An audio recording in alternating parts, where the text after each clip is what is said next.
Hey, welcome everybody to Complexe Sportif CN, home of Fly Plus Football's Division F Championship game between the number 1 seed First Down Sniffers and the number 5 seed PSTM. I'm FPF Hall of Famer Brent Bach, and I'm joined by FPF player, scorekeeper, I don't know, broadcaster today as well, Keon Cyrus.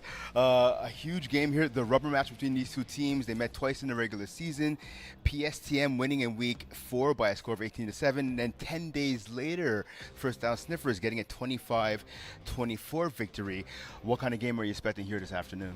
Honestly, I expect a really close game between these two. First two games actually went very down to the wire. Actually, the second game between them went down to First Down Sniffers with a last-second touchdown by Philippe Desjardins. So I expect this one to come down to the wire. Turnovers are going to be key. It's Division F. But anyways, a championship game, you never know what's going to happen. So whoever makes the biggest turnover might be the one losing at the end. All right, and again, this is the first year the FPF has had a Division F, so whoever wins this will be the inaugural Division F champions. Once again, the 1 seed, 7-3 First Down Sniffers, the 5 seed, also 7-3 PSTM. We're getting ready for the opening snap here. PSTM starting on offense, wearing the red jerseys. See quarterback number 17. Jesse Kolarczyk, he gets the snap, he looks to his left, now he's looking over to his right, pump fake, goes to the right hand side, catch is made. Quick tackle though right away. A little short. Small gain. Yeah, a little short route there. Honestly, get the ball moving. Looks like it's going to be roughly 2nd and 3, roughly. Yeah, about 2nd and 3 catch made by number 13, Mateo Musimisi. That's the second catch of the postseason. Tackle made by number 29, Patrick Paquin. Trips to the left, 3 receivers to the left-hand side for PSTM. Kolarczyk looks to run, he takes off. Can he get the first down? Looks like he's tackled just a bit short. A little short there. Looks like it'll be 3rd. Oh. Yeah, 3rd and about, I want to say maybe 3 Yeah. or 4. Yeah, so honestly, good contain from First Down Snifflers there. Honestly, you just don't want to get the first down. So it makes it 3rd and manageable for them on defense. Yeah, first down, the cones on the right-hand side. The first white cone represents the line of scrimmage. The second one, of course, is the first down marker. Yellow cone on the left is for the rusher. Pass caught over the middle. Looks to be no, just short actually of the first down. Short by about a yard. Yeah. I thought honestly the quick hook there would have worked, but I guess he didn't have a chance to reach the ball forward with it. So it'll be 4th and 1. And if you are able to stretch the ball forward to pick up an extra yard or 2. So big 4th and 1 play right here for the PSTM offense in the regular season. Pardon me, in the postseason so far, PSTM is 2 for 8 on 4th down. Quick pass to Jordan Lee on the right-hand side, first down. Yep, he got the first there. Yep, Jordan Lee's been arguably the MVP of this team, both in the regular season and in the postseason. He had 7 TDs in the regular season. He has 1 so far. That is his 4th reception of the postseason.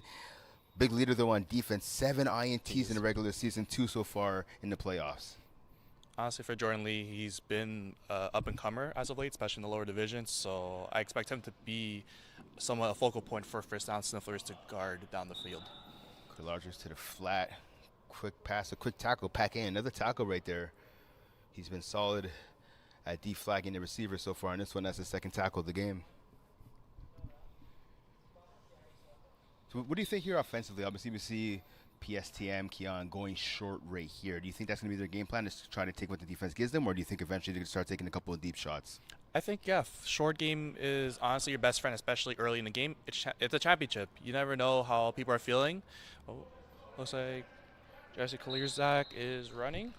Kolarczyk with a run right there. Looks like a 2nd and 1. But honestly, for PSTM, most of these guys have never really been in a Flag Plus championship except one. It's their rusher, Julian Salvatore, who's won it with Parlay Tilters in winter 2024. So hopefully he could bring the championship experience to the rest of these guys and his friends. So when it comes to going down deep, throwing the ball deep, maybe not early. Take what the defense is giving you, and if you see an opportunity, they have some speedsters on this team, so maybe that could open up the field for them if they keep playing to their strengths. So 2nd and 1 now facing the PSTM offense. Kolarczyk has a man open on the hook. Oh, he's tackled down there, pulled down. Luckily, there's no holding call, but it's going to be enough, I believe, for the first down for PSTM. So defensively right now, if you're, I remember the first down Sniffers again, yeah, you haven't been tested deep. So how do you kind of shut things, at least shut the short game down against PSTM? Being a bit tighter on the line of scrimmage. Obviously, you don't want to be dropping too much, especially that they're roughly 12 yards away from the end zone. So you don't want to play too much, like drop 3. But at the same time, too, their tackling's been really going well so far. So they have to keep that going, and just being in the right positions and just playing patient. Can't be gambling, especially on the first drive. Oh, Clark takes a gamble here. Pass it is caught. Touchdown! PSTM. Yeah. Wow, what a catch there. Climbing over the first down Sniffler defender. See the receiver right there. He's trying to get his number. But he's giving that Randy Moss symbol. Obviously, he's too big for the defensive backs. Okay, so that was number 3, Massimo Moniz. The first-time All-Star. Yep. Ended the season with over 400 yards, 9 touchdowns, and in the playoffs so far, he has 1 touchdown in their 2 games that they played. Oh. Going for the 1-point conversion. Nice out routes. Caught. And it's good by Massimo Moniz once again. So 7-0 lead for PSTM.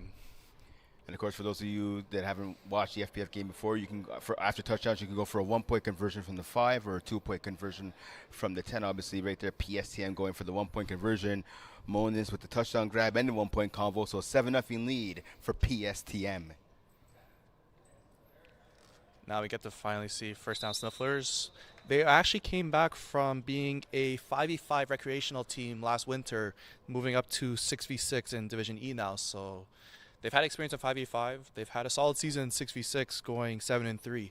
So let's see how they could come up with their first drive, especially. And having a vet like Julian Salvatore rushing, let's see how Mathieu Couturier could actually get around him. Couturier gets a snap. He looks to the right. Oh, and it's picked off. Running in for the touchdown. That's Moniz. Massimo Moniz, his second TD, first one on defense. That could be a game changer. It's early, but that is a big momentum swing right there. So in a matter of 3 plays, Moniz puts his team on the board, and then he extends their lead now up by a score of 13-0, pending the extra point try. Obviously, right now in PSTM, looks like they're going to go for 1, so looking to make it 14-0 right here. And Massimo Moniz has been the player of the game less than 5 minutes into this contest.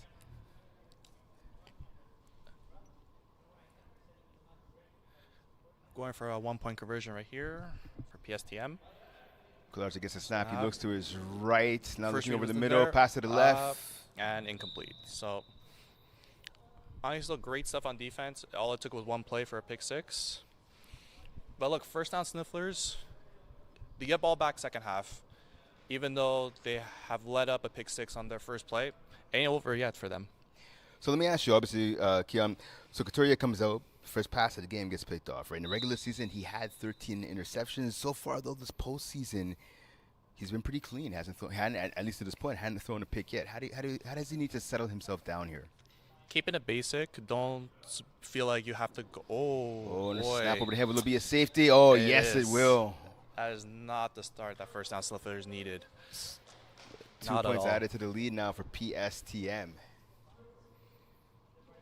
So yeah, it's a pretty shaky start so far by the first down Sniffers. Again, first down Sniffers, number 1 seed, right? They finished again top of the standing, 7-3 record. And as you said earlier, they won the last meeting against PSTM, but they are off to a rough start so far in this contest. Maybe this is something, but first down Sniffers, and I never actually played their semifinals game. They won by forfeit against Rosemere Rhino Pills. So maybe with the gap of not playing for a few weeks, has this been something that PSTM was able to kind of capitalize with playing a semifinals and a quarterfinal matchup? And that's just going to ask you, is rust a factor? Obviously, it looks like it is, right? Their last game, like you said, it was all the way back on August 5th. It's under overachievers. First down passer to the right-hand side. Tackle by that guy. Yeah, back in with the tackle. Again, number 13 with the catch, and that's Musamisi. His 3rd catch of the contest. But yeah, again, speaking to your point, right, again, their last contest was against the under overachievers. Again, that was all the way back on August 5th, almost 3 weeks ago, right? Yeah. So, yeah, it appears that maybe rust is a factor right here, at least in his opening minutes of this game for first down Sniffers, at least offensively. Clark gets a snap on second down. He goes to his right. He's flushed to the right, pass up. Oh, and it goes off a couple of hands. Almost intercepted. PSTM getting a little lucky there offensively with that pass. As much as the game might not be going their way, first down Sniffers still has to stay composed. It's still very early in the game. It hasn't been maybe 10 minutes so far. Whether they get a fourth down stop or interception on this drive alone, it'll be key for them to come back early in the rest of the first half. So 3rd and long now facing the PSTM offense. It's about 3rd and 6 from here.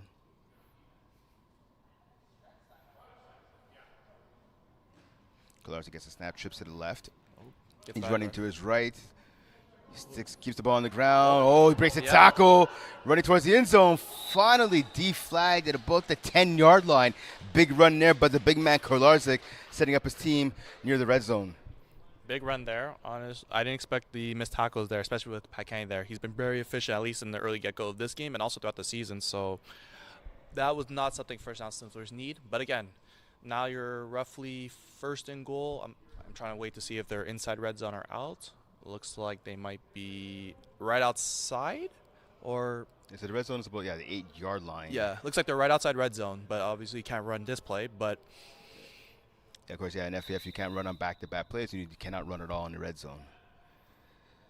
Kolarczyk gets flushed to his right again. Pass over the middle. Yeah, he wasn't able to set his feet. That ball fell incomplete.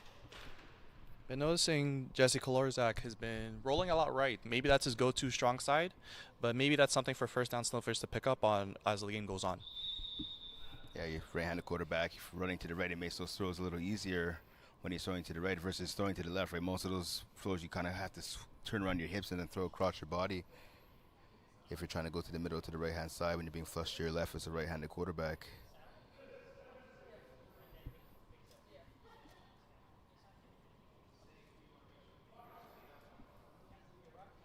Kolarczyk gets a snap. He looks to the left. Quick pass over the middle to Lee.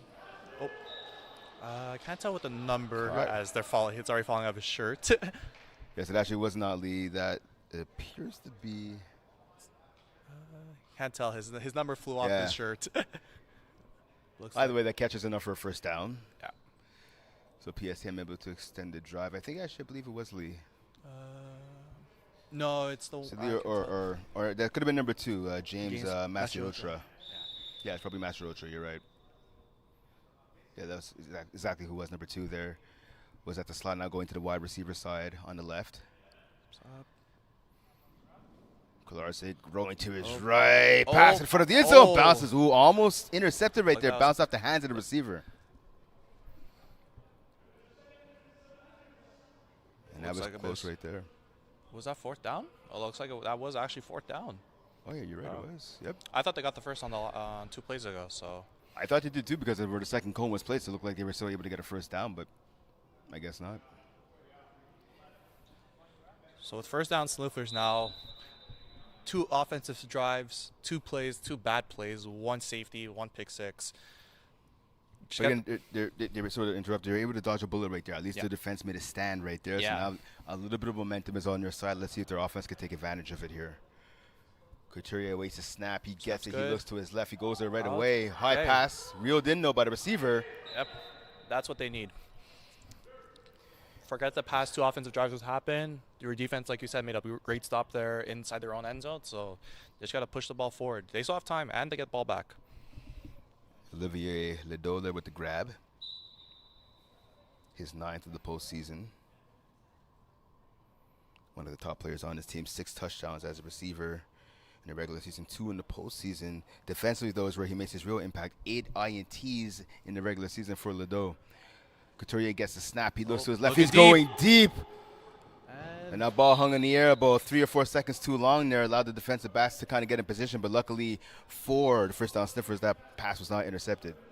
Looks like they have Jordan Lee playing safety, which he's made his mark throughout the season. So I expect him to be shouting whoever is running a deep route, especially from the wide receivers on first down Sniffers.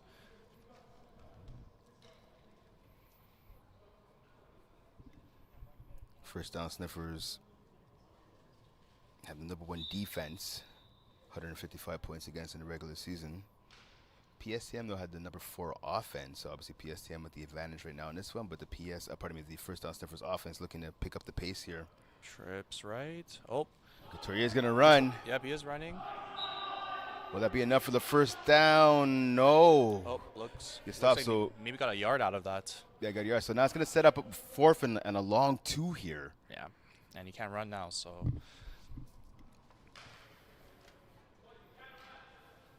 And Couturier, a bit of a bigger guy, but don't let that fool you. I mean, during the regular season, he had almost 400 yards rushing, right? He averaged 8 yards a carry in the regular, pardon me, in the playoffs so far. 7 carries, 59 yards and a touchdown, averaging 8 yards a carry. Obviously, did not get the 8 yards right there. He only picked up 1 when he needed 2. So let's see what he has up his sleeve now on a big 4th down here for the first down Sniffers. Looks like trips on your left now. Yep. Right, 3 receivers to the left, 1-on-1 on the Drag matchup. from the center. Oh. Looked like Salvatore get that or incomplete, but regardless, they didn't convert. Couturier there was trying to get rid of the ball. Looks like obviously probably slipped out of his hand, it looks like. I don't think the rusher got a piece of that one. Either way, turnover on downs, ball goes back now to PSTM. And obviously Keon with the turnover, they have the ball right now in great field position. Yeah, this is where PSTM, if you have the ball, I think Leo said there was 4 minutes left on the clock or 4 minutes before pro clock. A big score now could eventually force the hands of first down Sniffers to maybe air it out more, or maybe PSTM would want them to do the capitalize on turnovers. Leo Gervais, head referee in the game. You see him right in the middle of the field, about 8 yards behind the quarterback. Kolarczyk with a sidearm pass there. Nice catch there by Lee.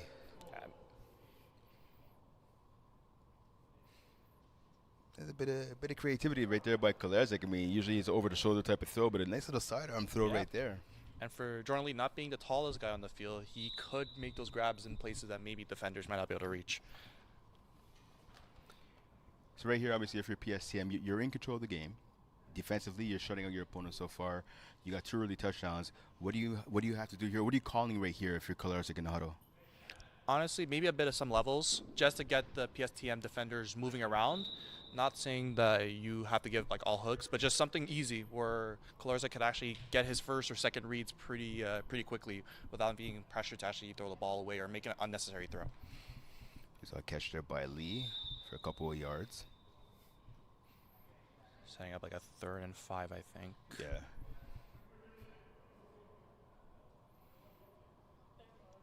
Kolarczyk giving us the last-minute instructions to his receivers. Base formation, 2 receivers to the right, 2 receivers to the left. Snapper, of course, in the middle. Kolarczyk gets the snap. Goes to the right, a low one, but it's caught, though, by the receiver. I think it's going to be about a yard short of the first. Yeah, just under a yard, if anything. So, and you're outside red zone. And the first down at about the 9-yard line here. Catch made by number 13.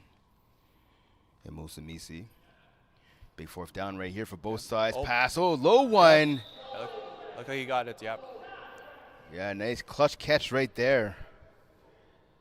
And that ball, I tell you what, Keon, that ball came out of the hands of Kolarczyk really fast right there. Good job by the receiver of keeping his eye on the ball and making sure he came up with the grab. We're in pro clock now. But like a throw like that, you have to, especially when it was like 4th and 1. As a quarterback, as much as you want to get the laces on the ball, you just have to fire it right there to your receiver. And even if it's a bit low, if your receiver could get down to the ground and catch it before it's the ground, you're safe there.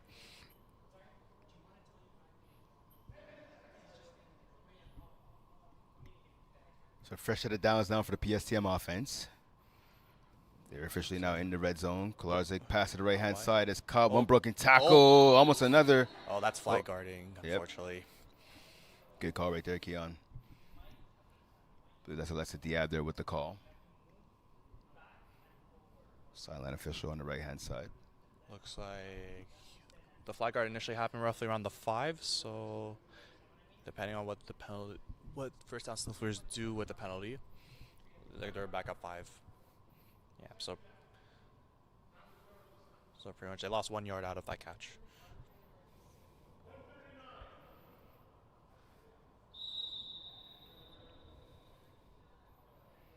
.139 remaining here on the pro clock. Of course, both halves rule this new to FPF over the last year or so. Pro clock being initiated. It used to be 5 plays before the end of the first half, ending before the end of the second half. That's been replaced now with a 2-minute pro clock in the first half and 2-minute pro clock in the second half. Stack formation on the left-hand side. Oh, That's going to the the end zone. Receiver, pass to the front. Caught, but out of bounds. It was a nice catch by James Machocha, but Yeah. didn't get his feet in. Yeah, the idea was good by PSTM, but the execution was lacking right there. Good, nice catch, but unfortunately for PSTM, player, his feet landed out of bounds. And of course, in FPF, you only need 1 foot in bounds on either in the back of the end zone or on the sideline. But again, both feet for the receiver coming out of bounds right there as he made the catch. Intended target was, again, number 2, James Masiotra. 10 TDs led the team in the regular season. Clarcy gets a snap. He goes to the corner now. Looks like by pass is Massimo caught. Monitz. Feet down. Touchdown, PSTM. Honestly, that was a nice corner route, and Jesse Kolarczyk, made a perfect ball right in the corner for Massimo Monitz to make a simple grab right in the corner. So 21-0 now is the lead for PSTM. And Keon, they are in full control in this one so far. Going again for a 1-point convo, looking to make it a 22-0 lead here. Back in the end zone. Pass off the hands of the receiver, just a little bit too high, goes out of bounds. So that's a 27-0 lead now for PSTM.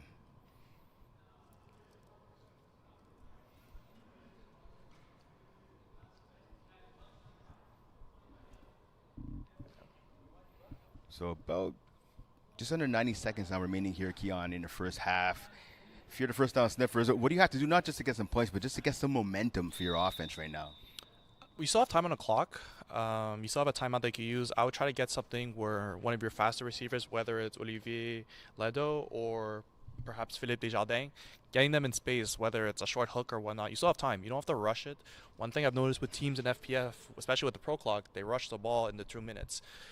First down stops the clock. Refs have to move the cones and the chains. So you still have time, and you have a timeout to use in the first half. So I would try to get one of their top receivers open and just go from there. If you get out of bounds, great. But if you get the first down, that's even fine too.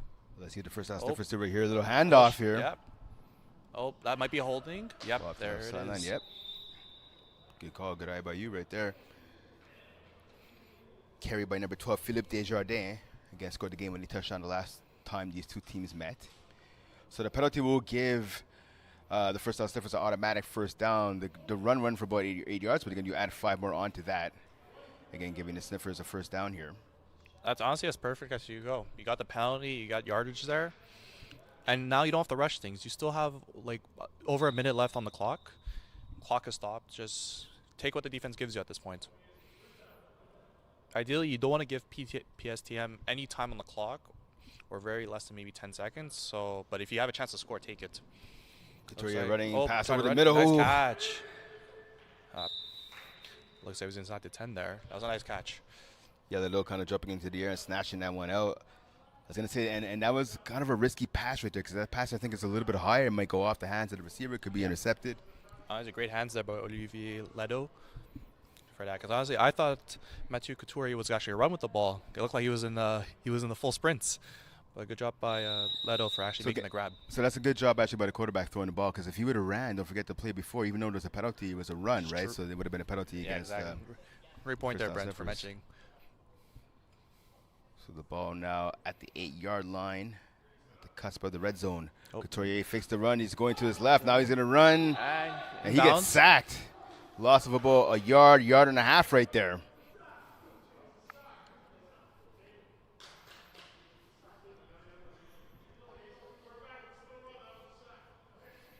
Yep, so again, that was a sack right there. So the quarterback, if he elects to run because he did not cross the line of scrimmage, he could run again on this next play. And that's Masiotra there with the sack, a big sack again, a loss of about a yard and a half right there. Yep.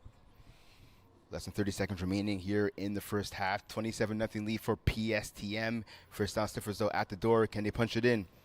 Pass it in zone, corner route. Oh, and that ball is dropped. Paquette with the drop. Jason Paquette, number 9, he had a step or two on his receiver. I think right there, though, Keon, you like to see a better pass out of Couturier. The receiver was open. Yeah, ball was in the air maybe for far too long. You were lucky, actually, that James Machocha was not turned around there. If he had any contact to Paquette there, that could have been a penalty, too. Yep. So it's unfortunate that the ball didn't go in the right spot. But as a fellow receiver, you have the ball in your hands. You might have to kind of have to catch it, but it could have been a better ball for sure. If you're not going to catch it, then you kind of have to jump into the defender to get Yeah. that pass interference penalty like you're talking Nice about. out. Pass up high. Ooh, Nope. caught high and a shot to the left-hand side of the face Yeah. of the receiver. Looks like 4th down now. Oh. Looks like this perhaps will be the last play of the half. Yeah, last play of the half. So that was Alessi Desjardins with the catch tackle made by Mateo Musimisi. Getting lucky not to get a unnecessary roughness penalty right there. Yeah, last play. First down, Sniffers need to score here. So the ball is at the 4-yard line here. Including for the playoffs right now, the red zone, the first down Sniffers are 4 for 4 in the red zone. Again, don't forget they only played one game. So their semifinal matchup was forfeited. First down Sniffers beating again the overachievers in the divisional round. Couturier gets a snap. Oh, he does get sacked, taken down.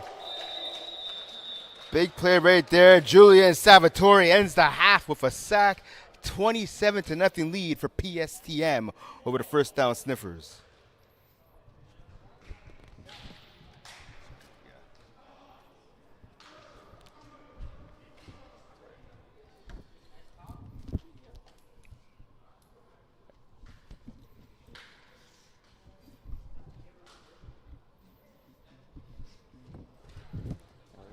All right, so 27-0 lead for the first down Sniffers. What was key for you in that first half? I mean, for PSTM. PSTM, again, they scored on their first drive, but as well as getting stops, whether it was the safety, the pick six, those are key points that you don't always ask for in a playoff game, but when they happen, you have to keep pushing the pedal to the metal. So great stuff for them for opening the game for themselves and giving a cushion room there with a 27-0 lead. And switching sides, obviously, for the first down Sniffers, right? We talked about quarterback Matthew Couturier. Again, he hadn't thrown any interceptions. First pass of the game gets picked off. Right. They have a turnover on downs. They get to the red zone finally, and then a deflating feeling, they don't come away with any points. What do they have to do offensively, not just to get some points on the board, but to get some kind of energy, some kind of spark? They have to think of it as 0-0. It's tough to believe it, but there's one more half left. If they keep thinking it's 27-0 and they keep going with deep shots, you're going to ask yourself, more of a chance to give turnovers, but they have to play at a faster pace with the deficit, but playing at their strength is what's really going to let them come back if they do come back. And going back to PSM, what do they need to do to maintain this goose egg on the scoreboard? Being aggressive on defense, that's the best thing they could do. They've been pretty aggressive early on in the first half, keeping them at 0 points for first down Sniffers. Keeping that, and with the rushing, whether it's from Salvatore or it's from the edge guys playing short, getting sacks there, those are pivotal for keeping an offense scoreless. All right, again, it's been not a perfect half for PSTM, but they've been pretty close to it. You have your choice of players. I mean, you have the quarterback, obviously, Jesse Kolarczyk. You have James Masiocha, Massimo Moniz, Jordan Lee, ended half there, Julian Salvatore with a big sack. Who, right now, at least in the first half, who would you give your player of the game to for PSTM? Has to be Massimo Moniz. 1 touchdown already on offense, 1 pick six. You can't go wrong with that. All right, so we're ready to start the second half in about a moment or two. Again, we have 5 games in total today for day 1 of finals weekend. Day 2 of finals, again, here in the Complexe CN. Kicks off tomorrow at noon, so a bit of an earlier start tomorrow. Again, the game coming up next here on the broadcast. Again, the first of 5 going on here this afternoon into the evening.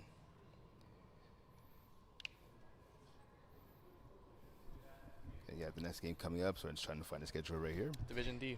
Yep, yeah, exactly. Yep, Division B. The battle of the 2 top teams in Division D between Rick and Marty and undefeated 10-0 Snowdon, Deli, Degens. Yeah, that's exactly it. Yeah, Snowdon, Deli, Degens, and yeah, Rick and Marty, Division D championship game coming off after this. A ton of all-stars in that game. Marty Freeman, Adam Malinoff, Noah Groper. I'm excited to call that game. Yeah, that's gonna be a good one. See Michael Schiller, actually rusher from Rick and Marty warming up here on the sideline. And the next field, nice catch! Big catch right there. I mean, that one looked a little ugly, but hey, listen, all the catches count, right? And that's a big catch right there on the sideline for the receiver there for first down Sniffers. Number 11? Yeah, I apologize. Don't have number 11 on my roster here again, and this is your first time calling games in the final. Yep. So and I tell you, this happens a lot where you have your roster, maybe, and then the players end up switching up numbers at the very last second. Looks like it might be. It says Martin. So Martin Brendis, but he's only played one game. So yeah, I that's don't know. exactly it. So yeah, so maybe exactly. someone forgot a jersey. Yeah. So we'll do our best. Yeah, that's exactly it. That's the only bad thing about calling finals. Like I said, you'll have players switching up jerseys sometimes, usually in an attempt to fool the other team. Trips to the right as first down here. Nice slant there. Was that catch? Ball brought up to the middle again by number 11. I mean, we're going to assume that that's Brendis, seeing that there is a number 11 on the roster. Again, as Keon pointed out, Martin Brendis only had one game played. Of course, to qualify for the playoffs in any season in FPF, you have to play the minimum of 5 games. But for the time being, until we're told otherwise, we'll say that it's Brendis with the reception. So 2 in a row there to start the second half for his team. And it looks like right now, I don't want to jinx him, Keon, but it looks like right now, finally, the first down Sniffers offense at least has woken up at least a little bit here. Even though it's still early in the first half, so this is what they need, especially on the second half. Sorry. So second and about 2 here. Couturier gets the ball. He goes to his right, and that is just a bad pass. Yeah. And it gets picked off. By Monis there, your MVP of the game, makes the INT for being pushed out of bounds there. Ball goes back to PSTM. That's not a ball that you want to throw. Even if you feel like you're under duress by the rusher, can't throw a ball like that in the middle of the field. Yeah, that's exactly it. You hit the nail on the head. I mean, again, Keon, you play on a bunch of teams, right? Like you play in a lot of different divisions. No matter what division you play in, right, protecting the ball is paramount. Yeah. And right there, listen, if you don't see what you like, if I'm the quarterback, I'm throwing the ball away. Yeah. Looking to fight another down.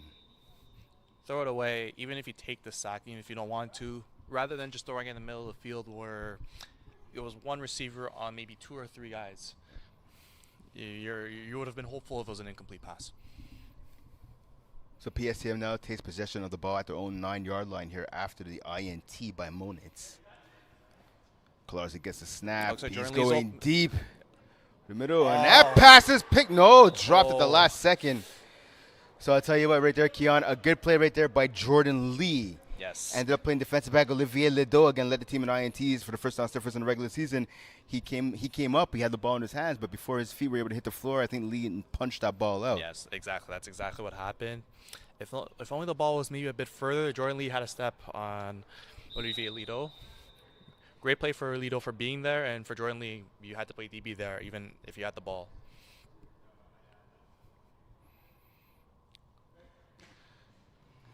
Second down now. Sidearm pass to get up into the air. Almost picked off.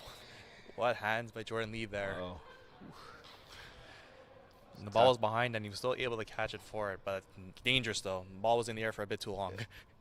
And I'll tell you what, Keon, I think that's about the second or third time we've seen Lee kind of bobble the ball initially when it hits him in the hands. He's able to make the catch afterwards, but yeah, that is dangerous, like you're saying, right? The ball was so close to being picked off.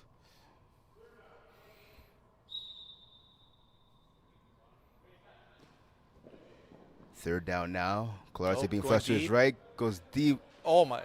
Wow! Great what a catch! Coming back for the ball there. Yes, so that was Mateo Misi, the number 13, and that's a great play by the receiver. Like you talked about, coming back for the ball. We all thought that was going to go a little bit deeper as to the receiver. He saw, it's going to be a little short here, hit the brace, come back to the ball. A big grab there, first down, PSTM. So ball at about the 11-yard line. So again, outside of the red zone here for PSTM, opens up a ton of options right here for them offensively, and they can still get the first down if they get the ball to the 1-yard line. Looks like they're running trips. Trips left. What are you calling right here if you're Kolarczyk? I would send one guy deep. Have Salvatore running a drag because he is a fast one. But Kolarczyk was fast, but not fast enough. There couldn't escape the sack. Big takedown there by Thierry Levasseur. I think Thierry had 7 sacks throughout the year. Yep, so 7 sacks. I think that's his first sack for tonight. So maybe that could get him going and keep the ball going backwards for PSTM. First sack of tonight and first sack of the postseason for Thierry Levasseur, again, number 5 for PSTM. Pardon me, for first down Sniffers. And that was a big loss. That was a loss, sack of about 7, maybe even 8 yards right there. Yeah. Ball almost all the way back to midfield right now for PSTM. Again, just less than 15 and a half minutes remaining here in the game. So, I mean, listen, if the first down Sniffers can get a stop here, still have a chance. Yeah. But this is basically their make or break where they need to stop now, especially with that big sack. Yeah. Oh. Oh, Leo for drop right there. Looks like he thought about running Yes. before catching the ball. As a receiver's worst tendency. Every receiver does it at times, but having to catch the ball before you run. He was wide open there too, so he had space to get some yards. I think it's third down. Yeah, third down. Third and long now. Yeah. So again, don't forget the first down is still at the 1 yard line. Gonna sack and then a drop right there on second down. Let's push this PSM offense back again about 2 or 3 yards away from midfield.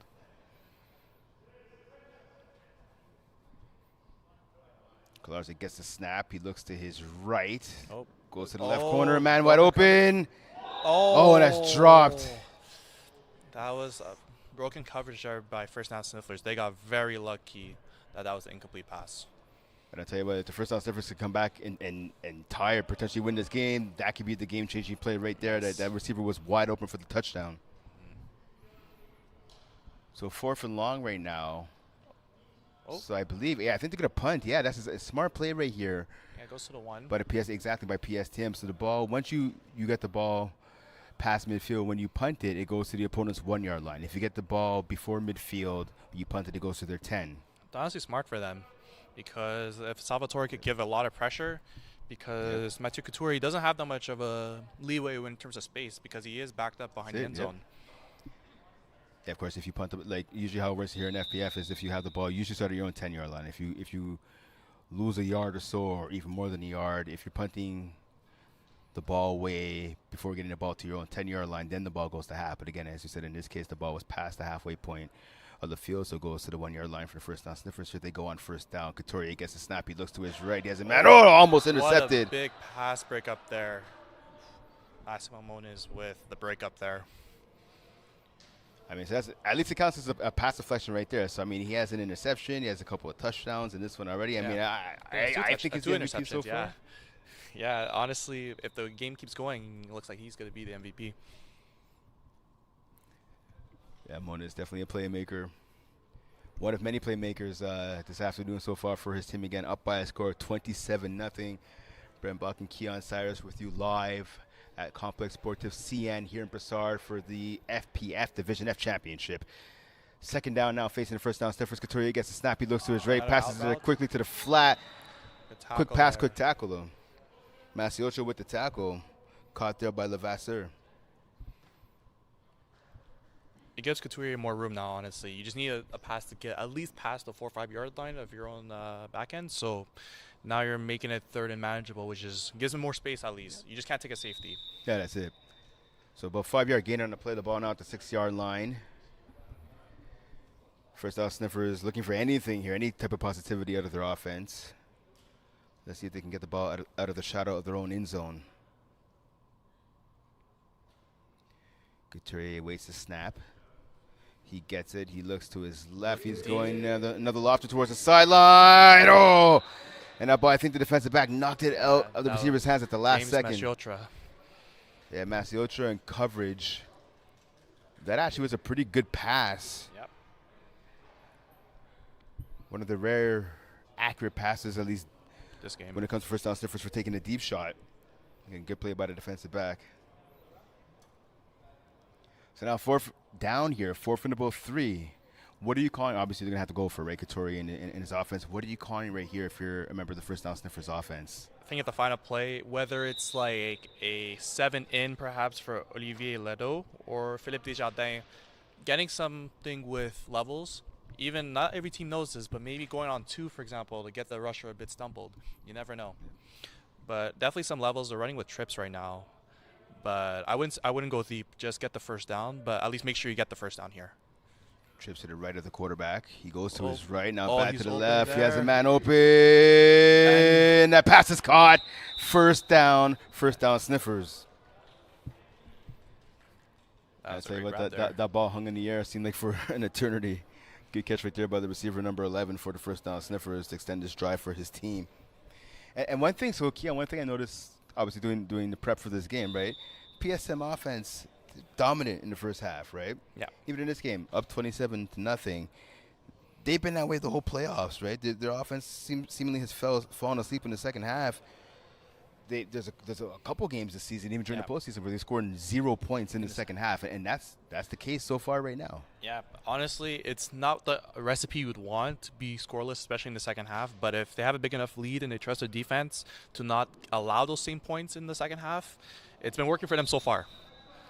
Couturier again, lofting that ball to the sideline. The intended receiver was Lavasse. That ball almost intercepted, and that seems to be the hitch in his throw right there for Couturier. Again, he's had a successful season. Again, he helped bring his team to the championship game, right? But again, when you're throwing these passes that are more, even well, in this case, it wasn't even 10 yards, right? You can't always put a bunch of air underneath the ball. Sometimes you got to sling it in there. Yeah, and that could be a mix of different things, whether you want the arm strength or whatnot. I played a game of quarterback. It's not, especially you're 5-ish yards behind the line of scrimmage. If you're trying to make a pass at like the 5-yard line, 5 yards ahead of the snapper, that's 10 yards of that's 10 yards of air. It's not always easy. Oh, what a catch there! Nice catch right there. I mean, it's not conventional right there. Again, Couturier throwing it across his body, but he's able to connect right there with the receiver, number 19, and Jason Paquette. Paquette picks up, enough for the first down. Again, extending the drive, moving the chains here, hypothetical chains, obviously, for the first down Sniffers offense. A grab there from Paquette. Sometimes your receiver just has to bail at your quarterback with a throw like that. But how many times can you throw a ball like that and expect it to be caught?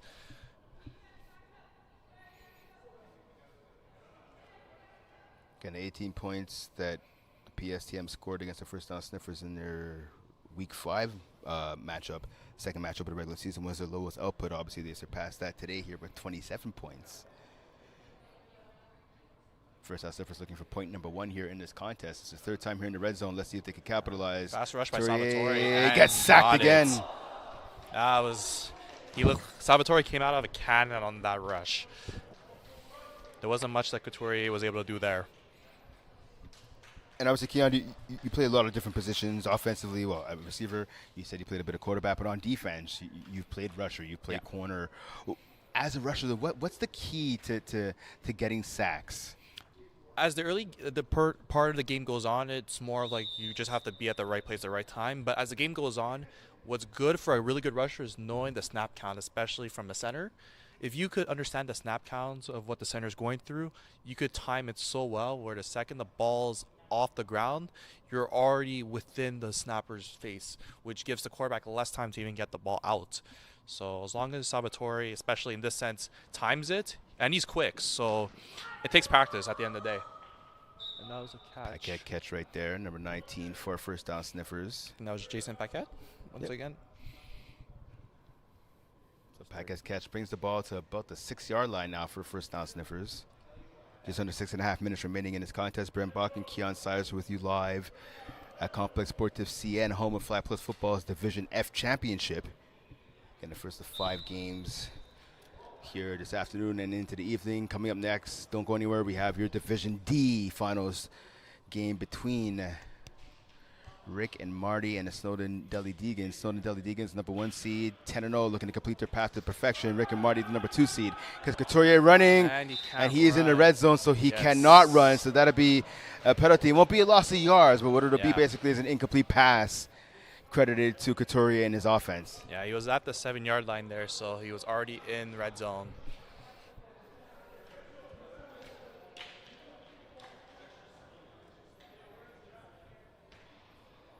Again, this game right here, reminiscent of the first meeting between these two teams.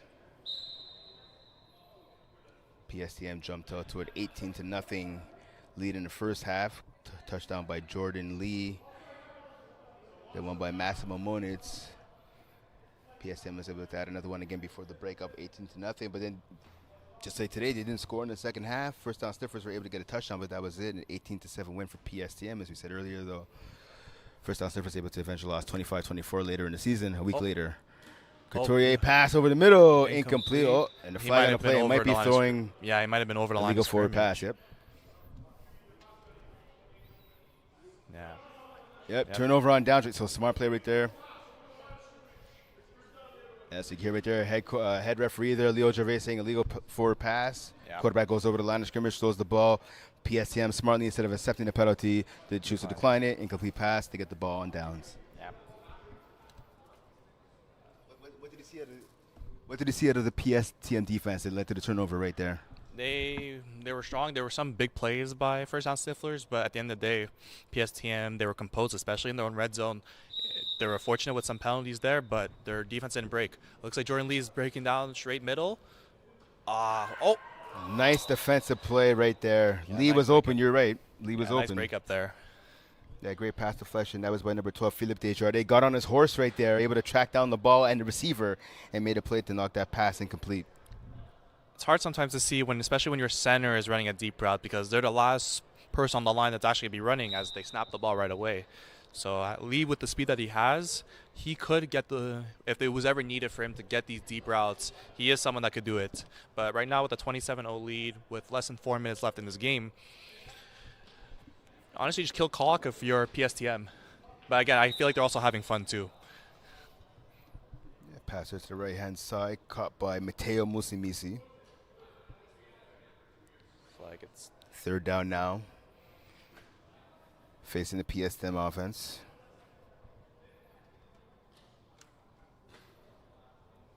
Obviously, Keon, if you remember the first down Sniffers, you have to create a turnover right here. Yeah, you have to. Even if they don't convert on fourth and they punt it, that's not really great for you because you haven't really been showing for first down Sniffers that your deep ball has been as accurate, and you have to go down the field, and the clock is running currently.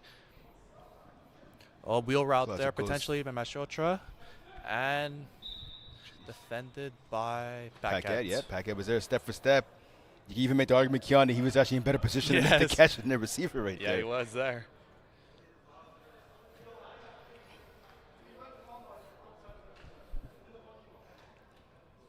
Looks like already punting. So, yeah, smart play right here. Yeah, Get the ball back to your opponents. Your defense is doing what it needs to do, so let your defense come onto the field and make another play here. Under 2.5 minutes remaining in this contest, still a 27-0 lead for the PSTM over the first down Sniffers. Sniffers have not been able to sniff the end zone despite being in the red zone 3 times in this contest. At this point, just trying to march down the field and get a touchdown for first down Sniffers. You don't want to get shut out in the finals or any game, so they can at least get the points on the board. At least they got to leave with something more happier than getting a shutout.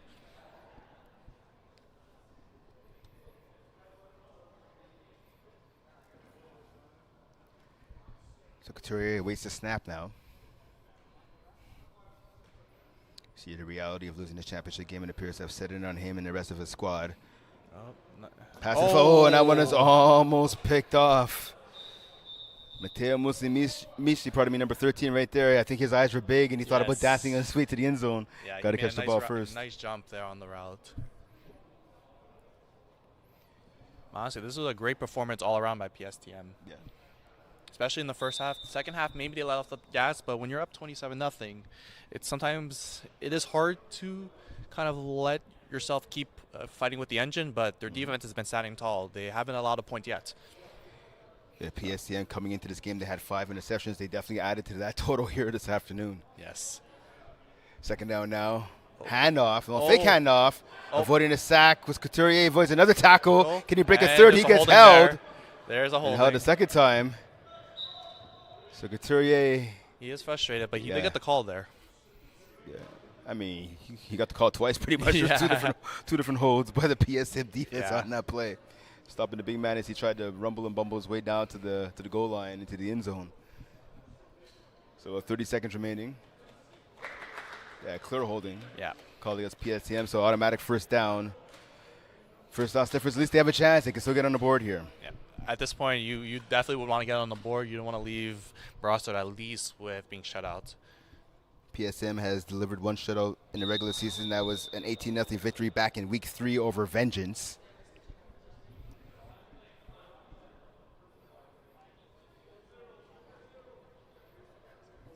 First down Sniffers this season have not been shut out. They're trying to keep that streak alive. Caught! Touchdown! Stretching, getting to the end zone with Levasseur. Levasseur there with the touchdown. Now the score is 27-6 for PSTM. Doesn't matter what the outcome of the score, they at least got their points. You can't go wrong with scoring in the championship game. So, yeah, championship game, week 1, week 2, week 20. You don't want to get shut out. Like I think that's safe to assume. No one wants to go home with a goose egg on the scoreboard. I mean, again, listen. First down Sniffers came out here. They wanted to win the championship. It's not going to happen, obviously. It's the final play of the game here, but at least, like you said, they could say they got on the scoreboard. Exactly.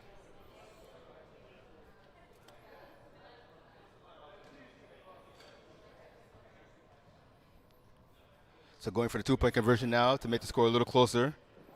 Oh. Couturier pass is almost picked off, goes right through the hands of the defender, and that'll do it with a 27-6 victory. PSTM are your first ever Fly Plus Football Division F champions. Congratulations to PSTM. They dominated early, they dominated in the middle, and they ended up winning late. A huge win for them. Yeah, so big W. Again, like I said, the game started off, it was a shaky start, right, for first down Sniffers. PSTN gets the early touchdown. Massimo Monitz, they get the 1-point conversion. And then we see right after that, pick 6 by the PSTN defense. And then it just continued to go downhill. We saw a safety, saw a couple of turnovers on downs, a few more interceptions. I think first down Sniffers, Keon, they couldn't find their footing at all in this contest. I have to agree, especially with the first 2 drives early with the pick 6 by Massimo Moniz as well as the safety. It's hard to come back from that mentally in a championship game, especially it's their first time. So credits to first down Sniffers for getting up to this point and fighting to the end, but it seemed like PSTM had control of it from the get-go. And obviously for PSTM, I know we said earlier in the first half at least, Massimo Moniz was your MVP. Obviously, Jeff Rosenblatt, the CEO of Fly Plus Football, is going to award the game MVP in just a few moments. Are you sticking with Moniz as your MVP, or are you going somewhere else? I have to go with Moniz. Perfect game throughout both sides of the field, so especially if you can make an impact defensively and offensively, it's hard to give it up to someone else, as much as they had a lot of playmakers on both sides. So besides Moniz, obviously, who caught your attention for PSTM? Again, we talked about this as a young team. Most of the guys, just their first year in the league, not everybody, but the majority of their team, a lot of playmakers on both sides of the ball. Who really caught your eye for PSTM? Especially on defense, Julian Salvatore. He's been a great rusher, especially in the lower divisions. So he might have had maybe 1 or 2 sacks today, but I could feel his impact for a running quarterback as Couturier is. Didn't make it easy, especially even if Salvatore didn't get the sacks. He was always causing disruption there. Couturier made some uncomfortable throws. And I know in your history, like you played in the lowest divisions in FPF, and now you gradually, you as a player and you as the teams you play on, you guys are starting to climb the rankings. Do you think that PSTM as a team now, they mission accomplished, they won Division F, do you think now it's time for them to potentially move up? Yeah, I would say so. Yeah, they definitely deserve to be moving up, but enjoy the championship that they have, though. All right, so we go down to the field again with Jeff Rosenblatt, should be presenting the MVP of the game again. PSTM for a huge victory over the first down Sniffers for the Division F championship. We're good? All right, we're here with the Division F champs, PSTM. Where's Captain Jordan? You're here? Come, Jordan. Come grab. Take the trophy. Take the banner. That's for the boys. All right, Jordan. Quick question for you. Is this your first? Is this the team's first year league? Yeah, first inaugural season. How does it feel? First season in to be the champs. Feels good. A lot to look forward to. Yep. I like it. We got a man of few words here, Jordan, which we like that. And Massimo, get over here. All right, not you, sorry, bro. This guy started the game. I think you started with a touchdown, and then like next play, pick 6 to set the tone of the game. You are the MVP of this Division F Finals. Congratulations. Thank you. Let me ask you a question. Are these your buddies or guys that you play serious football with? These are my buddies. All right. We spent our whole life together, and since day one, took a few seasons, but we got here, and it's done now. Okay, so I got 2 questions. The first one is, where do you see PSTM going in FPF? You guys going to move up the ranks? You're going to go higher divisions? Where do you see you guys going? Since we won the finals, I think it's only justice to jump up a division and try to head for the next championship. I like that. And second question is, what does it mean to win with your boys, with your family? Tell me what it means to you. It means everything, man. We've been grinding the last few fucking months, and it feels good, man. It feels really good. Yeah, honestly. All right. Hey, we got PSTM, the Division F champs for 2025. Shout out to the sponsor. Shout out to the great cannoli. Shout out to the sponsor. That's our champs. Back to you in the booth. Okay. Hey, congrats, guys. Congrats. All right, so welcome back here. Obviously, Jeff Rosenblatt giving the player of the game to Massimo Monis. Obviously, as we were talking about, well-deserved award for him. Final thoughts? Honestly, great first start for FPF championships. PSTM with the 27-6 victory. So congrats to them, but honestly, well-deserved. They played a great game all around. All right, so once again from Complexe Sportif Place Bell, he's Keon Cyrus. I'm Brent Bach, and thanks for tuning into the Flat Plus Football Division F Championship. Again, PSTM, like you said, 27-6 victory over the first down Sniffers in the inaugural Division F Championship game. Don't go anywhere. Division D coming up next. Rick and Marty, the number 2 seed, taking on the Snowdon Deli Degens, number 1 seed. 10-0, looking to complete their path to perfection. Will they do it? Stay tuned to find out.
Good afternoon and welcome to Complexe Sportif CN, home of Flag Plus Football's Division D Championship Finals game between the number 1 seed 10-0 Snowdon Deli Degens and the number 2 seed the 9-1 Rick and Marty. I'm Brent Bach and I'm joined by my co-host and broadcast partner here, Keon Cyrus. Keon, the top 2 teams in Division D, top 2 offenses, top 4 defenses. I think it's the best of the best, the cream of the crop, if you will, here in Division D. What kind of game should we be expecting here this afternoon? I expect 2 different styles of play. They both are electric offensively. They have great defenses as well. So I'll be very surprised if it's one team pulls away early. I expect it to be very close from beginning to end. All right, so these 2 teams, one of the rarities here in finals weekend. Usually you see teams play each other in the regular season once. We just did a Division F championship where the 2 teams had played each other twice in the regular season. Both Rick and Marty and Snowdon Deli Degens did not meet during the regular season. So this is the first meeting. A lot of all-stars on both sides. We have, of course, the quarterbacks. Adam Malinoff, Division D quarterback of the year, 56 touchdowns. For Adam Malinoff. There's Marty Freeman, who made All-Star as well, 44 touchdowns from the quarterback position. There's Noah Groper, Division D receiver of the year. He had, get this, 52 catches, 675 yards, 25 touchdowns. With Groper, honestly, it's tough to cover him. I played against him twice this year. Marty just knows how to find them, and having a receiver like Groper in Division D, it's practically harder or unstoppable to actually contain. Definitely, and even let's not forget about Evan Shivek, pardon me, also as well, 20 touchdowns. Of course, he plays for the Snowdon Deli Degens. Again, this is a big matchup. A lot of other headlines in this game. The Battle of the Rushers. Jeremy Steinberg, 14 sacks this season. I know buddy of mine as well, Michael Schiller, arguably I think the tallest player in FPF, coming in at about maybe 6'6", 6'7", 6 sacks in the regular season, 5 pass deflections though. So obviously 2 big-time snappers in this game as well. We talked about the quarterback battle, Freeman against Malinoff. And it looks like right now, I believe it's going to be Rick and Marty with the ball. Rick and Marty starting with the ball there in white. So let's get to the game.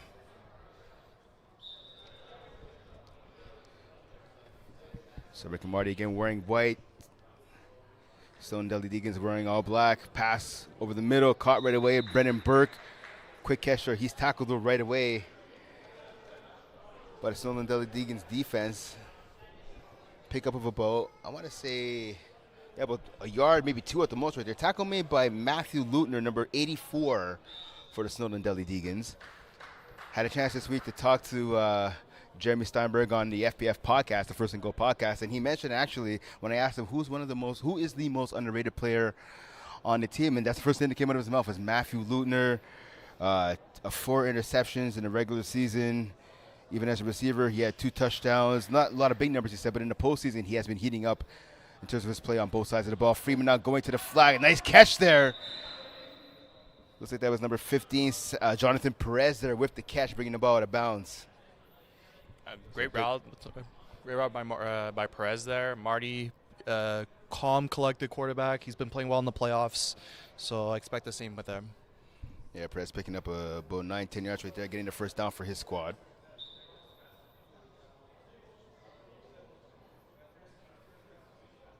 Yeah, so Leutner, 4 interceptions, 2 pick sixes in the playoffs so far. So fresh set of downs here for the Rick and Marty offense. Again, led by Marty Freeman.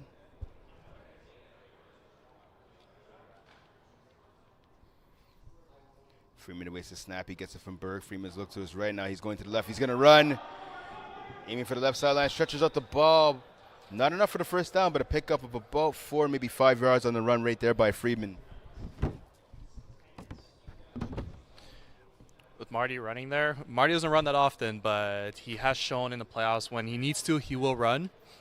I don't think it's something for Snowdon Deli Degens to necessarily pay too much attention for, but if he keeps running often, then you might have to change things there.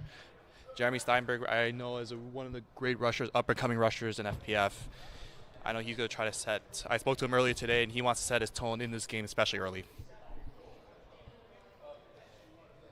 So about 5 yards to go for Rick and Marty until they pick up the first here. Again, base formation, 2 receivers to the left, 2 receivers to the right, and of course the snapper in the middle being Burke. Freeman gets a snap. He looks to his left to Berkey. Hits him. It's going to be enough for the first down and then some. Brought down by number 12 and Lewis Epstein. The first down for Burke and his offense.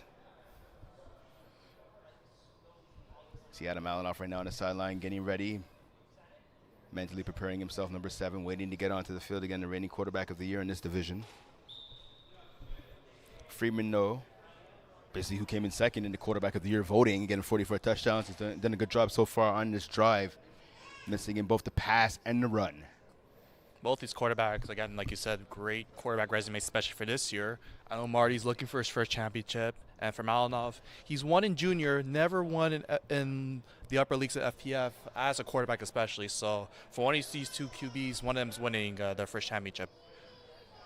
Yeah, a lot of players looking for their first championships, but a big disparity in terms of experience. I'll get to that a little later. Pass to Noah Groper, the receiver of the year.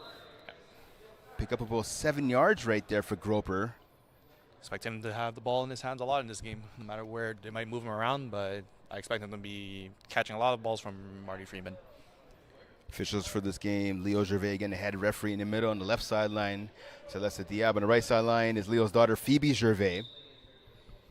Phoebe will have a chance to go for the Women's Division II Championship as her team Chaos takes on Supernova.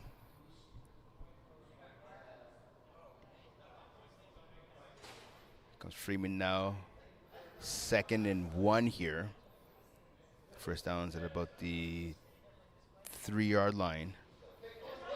Freeman passing in. Oh, caught by Schiller. Touchdown, Rick and Marty. When you have a guy like Michael Schiller, 6'7", on your team, it's hard to ignore him. And he might not have the offensive numbers throughout the season and the playoffs, but you still got to account for a 6'7" giant on the field. Yeah, that's exactly it. And for Schiller, who had 1 touchdown in the regular season, that is his first touchdown of the postseason now. And hey, listen, better late than never, right? If you're gonna get your first touchdown in the postseason, may as well be in the finals. Exactly. Michael, I know he's going for his 2nd championship. He won one with Gold Rush. Coincidentally enough, with number 12 on Snowdon Deli Degens with Lewis Epstein with Gold Rush last winter. So 2-point conversion attempt here for Rick and Marty. Right down the middle of the end zone. Burke wide open. 2-point conversion is good. 8-0 lead for Rick and Marty as they strike first in this contest. Flawless drive there. Marty seemed he was in his groove there. But I expect that from a team like Rick and Marty that have been 9-1. Great offense, good defense. But now the 10-0 Snowdon Deli Degens could show off why they deserve to be in this finals with Malinoff, quarterback of the year, under center. So we saw an impressive first drive right there for Rick and Marty. What do you want to see here out of the Snowdon Deli Degens in their first offensive possession of the game? I've seen good with Snowdon Deli Degens, just keeping it safe. Whether it's outs like they've been running or hooks, Malinoff is going to have a tough time with Schiller, but he has to stay composed. And looks like he's having a tough time right now, and Schiller with the sack. The big man, Mike Schiller, with a sack there of about 3 yards. Malinoff thought he was free. He was trying to take the ball up the right-hand side for a big run, but Schiller put his long right arm out there and deflagged the quarterback. So now 2nd and long facing the Snowdon Deli Degens offense. That was a great rush. Malinoff, normally the mobile quarterback, but when you have Michael Schiller, who does have a long reach being 6'7", might have to change a bit of a game plan, but at the same time, too, you don't want to change your game plan too much for the rusher. You still got to play your game. 2nd down now, Malinoff gets the snap, number 7. He goes to the left-hand side, and that pass caught. The receiver, they're making collision with the big man, Janaridi. Speaking of veterans, Janaridi, number 33, FPF Hall of Famer, part of the 2019 induction class, and that catch there, made by number 27, and that's Matthew Fixman for the Snowdon Deli Degens. A little slow to get up. His body kind of bent a little awkwardly there, the snapper, as he and again Aridi collided, but he looks to be okay. Not going to the sideline, staying in the game. 2nd and 1 now. 3rd and 1, I should say. Pass over the middle, gets caught, first down. Pass is caught there by Epstein, who you talked about earlier, winning a championship with Gold Rush. Epstein picks up the first down for his squad. That was a great stuff from Malinoff, especially from the big sack from Michael Schiller on the first play. Getting 2 simple passes to his receivers, being accurate, getting the first down, and moving the ball down the field. So fresh set of downs here, just past midfield now for the Snowdon Deli Degens offense.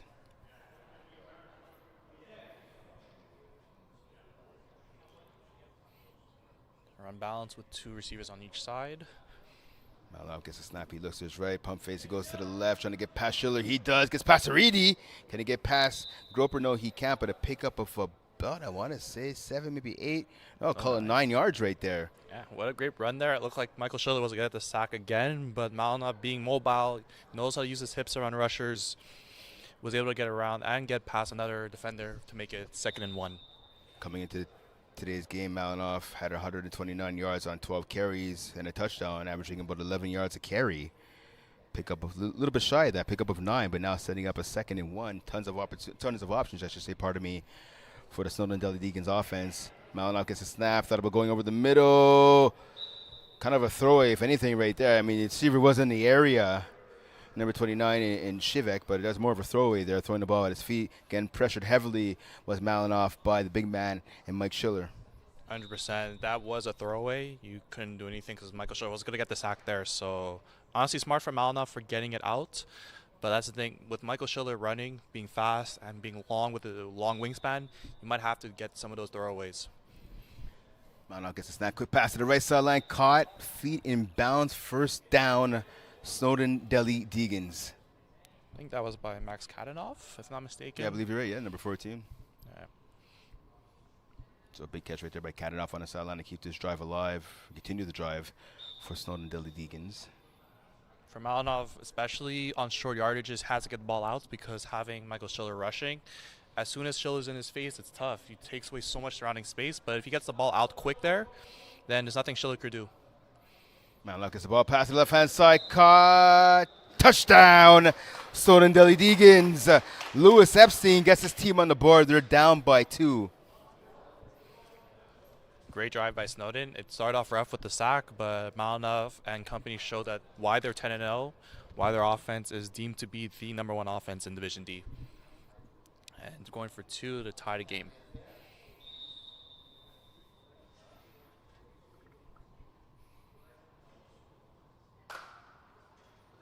Snowdon tends to run a lot of 1-point conversions from at least experience, but with Rick and Marty normally going for 2, they might have to change that philosophy to match up with the scores. Here comes Malinov with the attempt. Now pass it back in the end zone is caught in bounds.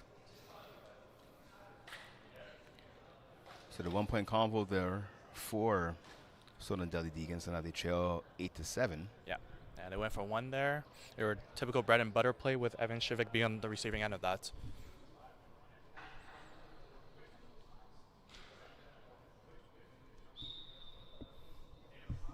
So long, methodical drive by both teams right there, eating up a lot of the clock.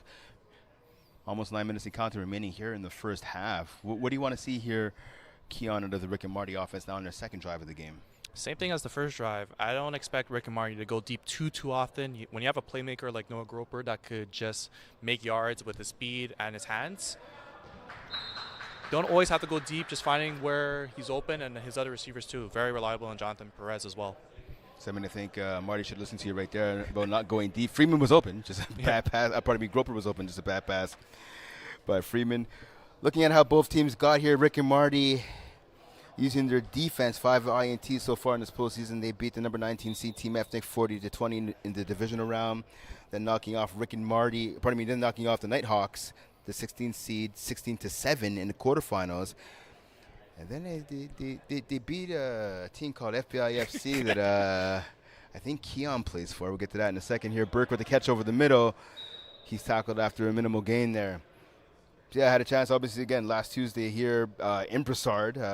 Bit of a rough outing for you guys, losing 50-12 to Rick and Marty in the semifinals. Just a bad game all around, specifically by your offense. Yeah, honestly, our offense has been playing well leading up to that point. We've been scoring 40 roughly plus, but again, our offense didn't play as well, especially in the first half, and just things didn't go our way, and Rick and Marty played pretty flawless throughout the game. I think they scored probably every position they had, got interceptions when we had to go deep, unfortunately, but credits to them. They played a phenomenal game for them to reach to the finals against Snowdon Deli Degens.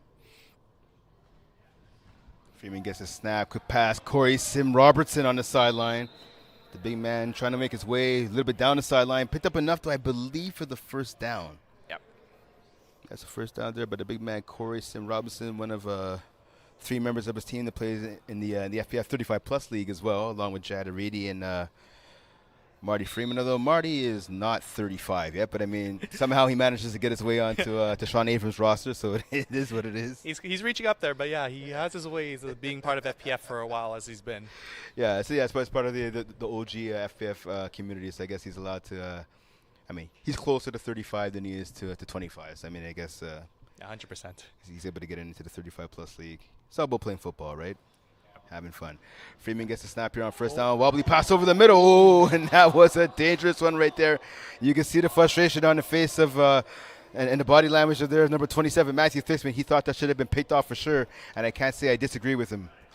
It was an unfortunate case for Rick and Marty. They're lucky that they didn't get picked off by either Fixman or any other Snowdon Deli Degen defender there. It's not a ball I expect Marty to throw because he is more to be conservative. He knows where he wants to throw the ball, and that one with Jeremy Steinberg rushing at him, that probably caused the reason why that he threw a ball that was not necessarily in his forte.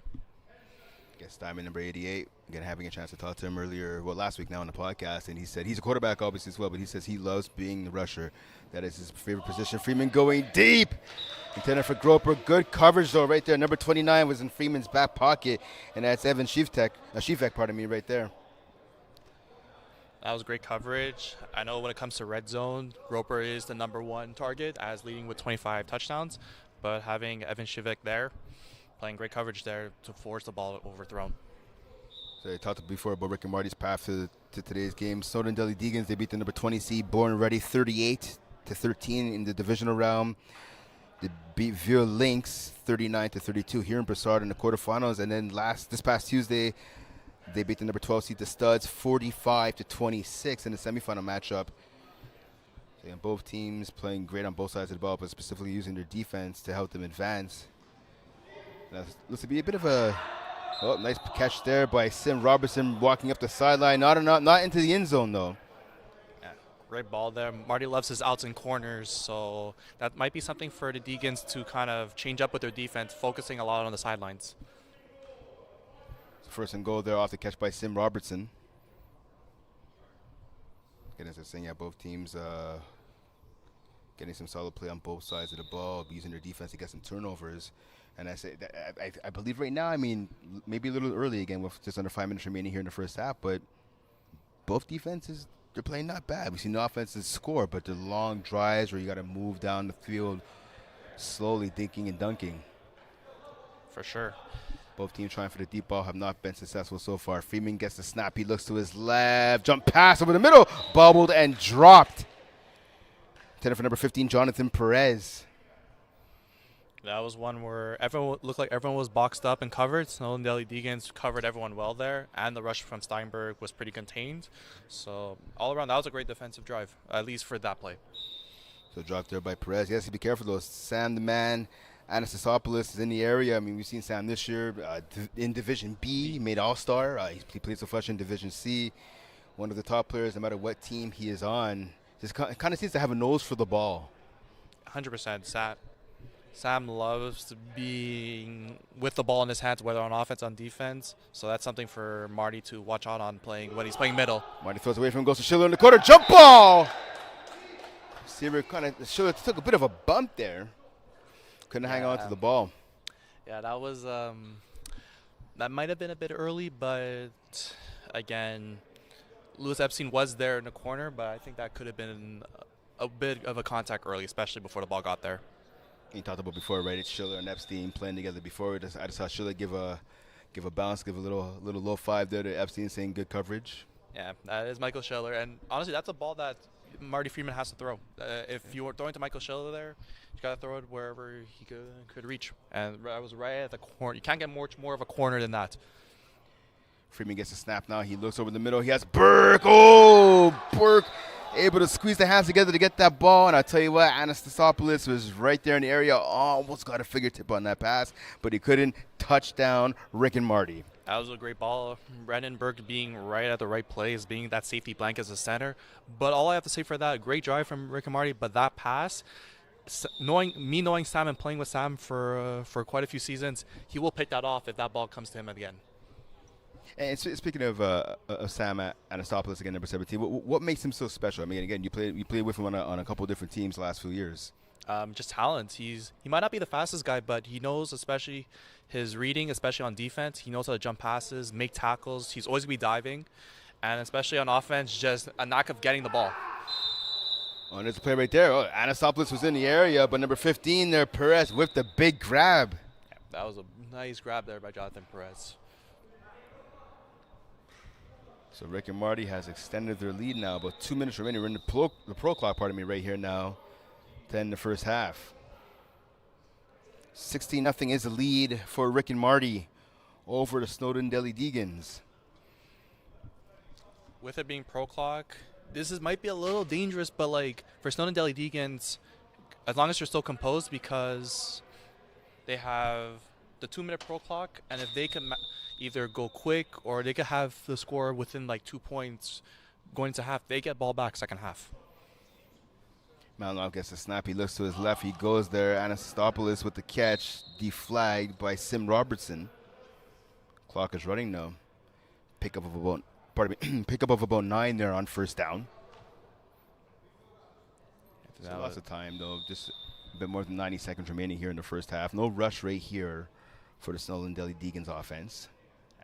If it was up to me, I would have Snowdon kind of rush down the clock.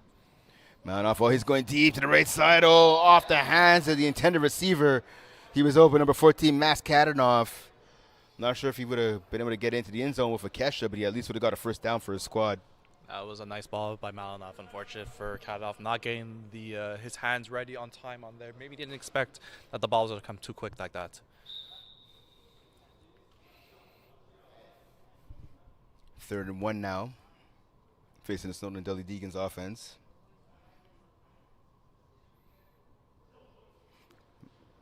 Malinoff gets a snap, goes to the right-hand side to the flats, first down. Matthew Leutner with the grab. Leutner, pardon me. So number 84 keeps this drive alive for the Snowdon Deli Degens. A minute 20 in counting remaining here in the first half. Brent Bach and Keon Cyrus with you live in Broussard. So an official's timeout right there. Phoebe Gervais setting the first down marker 10 yards down the field. Looked like it was about 7 before the whistle. Play continues now. Malinoff looking down the left-hand side. Caught by Epstein. Got a little shove from behind by Aridi. Yeah, I think that was fake spin. But that was a nice route, though, because he ran it right behind Michael Schiller. He looked like he was going to run a little out to the right, but as soon as Schiller passed as the rusher, cut left, and Schiller had no idea that he was there, so it gave Malinoff a perfect opening there for the pass. Yeah, you're right, number 27, not number 12. You're right. Fixman there with the catch. Malinoff running now. Can he get a first down? Breaks a tackle, finally deflagged by Aridi, but it's going to be enough for the first down. Timeout called here by Rick and Marty. So for about 48.8 seconds remaining here on the clock, timeout called by Rick and Marty. I got to ask you, Keon, do you think you're calling a timeout now to potentially get the ball back and be able to get something on the board before the half ends, or why do you think they're calling a timeout here? That would be my explanation. I don't think their defense has been bad or by any means, but especially to save some clock, especially if Snowdon scores now, that would be the only reason for why I would call timeouts, because their defense has been fine. So first down at the 9-yard line. First and goal for Deli Degens. A high snap, Malinoff gets it up the air. Fastball over the middle. Anastasopoulos. Touchdown! Yeah, Rick and Marty does not agree with that call. I think they feel like Perez deflagged the receiver at the 1-yard line, but nonetheless, the play sounds touchdown from Sam Anastopoulos. Making this a 3-point game right now. His team is down 16-13. Looks like they're going for 1, as it's been their bread and butter all season.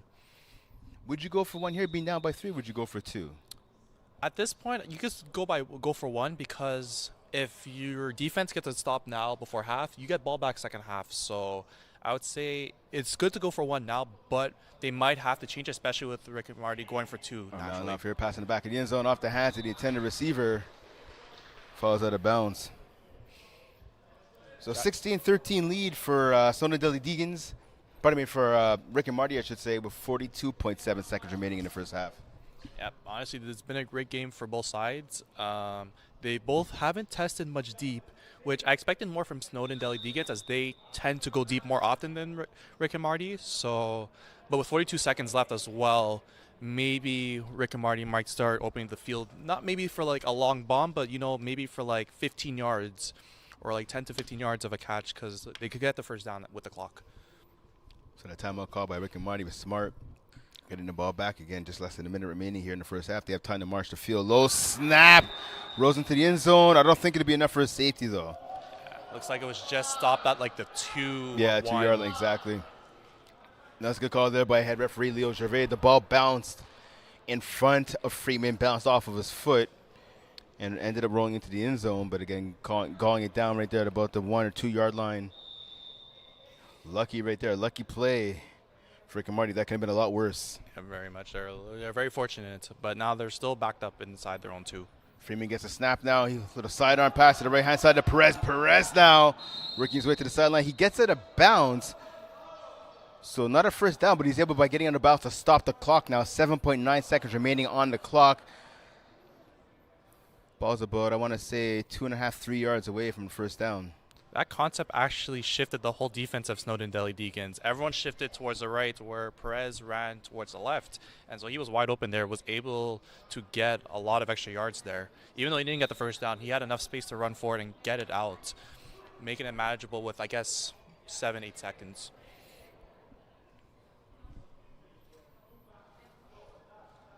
Ball about 5 yards away from midfield. Freeman gets the snap. Is he going to go deep? Yes, he is going to go deep. Pass down the sideline, and it's intercepted.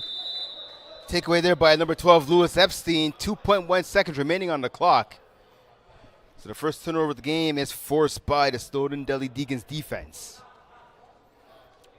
Good, as I said earlier, both teams finishing in the top 4 in defense.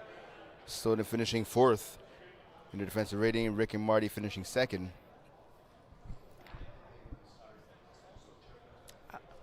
This is a questionable decision for Snowdon, Deli, Degens. I know they have 1 play left. Malinoff has the arm.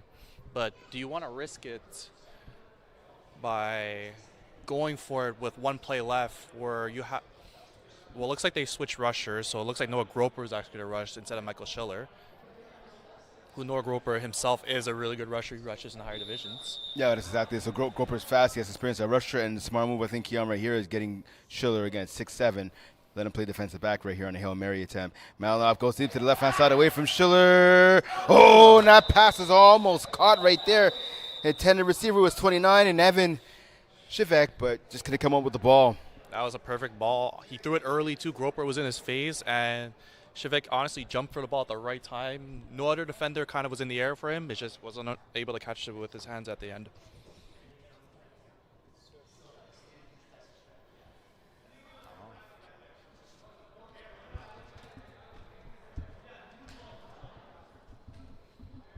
All right, I think we are on.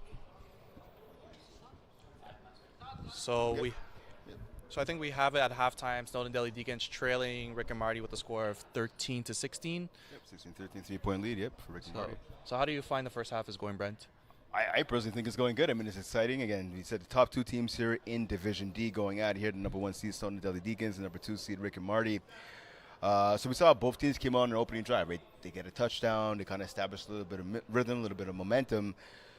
And then it seemed like, I don't want to say it stalled. I mean, both teams have added some other points, right? Again, 16-13 lead for Rick and Marty. I want to get your opinion on this. I mean, we saw at the end that Rick and Marty was trying to get the ball to the end zone. Didn't really look as smooth as they did earlier in the game on the opening drive. I'm just wondering perhaps maybe if some momentum has now swinging towards the Snowdon Deli Degens. I think, yeah, with especially with they had time on the clock there, but with only 42 seconds, I know Marty doesn't tend to chuck it deep often, so the fact that he's forced to in that situation might have made it uncomfortable. It did look like that drive was kind of like a bit out of the norm, but that's what Snowdon Deli Degens wanted. And they actually had a shot to get the ball back with 2 seconds left and going across the field for an unsuccessful attempt for a Hail Mary.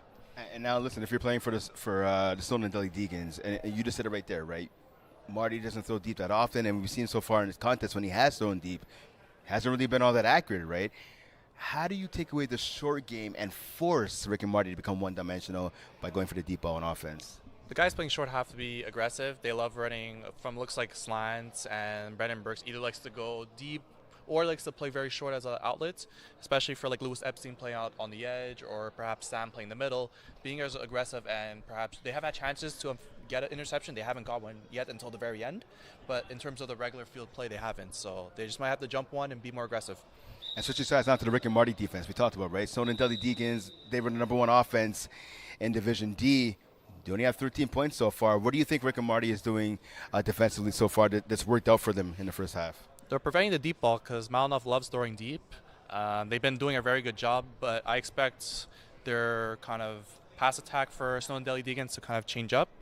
But for Rick and Marty, honestly, playing the same defense, having Michael Schiller rushing Malinov the way he's been doing, which has been working for the most part. And the thing is, they have speed on Snowdon, Deli, Degens. They have guys with hands, so I don't know if it's going to be the point where they're going to try to create one-on-one matchups, especially with like Sam Anastasiopoulos, Evan Shivik, Lewis Epstein. They have ballers there, so especially if they leave it towards the one-on-ones, you never know. But I expect, honestly, for Snowdon to feel that they're in control more in this game. Here we go. Let's see who's in control right here on this play. Malinov gets the pass. He avoids Schiller. He's going to run. Breaks one tackle. Can he break another? He's going up the left sideline. Malinov, a huge gain right there on first down. That's the thing. He broke the tackle off Michael Schiller as the rusher and was able to just move. And Malinov is quick. He is a mobile quarterback. He loves to use his legs when he needs to. And in that play, as soon as he passed Schiller, who does take such a big part of the field for Rick and Marty, if you break down the rusher off, especially for this defense, you could get around with Malinov as quick as he is. So first down now, past midfield for the Snowdon Deli Degens offense. Malinov, quick fastball with the left-hand side. That's caught. Enough for the first down. Not a touchdown, though. Reception made. Looks like that was... Was I believe Epstein? that was Epstein? Yeah, number 12. Yep. Nice catch for him right there. We talked about Snowdon Deli Degens again, trying to complete their path to the profession, looking to join the Braves in Division A's. Two teams who are coming into today's finals weekend, looking to complete the perfect season.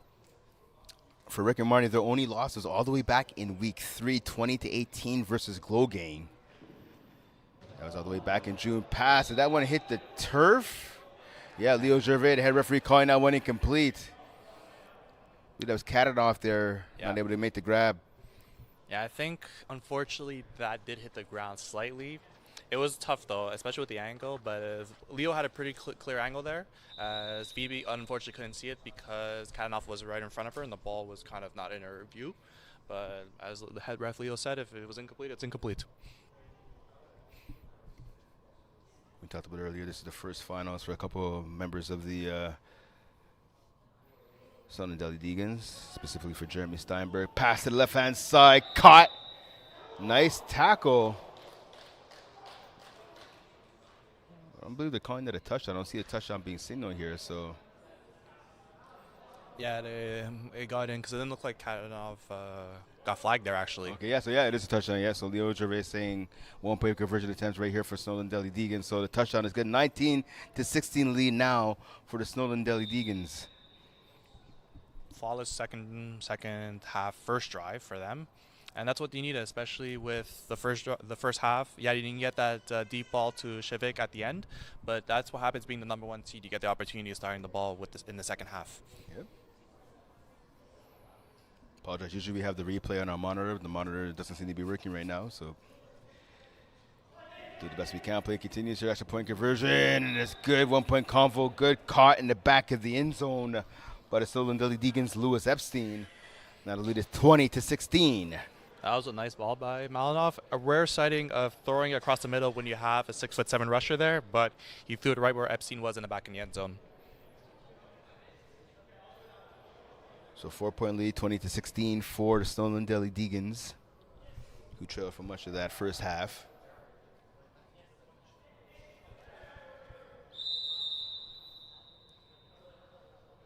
Freeman waits to snap. He gets it. He looked to his right. Quick passer. Flips it over to Burke. Burke breaks one tackle. Couldn't break another. Looks like he's going to have enough for the first down. Yeah, a pickup of about 10 and a half right there by the veteran and Brendan Burke. Brennan's been pretty accurate with his catches, old reliable with his hands. Honestly, if it's working with him as being the number 1 receiver today, if they're shadowing Groper too much, by all means, I think he has 1 or 2 touchdowns today for Brennan Burke. So keep it up, honestly, with him. That might have to challenge Sam because Sam looks like he's been playing the middle.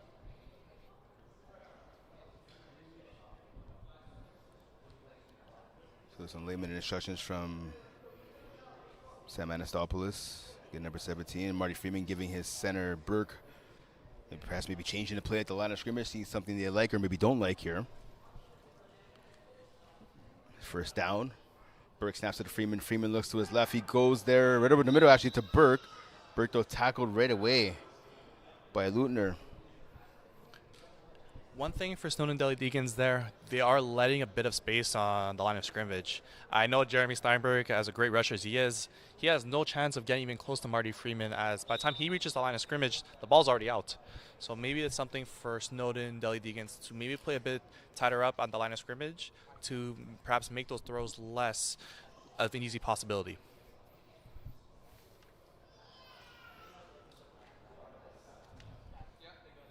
Freeman now waiting for his offense to set up at the line of scrimmage. Freeman gets a snap. He looks to his right. Flag on the field. Pass to Groper in the corner. Gets tackled immediately by Anastopoulos. Yeah, so they put out there in the offense. Yeah, I think it was on Michael Schiller being offside, a bit too eager to start his route.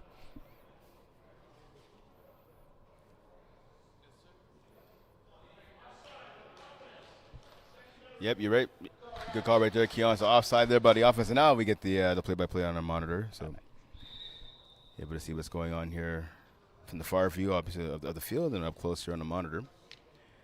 Getting 20-16 lead, as you can see at home. Just outside of 14 minutes remaining here in the second half. Brent Bach and Keon Cyrus with you live. This is Complexe Sportif CN. Pass, kind of a throwaway, if anything, right there by Freeman. He was pressured immediately by Steinberg. Good rush there by Jeremy Steinberg. That was a defense that Snowdon Deli Degens needed to play there, forcing Marty out of his early reads and forcing a throwaway there.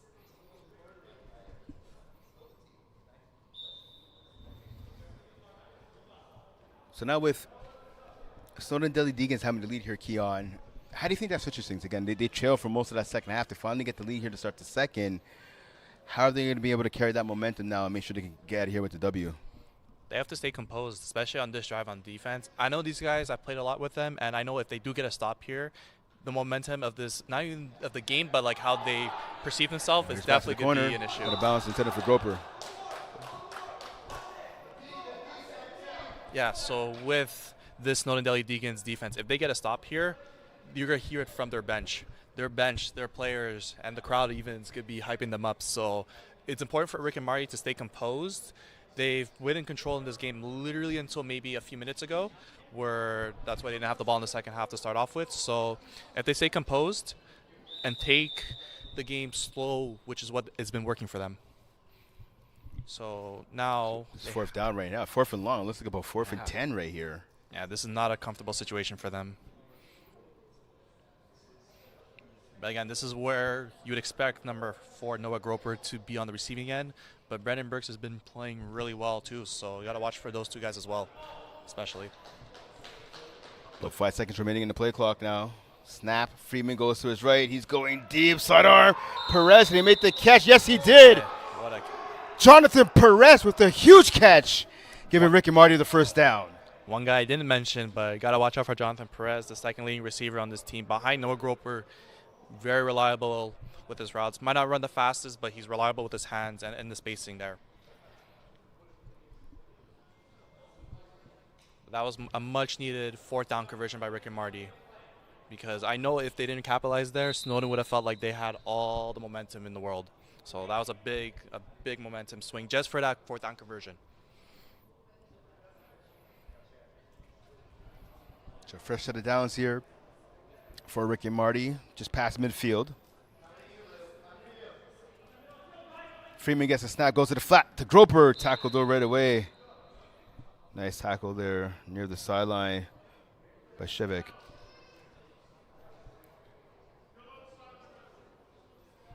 Of course, Rick and Marty without the services of Jacob Saxner.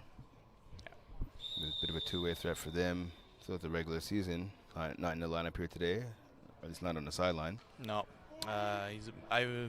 Saxon unfortunately hasn't played with Rick and Marty throughout the playoffs, as he is currently not in the country. But they've had guys step up on defense, and losing a key part in Saxon does hurt, especially on the defensive end, as he did play a key part with 7 interceptions throughout the season. But it's been working for Rick and Marty. I mean, this is working as well. Passed it a flat to Bird. Tackled though immediately. Only about maybe 1, maybe 2 yard gain right there by Burke. Yeah, I think that was a yard if generous there. Yeah, tackled by Katadoff again, number 14. Called his name a couple of times here in this contest. Yeah.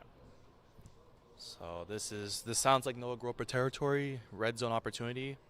But again, Brennan Burke has been pretty much the red zone target in this game, especially. So now, if you're throwing about a Groper here, are you doing like a quick out? Are you doing a crosser? Or are you doing maybe a corner route? I would say, honestly, even like an in and out for Groper. Groper he won't necessarily maybe go over top in the back of the end zone, but I can see him going towards like a slant out or just a quick out. Freeman gets the snap. He looks to his right, goes to the back of the end zone. Corey said Robertson, touchdown! Good job by the big man, getting not 1 but 2 feet inbounds there, making the grab. Touchdown, Rick and Marty, and they retake the lead here by a score of 22-20. With that, though, all 3 guys on the left side, including Sam Anastasiopoulos, Evan Chivik, and Matthew Leutner, they all focus on Groper's triple move there, which allowed Corey Sims-Robertson to be open in the back of the end zone there. And great job for catching it with his feet in bounds. But that's how much attention Noah Groper gets. All 3 guys were watching him, and no one watched the fact that someone was actually behind him. And if they were probably playing lanes, that's the one weakness you have is if you watch the front, you don't watch too much of what's going on behind, especially with no communication there. So 2-point convo attempt here by Rick and Marty, looking to go up by 4. Sidearm pass. That one just looked awkward right there by Freeman. Good rush by Steinberg. Yeah, that was. These points are key, though. I know it's only a 2-point game, but these points add up, and with less than 9 minutes left in this game, a stop like that could honestly, you never know. It could be the difference when it comes to last second touchdown, where Convert could either win the game or tie the game. But now let's see what's Snowdon down by 2. So Malinoff with his squad now back on the field. Malinoff's going deep down the left-hand side. A bump there by Freeman. Yeah, pass interference. Good call right there by Alexa Diab, the official. Yeah. Freeman ended up bumping the receiver. So unfortunately there, that is something where Marty didn't turn around there. And I knew the ball, it might have seemed uncatchable to some, but Chivik, with that route, he was going to cut back into it. And if Marty didn't turn around and play the ball there, caused, unfortunately, a pass interference. I've been on both sides of that as the receiver and the DB. At DB, you're going to hate that call, but as a receiver, you're in a position where you're not allowed to catch the ball there, and you have to get a chance to, and unfortunately, Marty didn't get a chance to turn. And is this perhaps a challenge? I'm not sure. Yeah, in the finals, you can challenge plays. Oh. I'm not sure pass interference is one of the plays you could challenge here. Yeah. I don't know. I think it's pretty cut and dry. I mean, yeah. The receiver was a step ahead. Freeman definitely bumped the receiver off of his route. I think that, so we see here right on the instant replay, right on our right side screen there, so you see Freeman get the pass off, almost batted down by Schiller. So you see Freeman now and Shivik running step for step. Shivik has at least a step or 2 now on Freeman, and Freeman bumps him. Yeah, unfortunately, it was intentional, but it wasn't intentional. Sorry, but unfortunately, which is in the wrong place. Malinoff going to the right, pass to the left, touchdown! Matthew Fixman. Fixman with another big grab right there. So now Snowdon Deli Degens retake the lead up by a score of 26-22. This is where Snowdon Deli Degens has to go for 2, which is what they had called. So let's see what they come up with. They don't normally go for 2 unless it's necessary. They're pretty efficient with the 1-point conversions. So let's see if Rick and Marty can actually get a stop and keep this still within a touchdown reach for it to take the lead. Pass on that gets intercepted by big man Jadaridi. He's not going to be able to run that one down, though, to return it for 2 points of his own. Yeah, now, coming into this game, I should say, Snowdon Deli Degens had only one 2-point convo in this postseason. That's actually made by Matthew Lutner. But again, that one didn't work out right there. So a 4-point lead now for Snowdon Deli Degens over Rick and Marty with about just inside of 6 minutes remaining in the contest. Key thing for Rick and Marty, honestly, right now, just control the game. They have clock on their side. Most likely, Snowdon Deli Degens is going to get another possession out of it. I don't think you can milk 5 minutes. But honestly, just being efficient, take as much time as you can, but also if you see an opportunity to score, you score. So catch right there by Burke on first down. Pickup of about 7, maybe 8 yards. Keeping the Snowdon Deli Degens defense on the field is going to be something that Rick and Marty is going to look to keep going because a lot of these players are two-ways. So, again, getting Snowdon Deli Degens fatigued or even just agitated with nice catches and moving them down the field slowly, it could work out for Rick and Marty in the long run, especially with the clock winding under 5 minutes. So second and about 2 right here, long 2. Freeman going to the sideline. Corey Sim Robertson, the big man with the catch. Tackled about 10 to 12 yards away from the end zone by Sam Anastopoulos. Saving the touchdown right there. Yeah, honestly, credit to Sam for going across field there, for making that tackle. But again, Marty Freeman loves using the sidelines, and Corey Sims Robertson made it useful there and there. Because if Sam didn't make that tackle, he was walking away with the touchdown right there.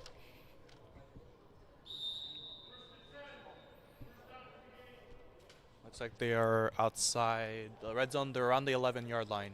Yep. So they could get a first down, but realistically, it's basically going in the end zone at this point.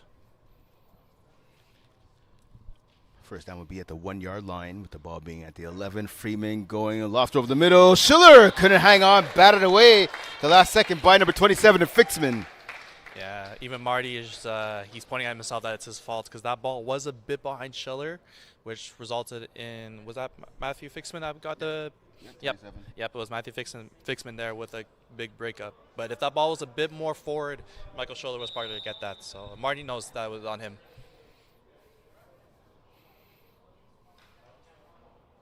And we have the Co-Ed 3 championship game coming up next between Mixtologue, the mixologist, if you will, and taking on Vulturez. Get to that in a second. Pass over the middle. Oh, off the hands of Perez. See the disappointment in the body language right there by Anastasopoulos. If he would have been able to stay up on his feet, would have probably had an interception right there. We talked about his impact, like I said earlier, All-Star in Division B, 5 INTs, a pick 6, 7 INTs in Division D, 2 INTs in Division C. Pretty much if you throw a ball in the vicinity of number 17 for Snowdon Deli Degens, if it's not on point, there's a chance he's going to come away with it. 100% there. Rick and Marty is very fortunate that Sam lost his footing there, wasn't able to catch that interception. A rare drop from Jonathan Perez there also. Yeah, but exactly. the ball was also a bit high though, so not solely on his fault. Coming into this game, Rick and Marty 12 for 13 in the red zone. Freeman gets a snap, throws a little miscommunication right there between Groper and his quarterback. Yeah, rare miscommunication between Groper and Friedman. So now 4th down now facing this Rick and Marty offense. Yeah. 3 for 6 and 4th downs coming into today. At this point, you have to go into the end zone. So, again, Groper's going to get attention, but you have Michael Schiller, who's been a target as well. You have Jonathan Perez, who's been steady. Brennan Burke, who hasn't been too loud in the second half so far, so maybe him being in the middle of the field could be something open up. You have Sam there, but if you have some distractions enough, you might be able to find a gap there for Burke to slid in for a touchdown. So we'll see what comes up there on 4th down. Snowdon Deli Degens have held their opponents to 3 for 10 on 4th down. Pass, caught by Groper, touchdown, Rick and Marty. Groper had to use his wheels on that route for sure. Noah Groper showing his clutchness right there for a big grab. Less than 90 seconds remaining. Pardon me, just over 90 seconds remaining in the contest. That was a nice 10 in, and no one followed. That's the thing. They were probably playing lanes there from Snowdon, but the thing is they let off the cushion. No one was playing at the end zone, right at the line, so Groper had enough time to catch the ball down in the run and basically was in the end zone right there. And so let me ask you, so with a 28-26 lead right now for Rick and Marty, you mentioned it right there, no one was playing at the goal line. Everyone was playing back. As a defender, what would you be doing there? So it's tough because you're just naturally backing up on defense, but you got to know where the sticks are, and they weren't going to play for the first there. So as a defender, I would start off maybe like at the 5-yard line and back up to the point that you're in front of the goal line there. And unfortunately, the closest defenders were 2-3 yards behind the goal line, so it's just easier for Groper there. So we go. Freeman gets the snap. 1-point convo attempt for his team. Pass over the middle. Burke, he makes the catch, and he's in. 2-point lead now goes to 3. 29-26 is the lead for Rick and Marty. About 1:40 now remaining on the clock. Again, Sam was there, but just not playing the front of the sticks, and that's how Brendan Burke was able to just catch the ball. Well, maybe a bit of trash talking there, you never know. But I know Brendan Burke is really hyped about this game, especially with the lead that they have now. So with less than 2 minutes left, this is Snowdon, Deli, and Degens' chance to prove that they can finish an undefeated season, like you said, with the Braves potentially tomorrow. And Anastasopoulos makes the catch. He's tackled immediately by Schiller. And again, Schiller now playing defensive back. Groper was able to get to the quarterback just a little bit faster than the longer Schiller, now playing rusher. Yeah, switching to have Groper as rusher, smart, because Groper knows how to rush. Yeah, really good rusher in higher divisions. Pick up a 6 on first down. Now pass caught over the middle by Epstein. That's going to be enough for the first down. Pick up of about 6, 7, maybe we call it 8 right there on for second down by Epstein, picking up a first down, moving the chains, if you will, for his offense. The thing, though, with having Groper as a rusher, it now leaves the opportunity to throw a bit more in the middle because Malinov wasn't able to throw as much in the middle with Michael Schiller in his face as a rusher. But having the shorter Groper, he may be quick to get there, and he's a really good rusher in Groper, but that potentially leaves the short yardages, especially up front. Malinov moves quickly to the right, caught by Kadanoff. He's tackled by Perez. Pick up here of about, say, 5 yards here on first down. Yeah, Malinov did have Anastasopoulos on a seam in the slots, but I guess he went shorter. Maybe didn't see Sam there, but Sam was definitely wide open there. Guys, no one picked him up. Malinov moving his offense quickly. He's going to run here. Can he get it out of bounds? He does. Stops the clock as well. That was the main point right there. Yeah, and still he didn't get the first, but again, the key thing was getting out of bounds there. Yeah. So third down now and 1. 31 seconds remaining in the contest. Great job from Snowdon and Deli Degens for managing the clock. There's 30 seconds left in this game, and again, if they score, they want to leave with Rick and Marty with not much time on the clock, and they've been doing a great job at doing that so far. Malinov gets a snap. He looks to the right. Oh, and a one-hopper off the floor. Intended receiver right there was number 14, Kadanoff, but again, that ball not having enough air underneath it. This is a big fourth down here. 4th and 1.5 to 2, 1.5 roughly, or 1 yard. But Malinov could run it. But again, it's 4th down, so this is make or break for Snowdon Deli Degens. Here we go. This could be the final play of the season here for the Snowdon Deli Degens offense. Malinov gets a snap. He looks to his left. He's going to his right. He's going to run. He's going to have enough for the first, going towards the end zone. Touchdown, Snowdon Deli Degens, Adam Malinov. What a concept there.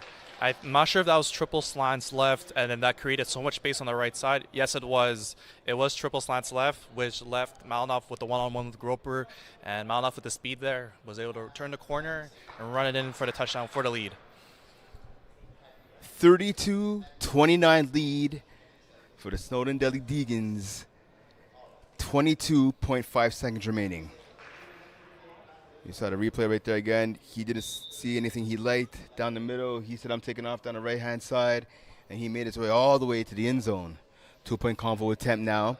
Double quarterback here being play, passing it back in the end zone, through the hands of the receiver and Fixman. Looks like he should have probably came down with that ball.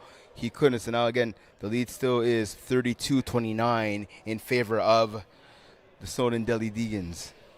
Looks like with roughly 22 seconds on our clock, but maybe it's 25 perhaps. Do you still have the ability to get another first down? I expect Roper to probably have a target at this point.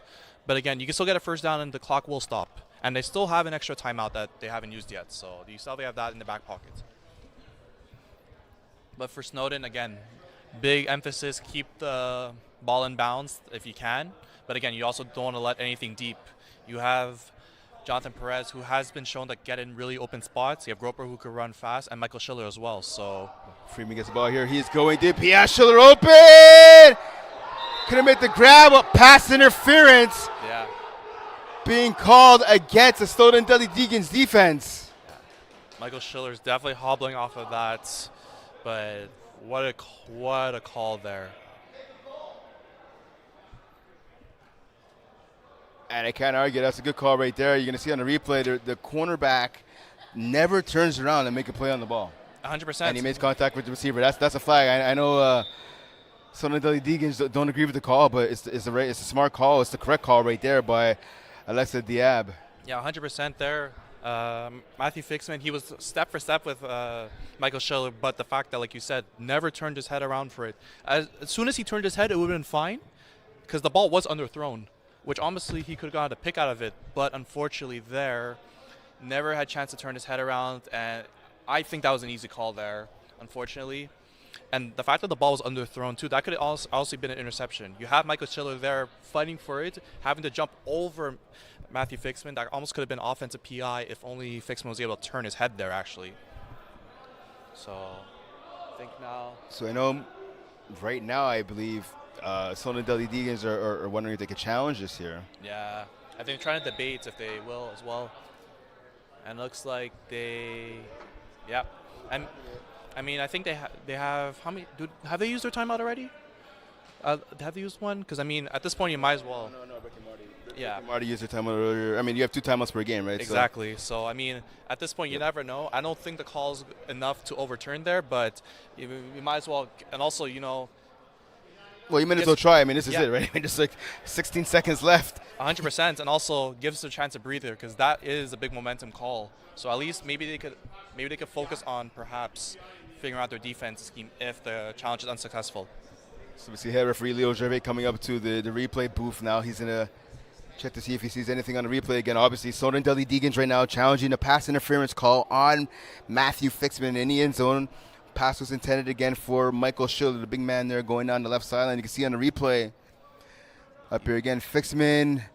Coverage wasn't horrible, but again, he makes contact with the receiver and he doesn't get his body turned around at all. He doesn't even try to make to look to see where the ball is. I mean, from the NFL, the CFL, college ball, university ball, that call is going to be called, I think, all the time. Yeah, unfortunately. And the thing is, he could have, if he turned, he probably was going to get an interception there or an Or at OPI. least a pass, yeah, exactly. Or even past the defense, right? Like he would have knocked it down. That's the thing with the defender too. It's like if you don't turn, it's like it's so hard to get a call favored your way, especially if you don't turn.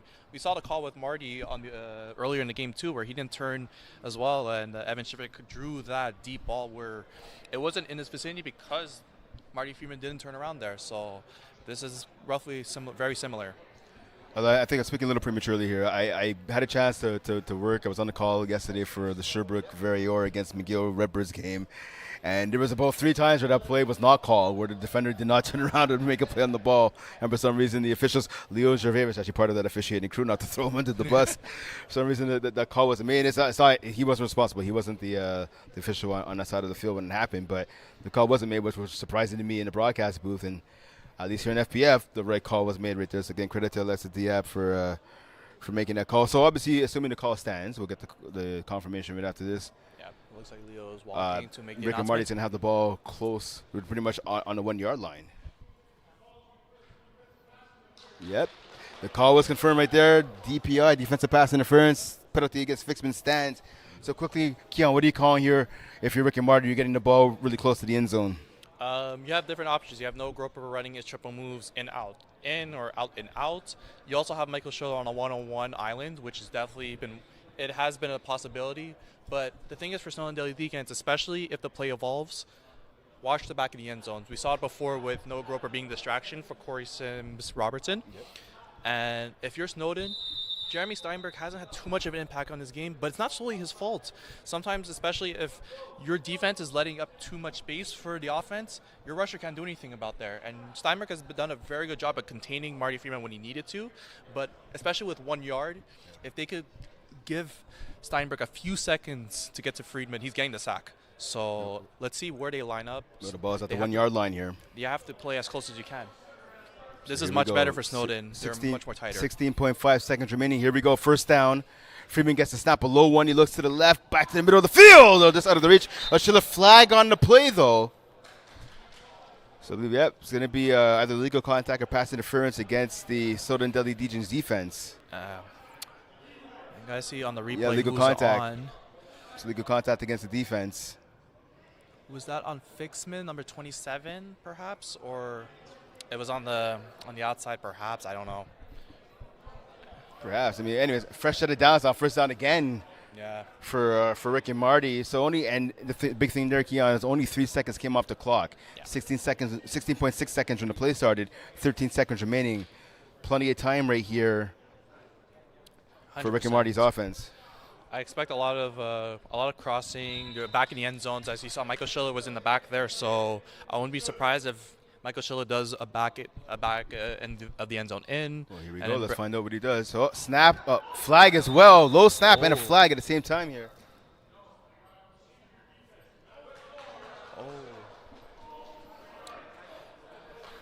Okay, it was definitely on Matthew So- Lutner. Wow.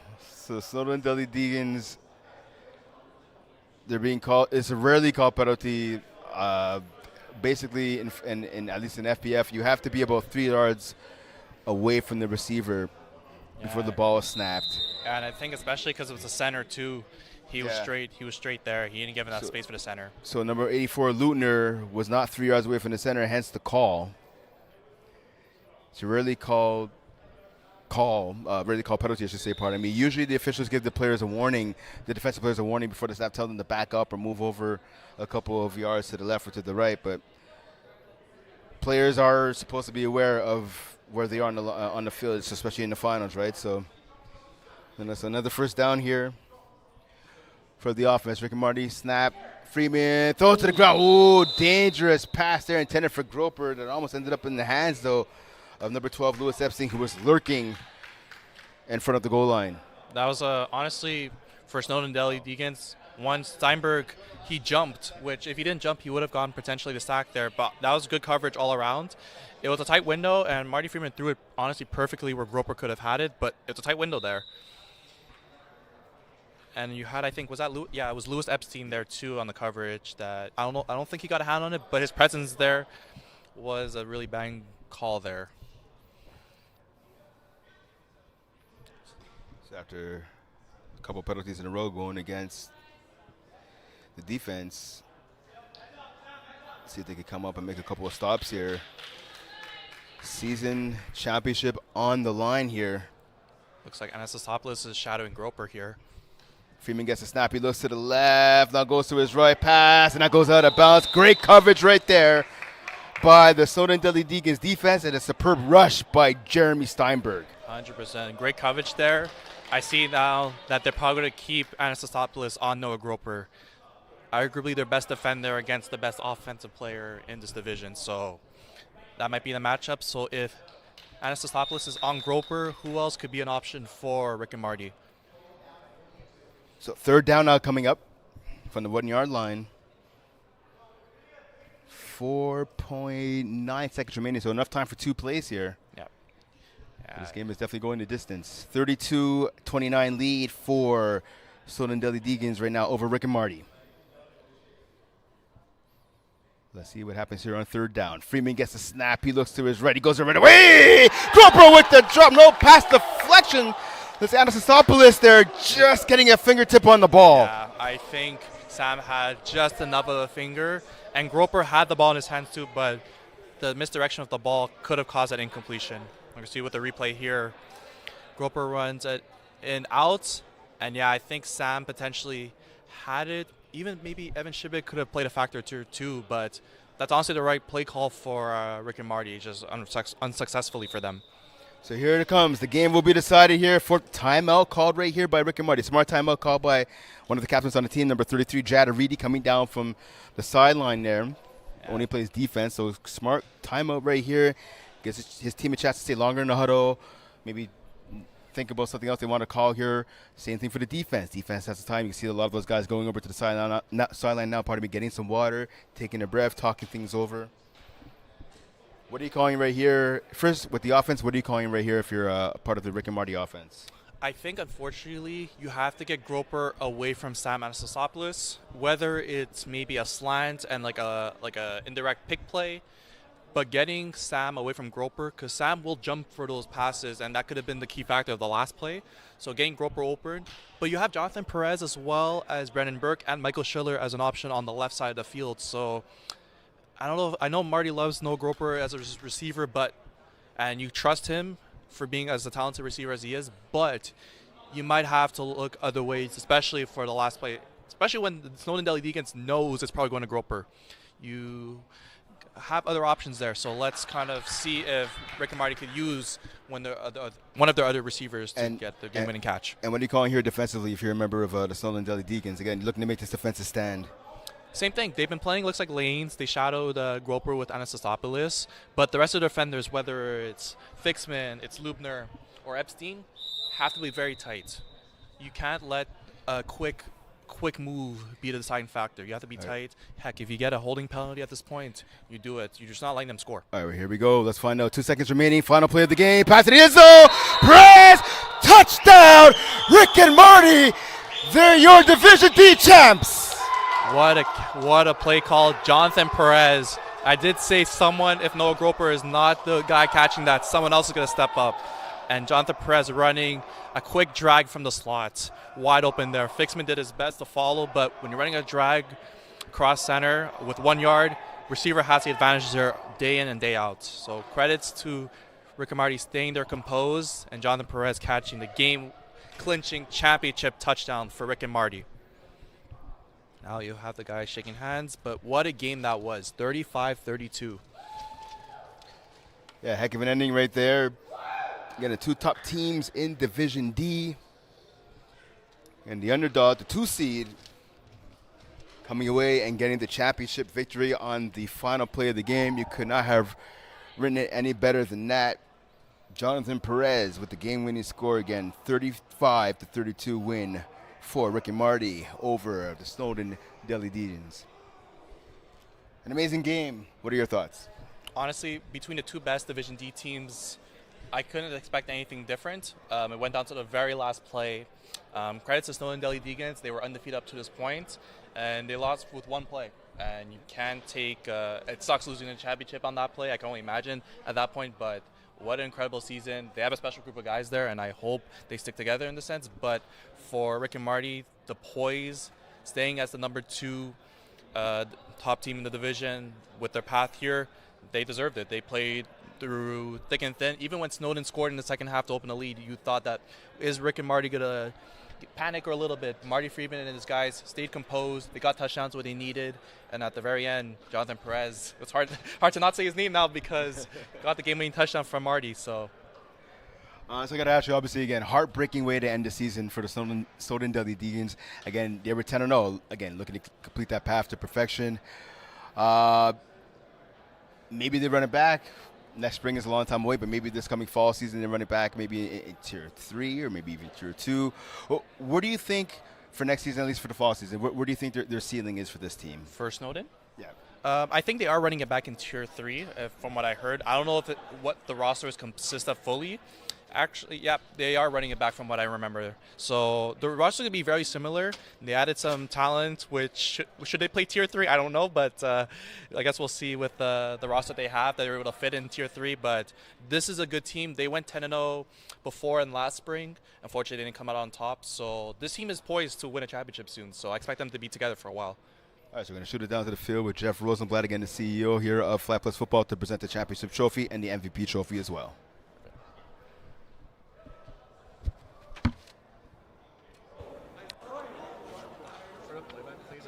Oh, yeah, we got the thumbs up?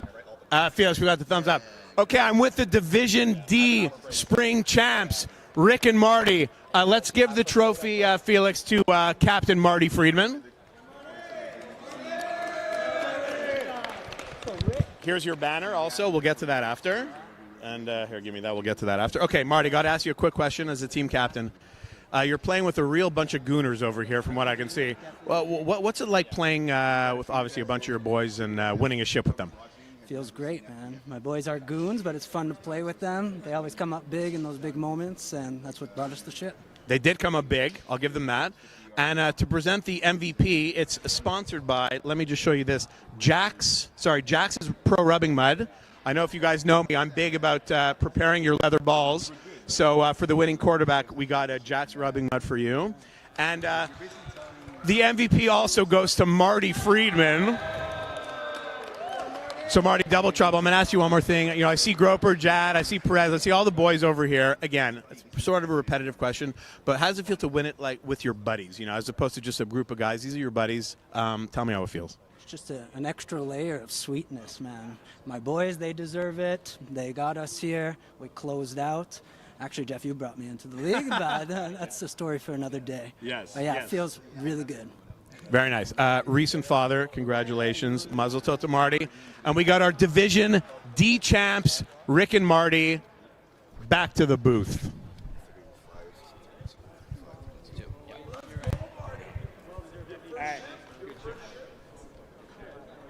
All right, Am so I there you go. good? The championship trophy being presented to Rick and Marty. MVP of the game appears to be Marty Freeman, the quarterback, rightfully, deservedly so. A huge victory. Again, so now we talked about Snowdon and Degens. For Rick and Marty now, right, this is a championship for them. For Marty Freeman, this is first, right? Yeah. Again, a veteran. He's been in the league for a long, long time, winning his first championship, so congrats to him. Where do you think this team could go next? I think definitely, I don't think Marty usually plays in the fall, so I think they're going to come back usually in the winter. That usually tends to be with Marty. I would say, honestly, maybe Division 4. I don't know about Division 3, but, like, they have a good fun group of guys. I had the experience of playing with them last year, so they have a group of guys there, and I expect them to just jump up. I mean, you want a championship in Division D, so whether you come back in the fall, you come back in the winter, you're going to be moving up. So, and also with that, you can add maybe a piece or two, but definitely when they come back, they're going to be hungry to win more. I know Marty, one's not going to be enough for him. All right, so basically what you're saying is because you played on your team, you propelled them to championship victory today. I'm joking. Yeah, so again, hey, listen, great game. Congratulations to both teams. Again, heartbreaking loss for Snowdon and Deli Degens. Their path to perfection falls literally one play short. Congrats, though, to, again, Rick and Marty. Huge comeback victory. You got to give credit, though, to that Snowdon Deli Degens defense, right? They had 3 penalties in a row, gave a bunch of first downs to their opponents. They stopped them once, they stopped them twice, stopped them 3 times, just again falling short just on the last play of the game. That's how sometimes football is, right? Sometimes football will be your best friend, sometimes you hate it, and I guess maybe for tonight, tears of joy for one side, tears of agony for another. 35-32 victory for Rick and Marty over Snowdon Deli Degens. Rick and Marty are your Division D champs. He's Keon, I'm Brent. Thanks for tuning in. Don't forget, up next we have the Co-Ed 3 championship game coming up between Mixtologue, and the Vulturez. Stay tuned.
evening and welcome to Complexe and home of Flag Plus Football's Co-Ed 3 Championship matchup between the 8 seed Vulturez and the number 3 seed Mixtologue.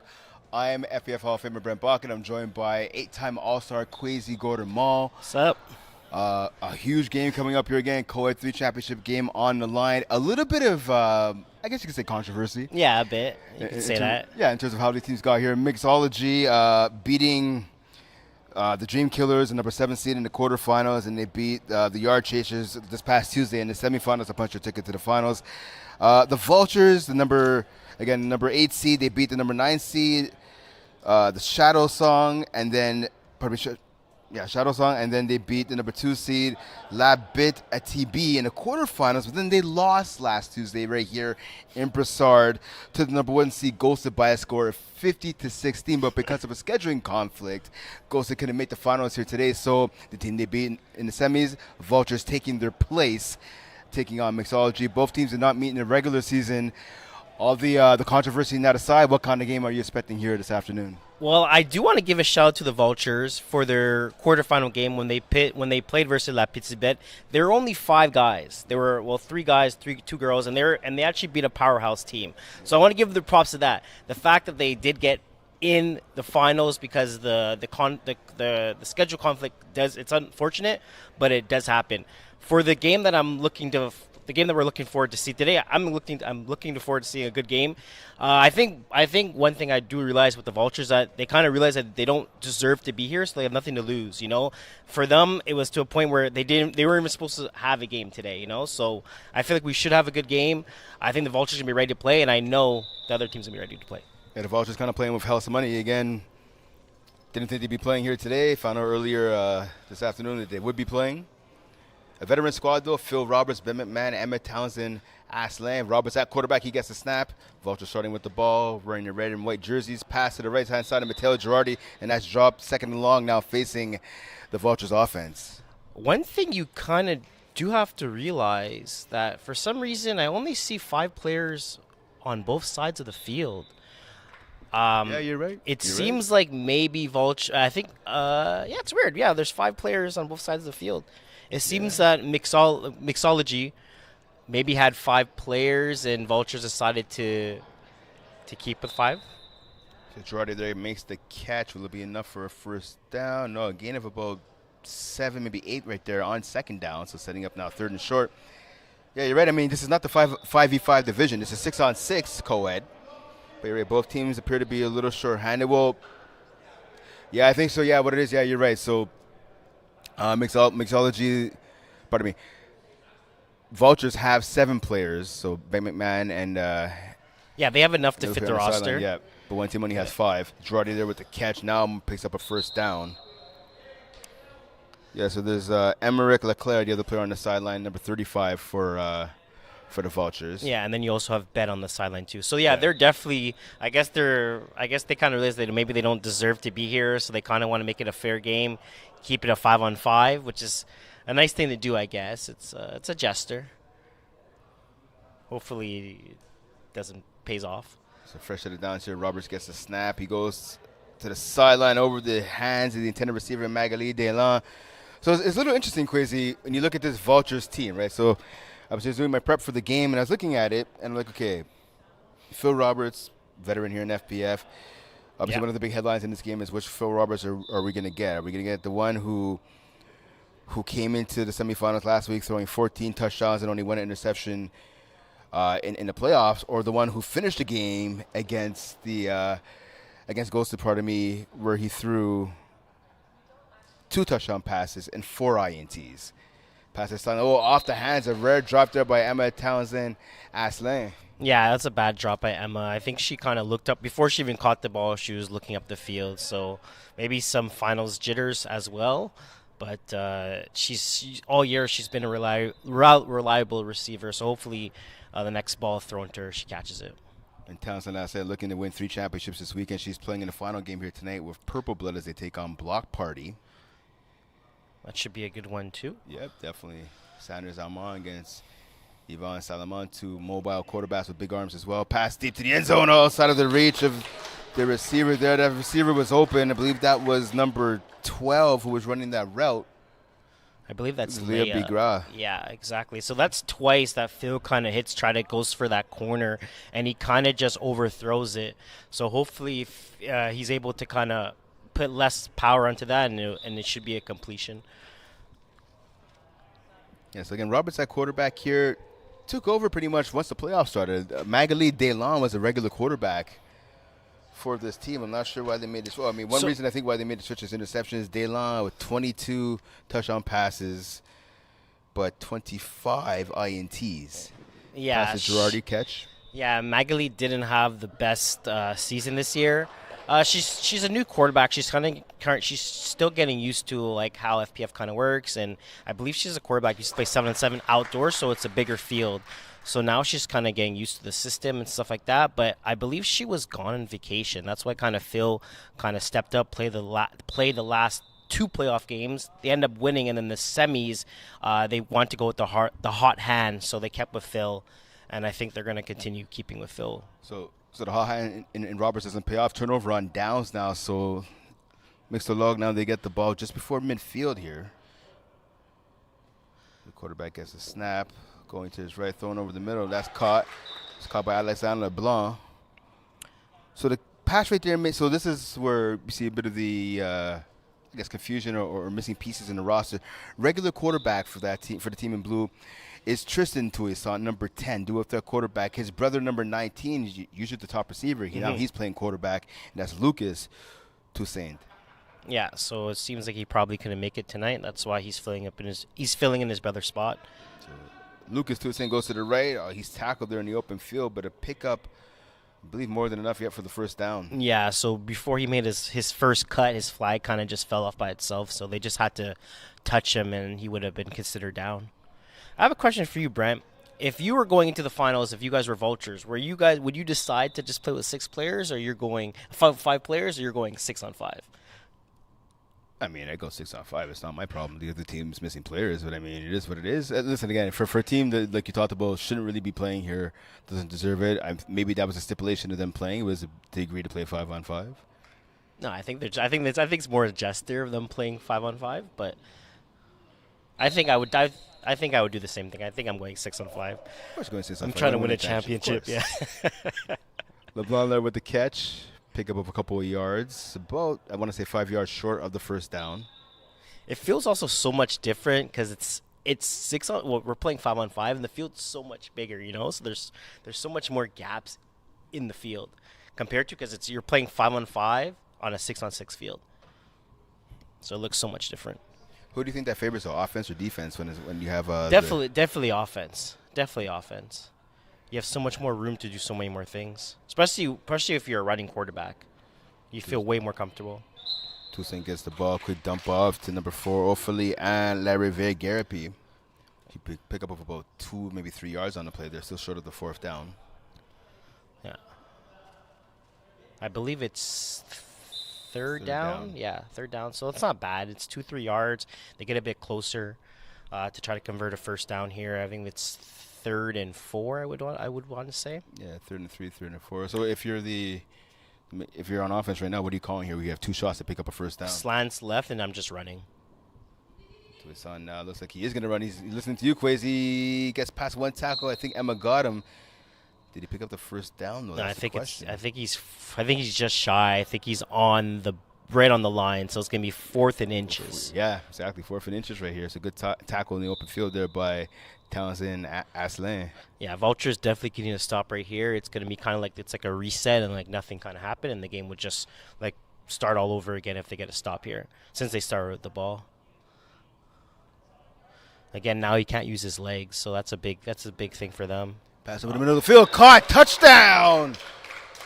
Larivière Garapi with the touchdown, first of the game, and Mixtologue is up by a score of 6-0.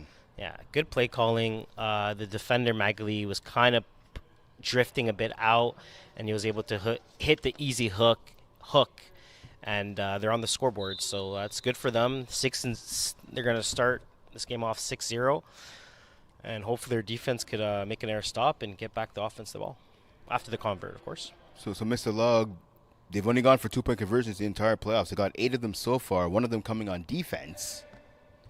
Of course, our quarterback, Tristan Toussaint leads the way with 3 2-point conversions, but again, he's out of the lineup here this afternoon. I believe they're also going for they're going for 2 though. Yep. 2-point conversion attempt by Lucas. Now pass Yeah. short of the goal line, and that's dropped in the flat. So 6-0 lead right here for Mixtologue. Now again with Phil Roberts now in the team. Vultures coming up for the second offensive drive. What do you want to see out of them? I would like to see Phil hit that corner to Leia. It was wide open twice. He kind of just overthrew it. And also, I would want to see kind of Phil be a bit more composed. I feel like he's kind of nervous. He doesn't really – his balls are not coming out the way they should. I think he needs to start a bit easier. Start with maybe some hooks. Just get some completions and get the train going. So let's see what Phil Roberts decides to do here on first down. He gets the ball. He looks to his left, now to the right. He has player open. Big ground off her hands. Oh, if that pass is about a half a yard shorter, that would have been 6 for sure. You can see the frustration in her body language. Exactly. So that's 3 throws that it's a bit overthrown, and they're walking touchdowns. So if you could just get that ball just a bit underthrown, not underthrown, but just a bit less power on the ball, he's going to score touchdowns tonight for sure. Again, this is the third of 5 games going on here on Championship Saturday. We have the Women's C Division Championship game coming up next, and then we're going to close things off with the Co-Ed 2 Division Championship game. So that's right there. That's a perfect pass by Phil to Magali for a good about, I want to say 7-8 yards. A nice little easy hook to kind of start get things going. And I think that's exactly Phil needs to start doing right now. Even though the corners are there, that post wheel was there, just take the easy hooks. They're giving it to you. So third and about 1 right here, facing a long one, facing the Vultures offense. Roberts gets the snap. He looks to his right. He's going down the middle. Tansanase open, and she is overthrown. She was wide open, but Roberts not showing much accuracy there with the deep ball. No, exactly. He's overthrowing it. He's overthrowing his receivers. That's, again, wide open, walk-in touchdown. If he underthrows that just a bit, puts it more, less air on it, and Emma would have had a wide open touchdown. A walk-in touchdown, actually. So now we have a 4th down again. Yeah, 4th down so far in the postseason. The Vultures are 4 for 8 on 4th down. Looking at the defense, Mixtologue, they are 5 for 7 on 4th downs. It's a pass to Girardi. Nice, easy, quick pickup right there on the hook pattern. More than enough for the 1st down. Yeah, so right there, easy hooks, right? I feel like I believe he has 3 completions right now, and they all have been hooks. And he kind of like does the hook, and then he kind of goes away from it. I think he has to just keep doing hooks. He's going to easily drive on the field, and he's going to realize that you could just run hooks probably this whole game. So fresh set of downs now for the Vultures offense. The ball about a yard past midfield. Roberts gets the snap from Bigra. There's a hook Goes right to there. his right. Is Roberts going to run? Yes, he will. Roberts trying to get past one guy he can't tackle, but not before picking up about, I want to say 6, maybe 7 yards. Oh, a little bit more. 9, actually, on that run by Roberts. Yeah, he had a lot of space after he made that first cut and juked the rusher, and he was pretty much gone. He also had the hook wide open to the side of him, too, if he kind of decided to kind of look that side. But, again, he has so many things open. I think he just has to be more composed and just take what the defense is giving you.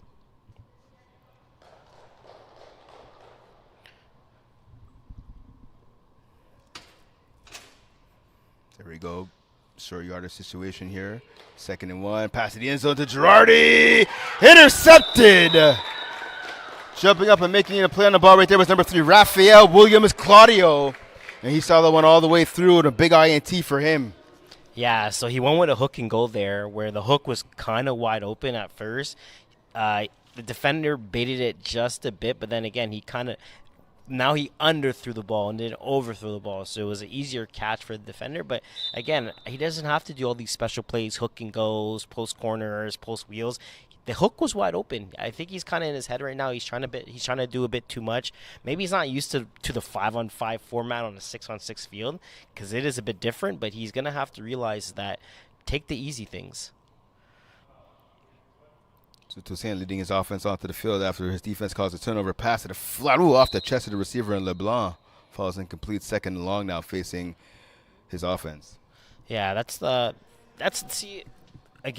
good start. Even though she dropped the ball, I don't think LeBlanc is going to make that many drops. I think that's probably going to be her only drop that she's going to have, and I'm sure she's going to want that one back. But again, this is what they kind of understand what to do. Do the hooks. The hooks are wide open. I think if they continue doing this, they're gonna realize that it's gonna be so much easier for them. Toussaint for a strike up the middle. Nice catch right there by Williams Claudio. He had Townsend Asselin right in his back pocket, but still able to leap up high and make the grab. Yeah, that's tacking at his highest point. Kind of when he just got his interception just before he went for that ball and he made a nice catch. So fresh set of downs now for the offense. About 8 to maybe 10 yards past midfield here. Well, I want to say maybe the 13, possibly 14-yard line of their opponents. But just about 6 minutes remaining here in this first half before pro clock. And here we go. So 2 receivers to the right, 1 to the left. Obviously, snapper in the middle. Toussaint gets a snap. He throws it to LeBlanc. LeBlanc tries to scamper down the right sideline. She was tackled by Delon. Yeah, nice little easy route there. A quick slant out right. Easy catch. She got about 5 or 6 yards. And now they're on second down. Manageable second. Yeah, second and about maybe a long 2 right there. So like you talked about, though, Quasi, obviously a ton of options right now. They're already in the red zone, so Toussaint cannot run. But right now he's showing he doesn't really need to. Pass to LeBlanc. She stretches out the ball. Is it enough for the first down? I think it is. Let's find out where the officials placed the marker. Yep, it's going to be just after the first down. So they got a first down. They're going to be first and about 3 yards out. So again, they're going to have 4 attempts to punch this in. Their playbook is going to be, it's pretty big when you have 4 downs and you're that close to the touchdown. So I'm going to be, I think they're going to just do all hooks again. So if you're the defense though right now, Quasi, obviously defense is one of your specialties. So are you playing lanes here or what are you doing? I would go man to man. At the end of the day, one thing you do have to kind of see, I thought they're kind of balancing too, because it's kind of weird because Mixtology has 3 girls on the field as well, so they're actually going. There's a touchdown right there. It means that a moot point. But what I was trying to say was that like Vultures are actually being pretty damn nice because they're actually going with the 3 girls that Mixtology has, because you could have 3 guys and 2 girls on the field, but they're really going 3 on 3 versus 2 on 2. So I was gonna say you go man to man and kind of get the easier matchup, but it seems like they're being pretty nice about the situation right now. So the touchdown was made there by number 3, Raphael Williams Claudio. He started the drive with an interception. He ends it with a touchdown, 1-point conversion attempt. Gets the convert too. Caught by him as well. It's been a one-man show so far. Yeah, if Vultures want to win this game, they definitely. I don't think 2 things. I don't think they should pick on his side, and when he's on offense, I think they have to key in on him. I think if they could try to take him away out of the game, they have a good chance to win this. Because again, they're only down by 12. There's about 4 minutes left. They could waste all this clock, score a touchdown. They could go into half being down 6-7 points after the convert. So I think that's what they're going to have to do. Just under 3.5 minutes remaining here in this first half. 13-0 lead for Mixtologue over Vultures. Phil Robertson and his offense. Right now they have not looked in sync. Let's see if this drive is another story. She has Emma wide open. There you go. Nice catch right there. Oh, she based 1 tackle attempt right down the middle of the field. Almost broke another right there. Emma Townsend Asselin for cheering section in the house. For our teammates from Chaos, Marilyn Cesare and Lamia Zajundi. Yeah, she has her supporters out here today. But great route from Emma. Good catch. Good yak yards as well too. It's a great way to start off the drive. First Easy down. hooks right Roberts there. gets flushed to his right. Throws a pass. Caught by Townsend Asselin again. There you go. And whenever there's doubt, throw the ball to number 7. For the ones that don't know, Emma's number 7. Yes, there you go. Well, it's 2 number 7s. The Deli has number 7, so still to the taller number 7. Yeah. It's another first down from the Roberts to Townsend Asselin connection. Just inside of 2 minutes remaining here on the clock in the first half. Roberts gets a snap. He looks to the right. He gets flushed there again. He's running. Is he gonna run? Yes, he is. Can't get past Williams Claudio. minimal pickup there. Maybe about 3 yards, maybe 4. Is he in the red? No, it's fine. Okay, no, the ref is just kind of showing where the ball is. Yeah, pro clock being announced right there by the official. So pickup of about 1.5, maybe 2 at the most right there on the scamper by Roberts. Yeah, I'm not exactly sure. Phil doesn't seem like he's. I don't know. He doesn't seem like he's locked in. He feels like this doesn't feel like a championship game for him. I'm not exactly sure. When I watched him play his quarters, he looked so much better. Here's a pass, and that pass was a lot better right there. Caught by Big Rod. Touchdown. Vultures, they are on the board, down 13-6. That was a great throw by Phil. I think that's his best throw of the day, and I think it brings a bit of some confidence because for now right now I'm not seeing the oomph that I usually see from Phil. You know, like the swagger. Maybe he heard you. That's why he threw that touchdown pass right there. Well, hopefully he did because again, he's able to do so much better than what he's doing right now. 1-point convo attempt. Nice move, Emma. Pass to Emma Thompson. She catches it. Good for the 1-point convo. The lead is now 13-7 in favor of Mixtologue as they get the ball back on offense. Yeah, So Casey, let me ask you. Obviously, that was a good drive, like you were saying with Phil. What in your opinion, made that drive so successful? Just the first catch. The pass to Emma, I think it was maybe about 15 yards, and then he kind of went right back to it and there 5 yards. I think it brought him confidence, you know. For the first 2 other drives that he had, he missed the deep corner twice, and then he missed the wheel. So it was 2 incomplete passes in the first drive and then 1 incomplete that were touchdowns. So I think that kind of didn't give him as much motivation for it. There, you kind of start off with a 15-yard gain and then an air 10-yard gain. I feel like it kind of got things rolling. So Mixtologue, they were rolling on offense. They want to continue that roll. Let's see what they can do here. Run by Lucas Toussaint. Toussaint brace one tackle, another. Oh no! Yeah, it's a flag guard. Yep. Yeah, it's a flag guard. The way he's running with his hands, it's close, but he has to kind of make sure he puts them up a bit. Yeah, so Toussaint there, he was trying to evade a tackle attempt there by Emerick Leclerc, but he did. But unfortunately, he got his hand down over the flag, blocked the defender from deflagging him. Yeah, if he doesn't do that, I think he's gone. To be honest with you.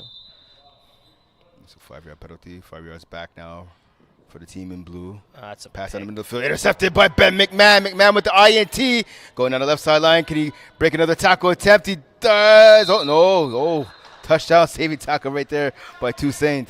That's a great tackle by Toussaint right there, because if he doesn't make that tackle, Ben is definitely in for 6.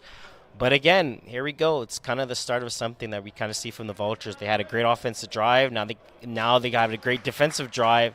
Now they have a chance to either tie this game up or maybe go up by 1. So the INT gives the Vultures the ball after opponent's 8-yard line. Let's see if they can punch it in now. Down by a touchdown. 13-7 is the lead for Mixtologue, but right now the pendulum of momentum is swinging in favor of the Vultures. Let's see what they do right here. Snap by Big Rod to Roberts. Roberts looks to the middle. He's going to run. Running by some time. Quick pass to Girardi. Tackled by Williams Claudio at the 1-yard line. Yeah, it's a great tackle to avoid the touchdown. So they're going to get the ball on the 1-yard line. I believe it's going to be second down. Yeah, 2nd and 1. It's kind of weird. Phil kind of could have ran there. He decided not to. He decided to use his arm, make that completion pass. But it's I'm going to see. I wonder if going further into the game, if Phil's going to try to use his legs a bit more. The ball at the 1 now. Roberts moves a little closer to the snap. Gets it. He has a man open, and McMahon, Thompson catches it for the touchdown. Yeah. So Emma literally ran the same route. She ran the in, back out. Very slow developed, but it worked. It worked pretty well. Phil actually waited literally a couple seconds before throwing the ball to make sure she was wide open, but it worked. So right now they got the touchdown. It's a tie game. There's about a minute left. I believe Vultures are going to go for 1 and try to take the lead. Yeah, 13-13 game right here. Let's see if they can get that 1-point convo like you talked about and get the lead. Roberts gets the snap, going to the corner. Oh, off the hands of 2 receivers and fell down. So that pass, I think, was tended for Big Grau, but Delon was there as well. She got her hands on it. Went off her hands, went off the hands of Big Grau and falls incomplete. So 13-13 is the score. Less than a minute remaining here in this first half. Entertaining game. Yeah, Vultures started off slowly. Now they appear to be awake on offense. Yeah, they definitely did. Unfortunately, it is unfortunate that Magali kind of did touch it. I think she could have caught it too, but believe that pass was for Leia. But again, good job for them. They made it. They tied the game 13-13, so now they're not going to be in a worse situation they could have been going to halftime. Now they just need to stop here and go into the halftime being tie game. Hussein gets open. a snap, looking where to go. Big guy right in his face, throws off his back foot. Ooh, Nice a nice catch right catch. there. A huge grab by the receiver right there. Had Ben McMahon in her back pocket, still able to make the catch. That was a really nice catch. I didn't think she was going to be able to catch on to that, but she did, and that's a huge catch for their team, making it 2nd and 1, I believe. Time is running right now, though. Hussein gets a snap. He's going deep. Ooh, He has nice. to play it open. Caught. Touchdown, LeBlanc. Great catch by LeBlanc. Is literally what I said. She had her first drop in the first drive, I believe, on the hook, and after that, she's been hot. And you can see it right there, wide open streak actually, and she makes a great catch, and she brings her team up by 6 right now. Yeah, blown coverage right there by the Vultures. There was Townsend, Aslan in the area, Emmerich Leclerc in the area. Neither of them picked up the open wide receiver. Yeah, it seems like they both played short on that play, and there's no one playing deep. So that's what happens when you have two people in the same spot. So here we go, a big convert over here. Pass it flat out, broken up by Ben McMahon, who came over at the last second. So 19-13 lead for Mixtologue with 25.4 seconds remaining here in the first half. Yeah, that was huge for them scoring that touchdown there. It kind of put them in a really good situation since they get the ball back in the second half. So if they could go into the if they could go into the half going up by 6 with the ball back, it's going to make it very hard for the Vultures to make a comeback after.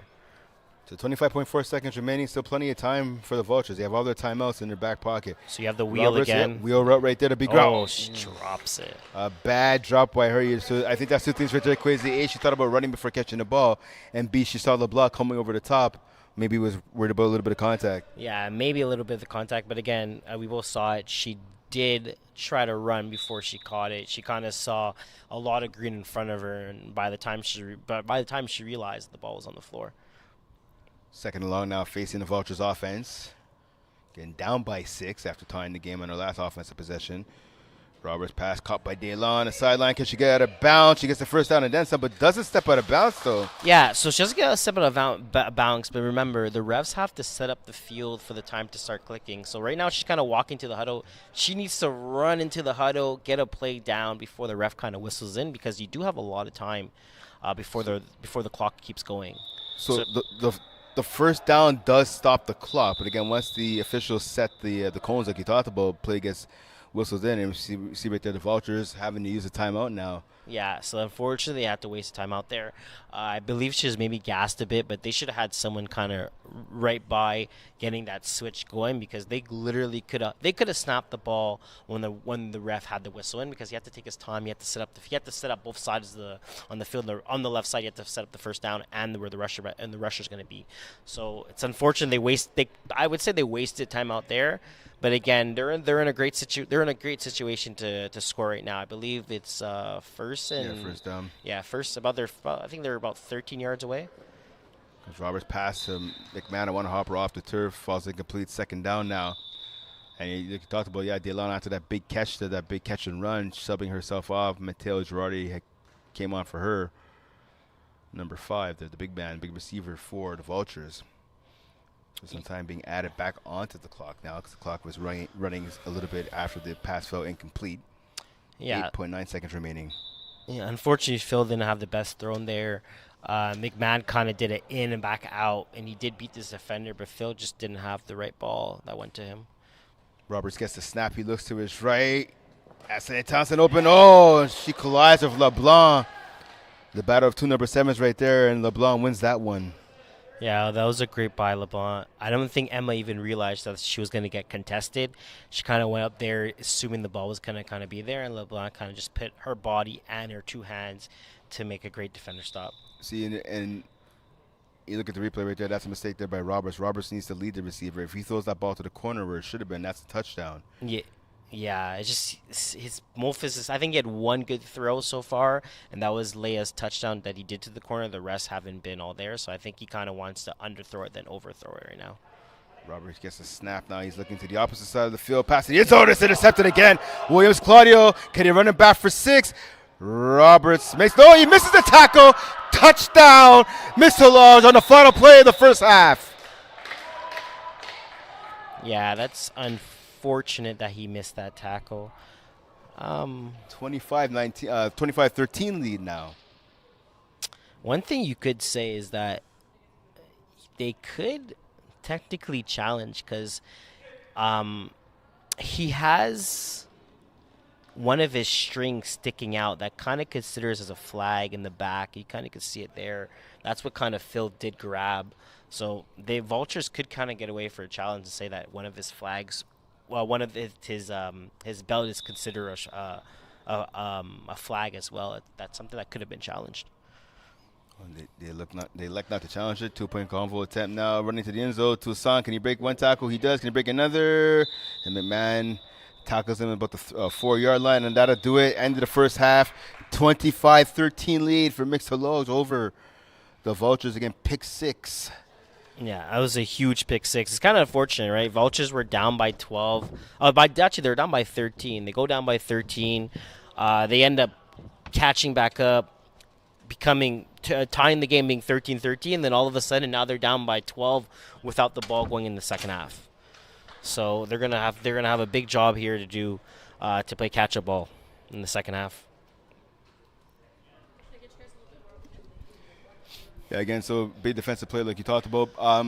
Looking at this Mixtologue squad, right? They talked about their starting quarterback Tristan Toussaint is in there. His brother Luke is taking over. They're also missing some playmakers in Michael Williams, Claudio, Magali Hood, Mally Landreville. But again, listen, they're up 25-13, a strong end of that first half, getting that pick 6. How do you think they keep on with the momentum and walk out of here with the championship? I agree with you. They're definitely missing a couple good players that they're not here right now, but they're doing a great job.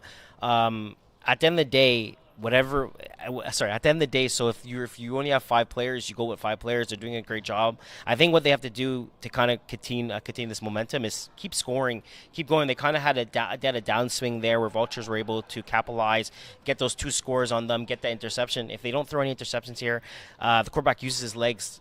Get the first downs, get these hooks. Don't try to do too much. That's one thing I kind of realized around after the first half. The mid of the first half, I feel like he was trying to be a bit too much, and that's the reason why Vultures were able to capitalize and make it a tie game. After that, he kind of calmed down. He had a great pass to LeBlanc that ended up going up by 6, and then they were able to take advantage, getting the pick 6. So I think they just need to continue doing what they did at the beginning of the first half and kind of just go easy, take the easy hooks, and make sure he has to use his legs more. Okay, and going back obviously to the Vultures, like we said, it was a shaky start. They didn't look that impressive. They were down 13-0. They had a bit of a comeback, right? They had to come back and tie up the game. What do they need to do now? Again, they gave it that heartbreaking pick 6. What do they need to do now, the Vultures, to get back on track in the second? They need to have a stop. The first drive, they need to have to make sure stop. Either a turnover downs, a punt, an interception. They need to stop here. Unfortunately, I think if Mixology scores and they're a touchdown here, I don't think they have a chance. I think they have to come out here a second half saying, guys, we were able to tie the game up being down by 13. We could do it again. As we are saying, it is 25-13, right? So down by 12. It's 2 scores, but they got to start with a stop. And I think Phil has to start using his legs a bit more. Put the ball more in his control. Feed your players when you have to get the ball to them, but take control. There's a lot of times where he's kind of like wide open and he's not running. Run away away. Use your legs. Just take control of the game. Coming into today, actually before Tuesday's loss by the Vultures, they have won 3 straight and 4 out of the last 5. Mixtologue coming into this afternoon, 8 wins in a row. Their last loss, June 22nd. That's week 5. That's crazy. It's been a while. They've been hot. When they have a full roster, they've been one of the hottest teams. That's literally why they're in the finals right now. They're a very good team. Yeah, definitely. I'll be looking to make it 9 and trying to win the championship. Let's see if they can do it again. They are 1 half away from being crowned your co-ed 3 champions. Yeah, so again, they're going to start with the ball in the second half. And again, if he just has to start using his legs and easy completions, easy hooks, and they should be fine. Just don't do too much. You're up by 12. Yeah, so CD Fisher's going over talking to Ben McMahon.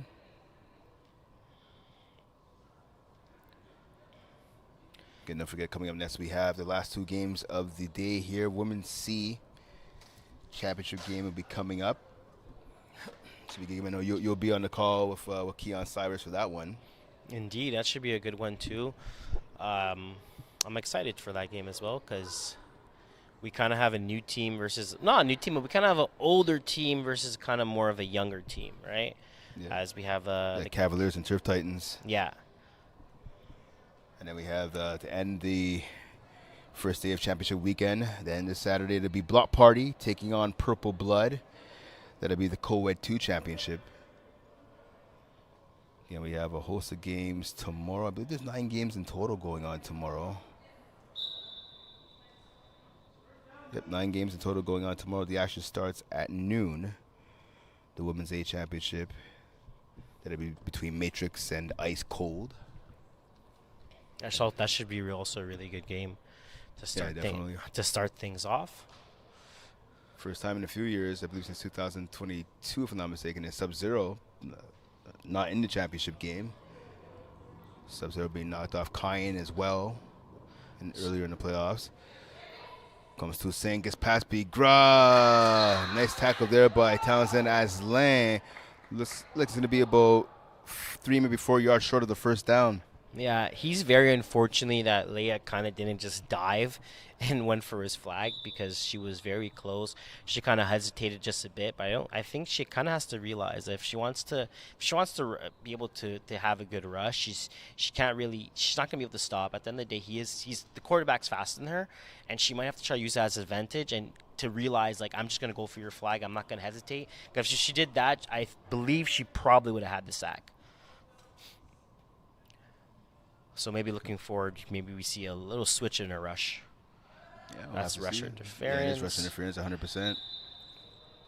Pass goes off the arm of the receiver, but again, the receiver making contact with B. Gross, so will be rusher interference going against Mixtologue. Just wondering now whether they're going to decline the penalty because the pass fell incomplete. Well, rusher interference is 5 yards or 10 yards? It's 5 yards? Yeah, so rusher interference is 5 yards. So it's either they would have went 2nd and 9 or 3rd and 4. So they declined the penalty. Yeah, I think I would have accepted the penalty, to be honest with you.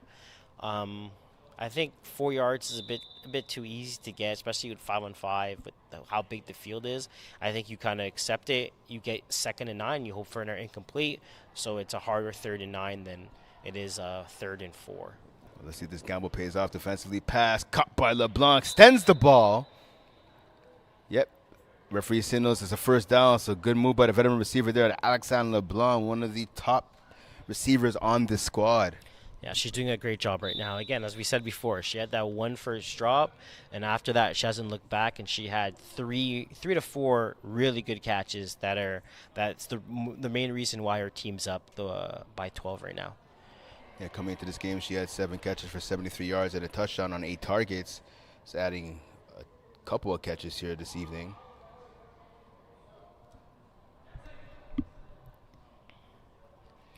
Snap. Seems like this is man-to-man.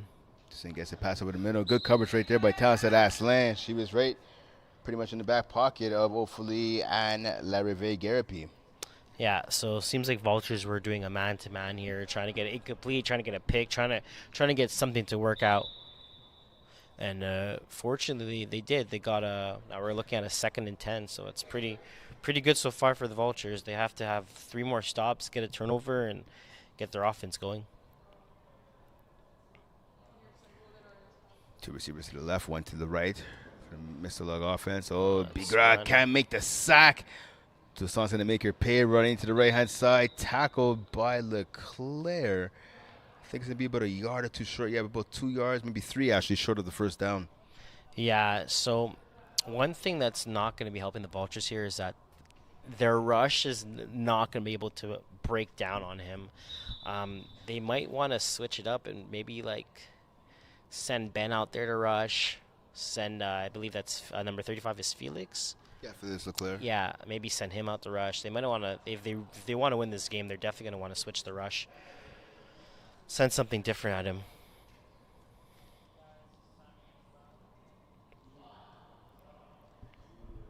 Here we go.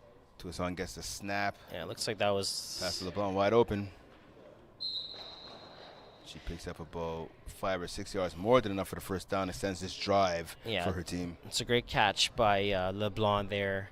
Right now, she's been putting a lot of work in for her team. I think she has all the catches this drive, I want to say, and then the legs by the quarterback as well. But it seems like she's the hot receiver right now.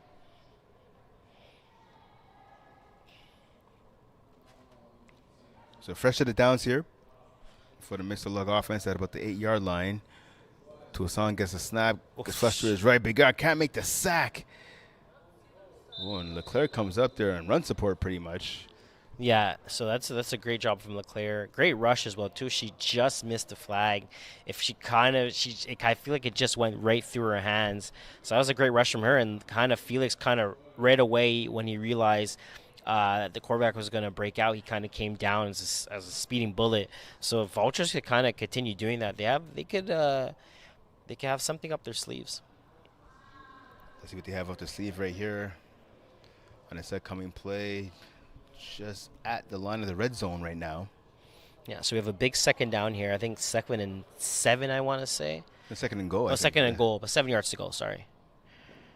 Oh. Toussaint over the middle. Ooh, and a rare mistake right there by Williams Claudio. Been the MVP so far for his team in this game, but a drop over the middle. He had a step or two on the defender, but again, couldn't haul in the pass. Yeah, I think he was thinking about catching and running.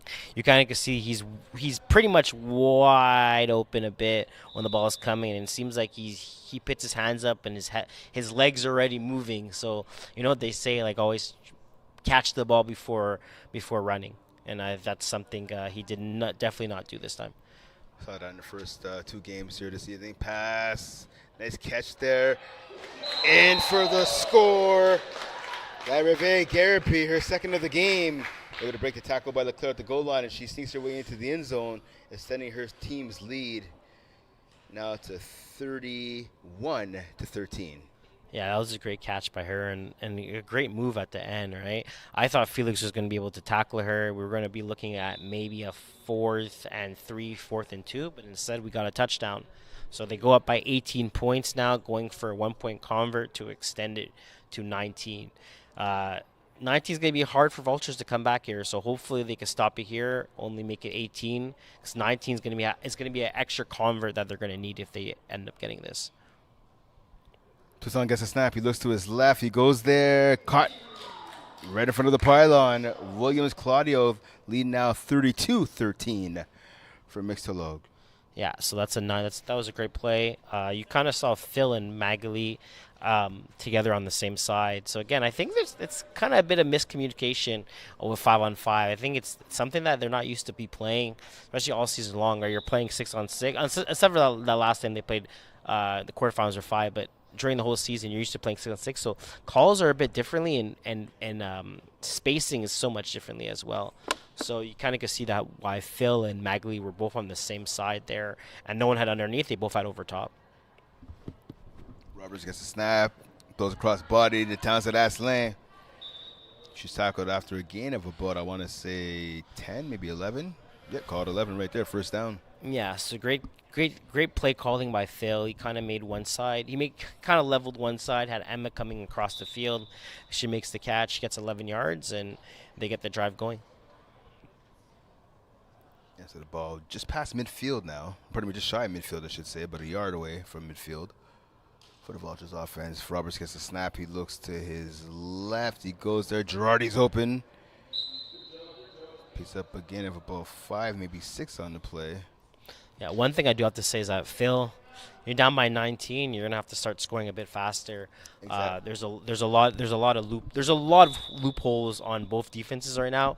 So the deep is open, but if he keeps on going underneath, the time's against him right now. So Roberts gets a snap here, second down. Throw. Girardi gets up in the air, makes the grab. He's tackled by LeBlanc, but not before picking up a first down. Yeah, great tackle from LeBlanc as well, because that continues the time going, right? If she misses that tackle, he probably gets another 3-4 yards. You never know, maybe even scores.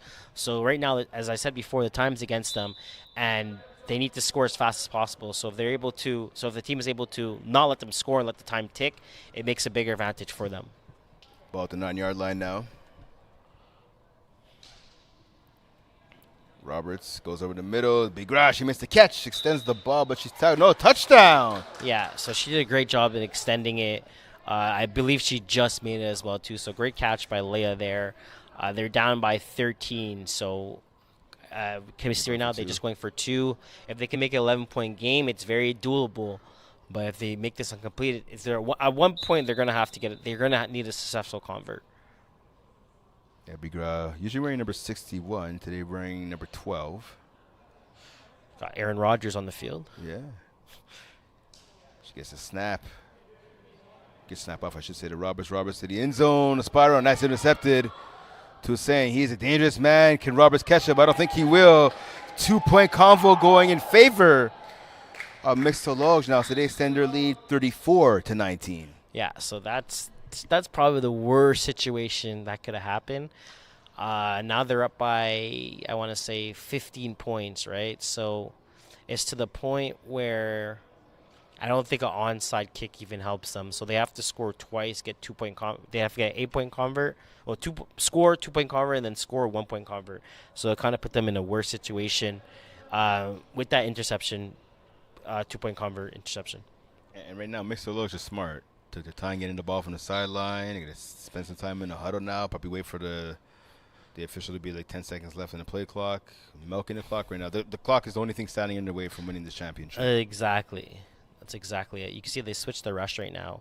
I think Benny should be rushing. I don't know why he's in. I don't know what. I think Benny should be rushing. There's no reason for him to be playing deep right now. You get Benny as rush, it's gonna make the game so much differently. Right now he's playing defense. He's kind of just sitting back.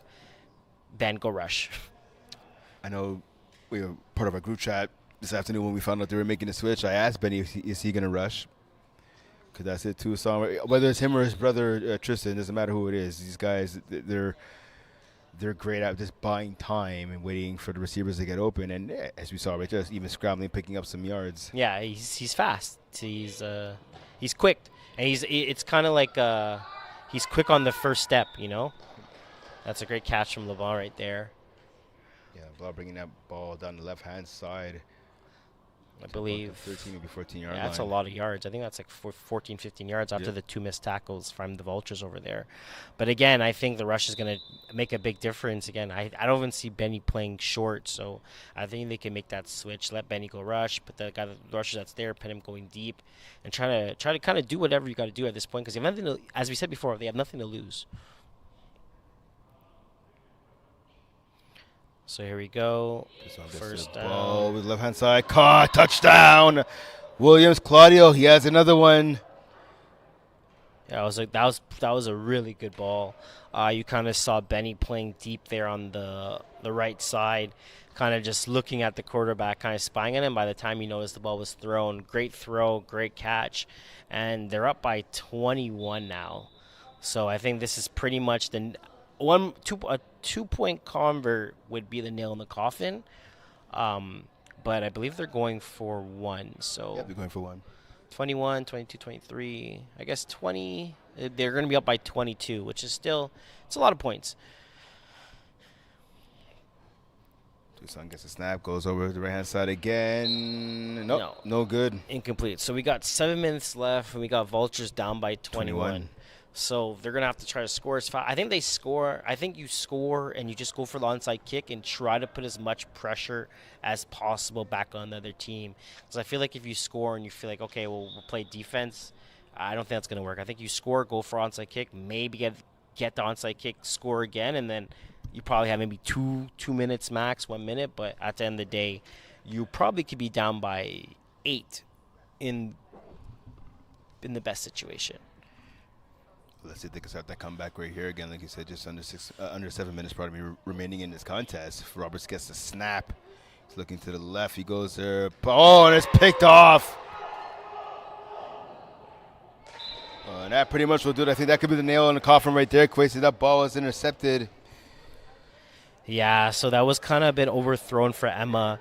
He did have Leia wide. If he waited just a second, he had Leia wide open on the wheel again. They decided to take the easy kind of I think she did a drag across the field. He decided to go there. He kind of put it a bit too far outside. Emma tried her best possibly to catch it. She ended up tipping it, and they end up getting an interception here. Interception is made by number 17. Unfortunately, there's not a number 17 on the roster. There's a Fred LeBlanc, but clearly the interception was made by a female. It's not Frederique. Yeah, I was actually looking at that too when I was doing the thing as well. I didn't remember seeing a 17. Perhaps it could be maybe Hood, who usually wears number 2, or Landreville, who wears number 8. Out of the way, interception. Now the pass, touchdown. Mixtologue, a little bit of trash talking as well. Yeah, it's a great catch from LeBlanc. You kind of see it. Remember, LeBlanc had that one. She had that one drop at the beginning, and all of a sudden she's. They fired her up there. Yeah, it seems like it. She hasn't dropped one since. Alison LeBlanc dominating once again, making her impact on this game. And this is what I think, Quiz, you got to love about the co-ed, right? So there's a lot of female players in FPF. A big part of FPF is female players. We talked obviously before about team like Sub-Zero. There's a women's A championship, women's B championship, women's C division as well, but co-ed as well. Like, these ladies getting a chance to play with the guys and showing they can play too. Yeah, no, 100%. And it's also nice to see because sometimes you don't get to see these. As again, again, LeBlanc is also a player that I believe she does play co-ed. She plays co-ed 1. I believe she played women's B as well. But she's probably one of the top, I would say, top like 30 females that are playing right now. Actually, I actually won a championship with her, with Chris Rivet on pass whipping, and she made great plays, great defender as well. So she's a baller. But sometimes you don't get to see as much talent in women. So it's also nice to see them play co-ed, and they kind of are able to show out their skills in that sense of way. Because sometimes co-ed's a bit bigger than women's, especially women's 2 and women's 3 compared to some. Well, yeah, women's 3 especially, right? This is the first year, like we had Division F before, right? With the men's 6v6 is the first year of women's C, right? With the matchup, like we talked about earlier, that you're working right after this game with Turf Titans taking on Cavaliers for that women's C championship. Yeah, exactly. So I think So the fact that this is co-ed 3, you also have a lot of teams as well. Yep. I think it was pretty stacked this year, so you got to see a lot of women talent. Yeah, which is great to see, right? And that this shows you how much the game is growing and what FPF is doing to help grow the women's game. That was a great catch by Leia there from Phil, about 3-4 yards. A little too late, but again, great catch. They're catching it almost off her shoestrings right there. I'm so curious to ask Ben why exactly they played 5-on-6, but that's gonna be my first question to him. I mean, I think at this point, even if they played 6-on-5, that might not have been enough. Townsend last had the catch on the corner route, tackled by LeBlanc. Good catch by Emma there. Good pass by Phil. Finally, and he ends up kind of hitting that corner route. But yeah, maybe you're right. Maybe it wouldn't have been enough. But I think the game would have been completely different. Even if it was 6-on-6, I think the game would have been different. Because again, it's actually so much to adapt. You might not even realize, but 5-on-5 on a 6-on-6 field is actually so much bigger. There's so many, and on offense and on defense, there's so many more loopholes on defense. See how much spacing they have right now? Yeah. Like Emma's wide open right there. That fastball right there by Roberts too. I think Emma was open off the snap, right? You're a defender, especially because you have one person going deep. You have double hooks in front of one defender has to come down, right? But you have Ben at the far end of the sideline. By the side out, and then you have Emma in the middle. He has to make a choice off the bat. Roberts gets a snap. He's looking to make a choice. Goes to the end zone corner. Caught by McMahon. Touchdown. Vulturez. That was a great catch by Ben over there. Onside pass attempt here. So for those of you unfamiliar with the onside pass, it's something that's been implemented here in FPF over the last couple of seasons. Instead of going for the 1 or 2 point convo, what you can do is go for the onside pass or onside run if you want.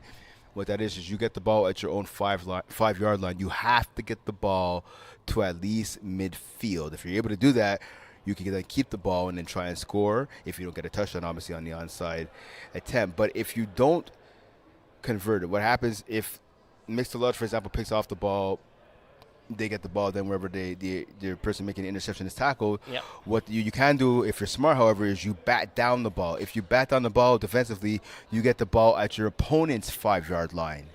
Yeah, something that people don't realize, and then they get yelled at by their teammates when they don't do that. So let's see here what happens. Will the Vultures be able to convert on this onside You're attempt? right, Let's right. find out. Pass to the sideline to McMahon. He catches it, extends the ball. First down, Vultures. That was a great route for Ben. He did a hook, and then he did a literally explosive hook, and then he just broke it down as a he did an explosive go, and then broke it down as a hook. In the last second, the ball was thrown. Yeah, a bit of a comeback route right there. Yeah, that was very. That's a good route. So If he waited also a bit 6 seconds, a little bit longer, the defender probably would have opened his hips way more. But you have Emma wide open here. Roberts pass, Oh, no. and that is picked off. Ball was late, and it gets picked off. Roberts has to pay for it. Another pick six, this time now by Lucas to a Saint, and that pretty much does it. This game is all but over. So he had Emma at the beginning. LeBlanc actually did a great job on kind of taking away the post in the middle to Ben, and then he was able to kind of slide over and take it on the side. And yeah, that'll do it. Mixtologue are your co-ed 3 champions with a blow-up, resounding victory over the Vultures. Yeah, well-deserved win for them. Again, they came in this game being 5, but all year they played great, as we said before. They won 8 games in a row, right? During the playoffs as well. They've been hot. They've been the team to beat, and this is the reason why they're our co-ed 3 champions. Yeah, big victory right there. I mean, again, listen, like we said at the top, right? The Vultures didn't really earn the chance to be here, but hey, listen, they got a chance by hook or by crook, right? They got a chance. Yeah, no, exactly. They had a chance. Again, at one point of this game, it was 13-13, so it could have went either way. If Phil doesn't throw that, if LeBlanc actually doesn't get that big catch that brought them down to the 5-yard line, and then Phil doesn't throw that interception, we could have went to this halftime being 13-13, and then who knows what would have happened. It's true. So you got to give your props to Vultures. They tried to do what they did. They did show up. It could have been a straight up forfeit, and the other team could have just had a free championship. So they did it. They did try to come on to play. Yeah, that's exactly it. No one wants to win a championship off of a forfeit. I mean, if you have 0 championships, maybe you do. Yeah. But I mean, at least you're still getting a game played. So credit to both teams for showing up here. But yeah, you talked about that big catch by Alexandre LeBlanc. Kind of was the turning point in this game, right? Like you said, it was 13-13, and then kind of the wheels just fell off for the Vultures, and Mixtologue was able to capitalize. We're going to shoot it out to the field to FEFC CEO Jeff Rosenblatt for the trophy presentation and give the championship trophy to Mixtologue. Let's see who gets game MVP. Who did you give MVP? Oh, I think it went to LeBlanc, Yeah, actually. I would give it to LeBlanc. I would give it to Williams Claudio. Again, he had 3 champs, pick 6 and a couple of the big plays, Mixtologue, but- and Captain Alexandre LeBlanc. Come over here. Come on over here. Let's give her the trophy.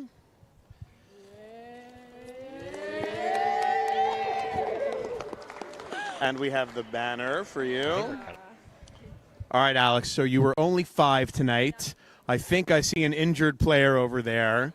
But, it's not even him. Okay. So let me just ask you, first of all, what does it feel like to be an FPF champion right now?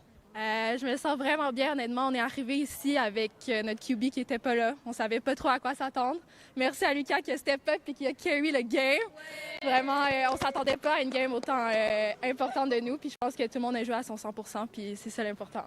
Wow, great. Okay, unbelievable. So Luka, not the normal quarterback, but in any case, you guys played a great game, and we're going to give the MVP to the not regular quarterback, Luka. Also, this is from Jax's Rubbing Mud. It's something to put on your leather football. It makes the football amazing. So, Luka, just one quick question.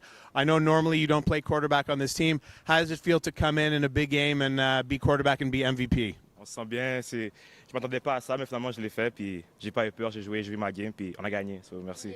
That's it. So, as he said, he wasn't scared. They still won the game. Amazing team effort. Congratulations to everybody. We have our co-ed 3 champs, Mixtologue, and now back to the booth. Hey, congrats. Congratulations. We're going to take a pic. We're good. All right, so we're back. MVP being awarded to Lucas Toussaint, again, filling out a quarterback for his brother Tristan. He had a phenomenal game, throwing for some touchdowns, running for some big plays as well. Yeah, great game by him. Again, he could have did so much worse than what he did.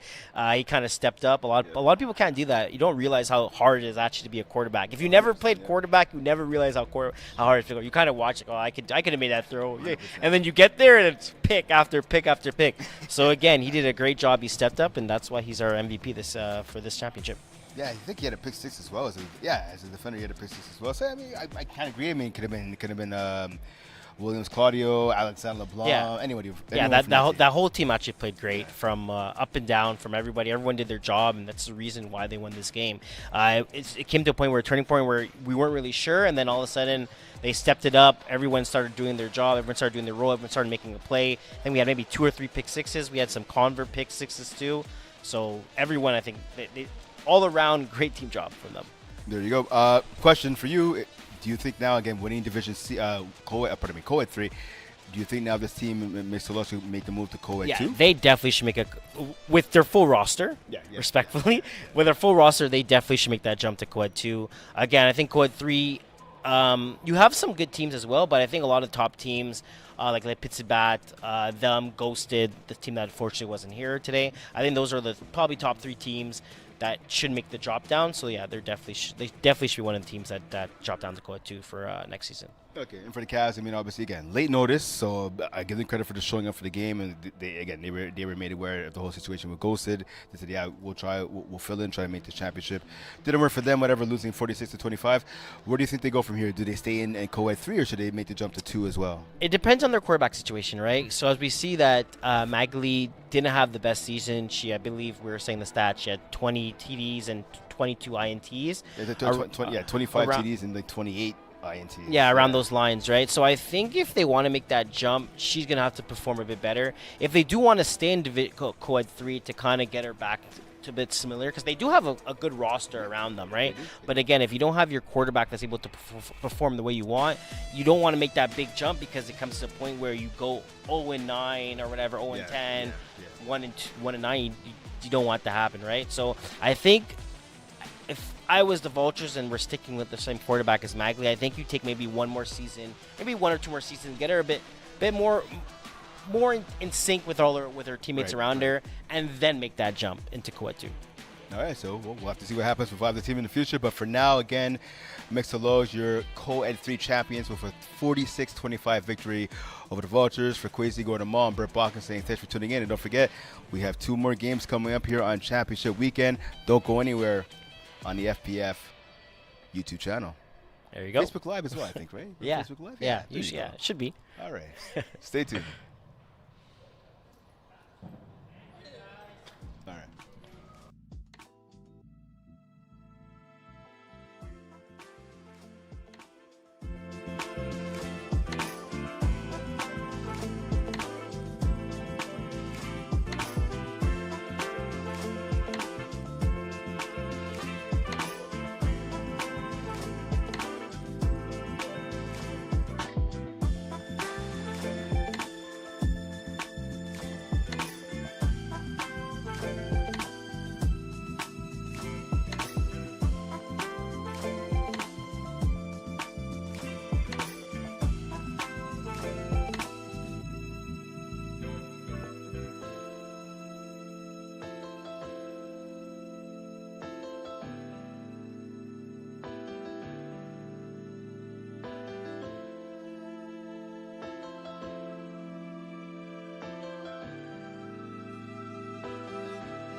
We are in CN Complexe and Brassard. My name is Keon, and I'm with.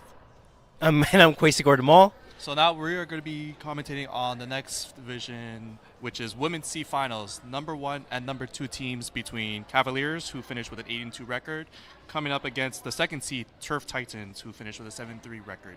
So Kwesi, what do you expect in this game? The 2 top teams in Division C for women's. I'm expecting a really good game. Both teams are kind of similar, new into women's, into FPF. That's the reason why they're playing Women's C this year.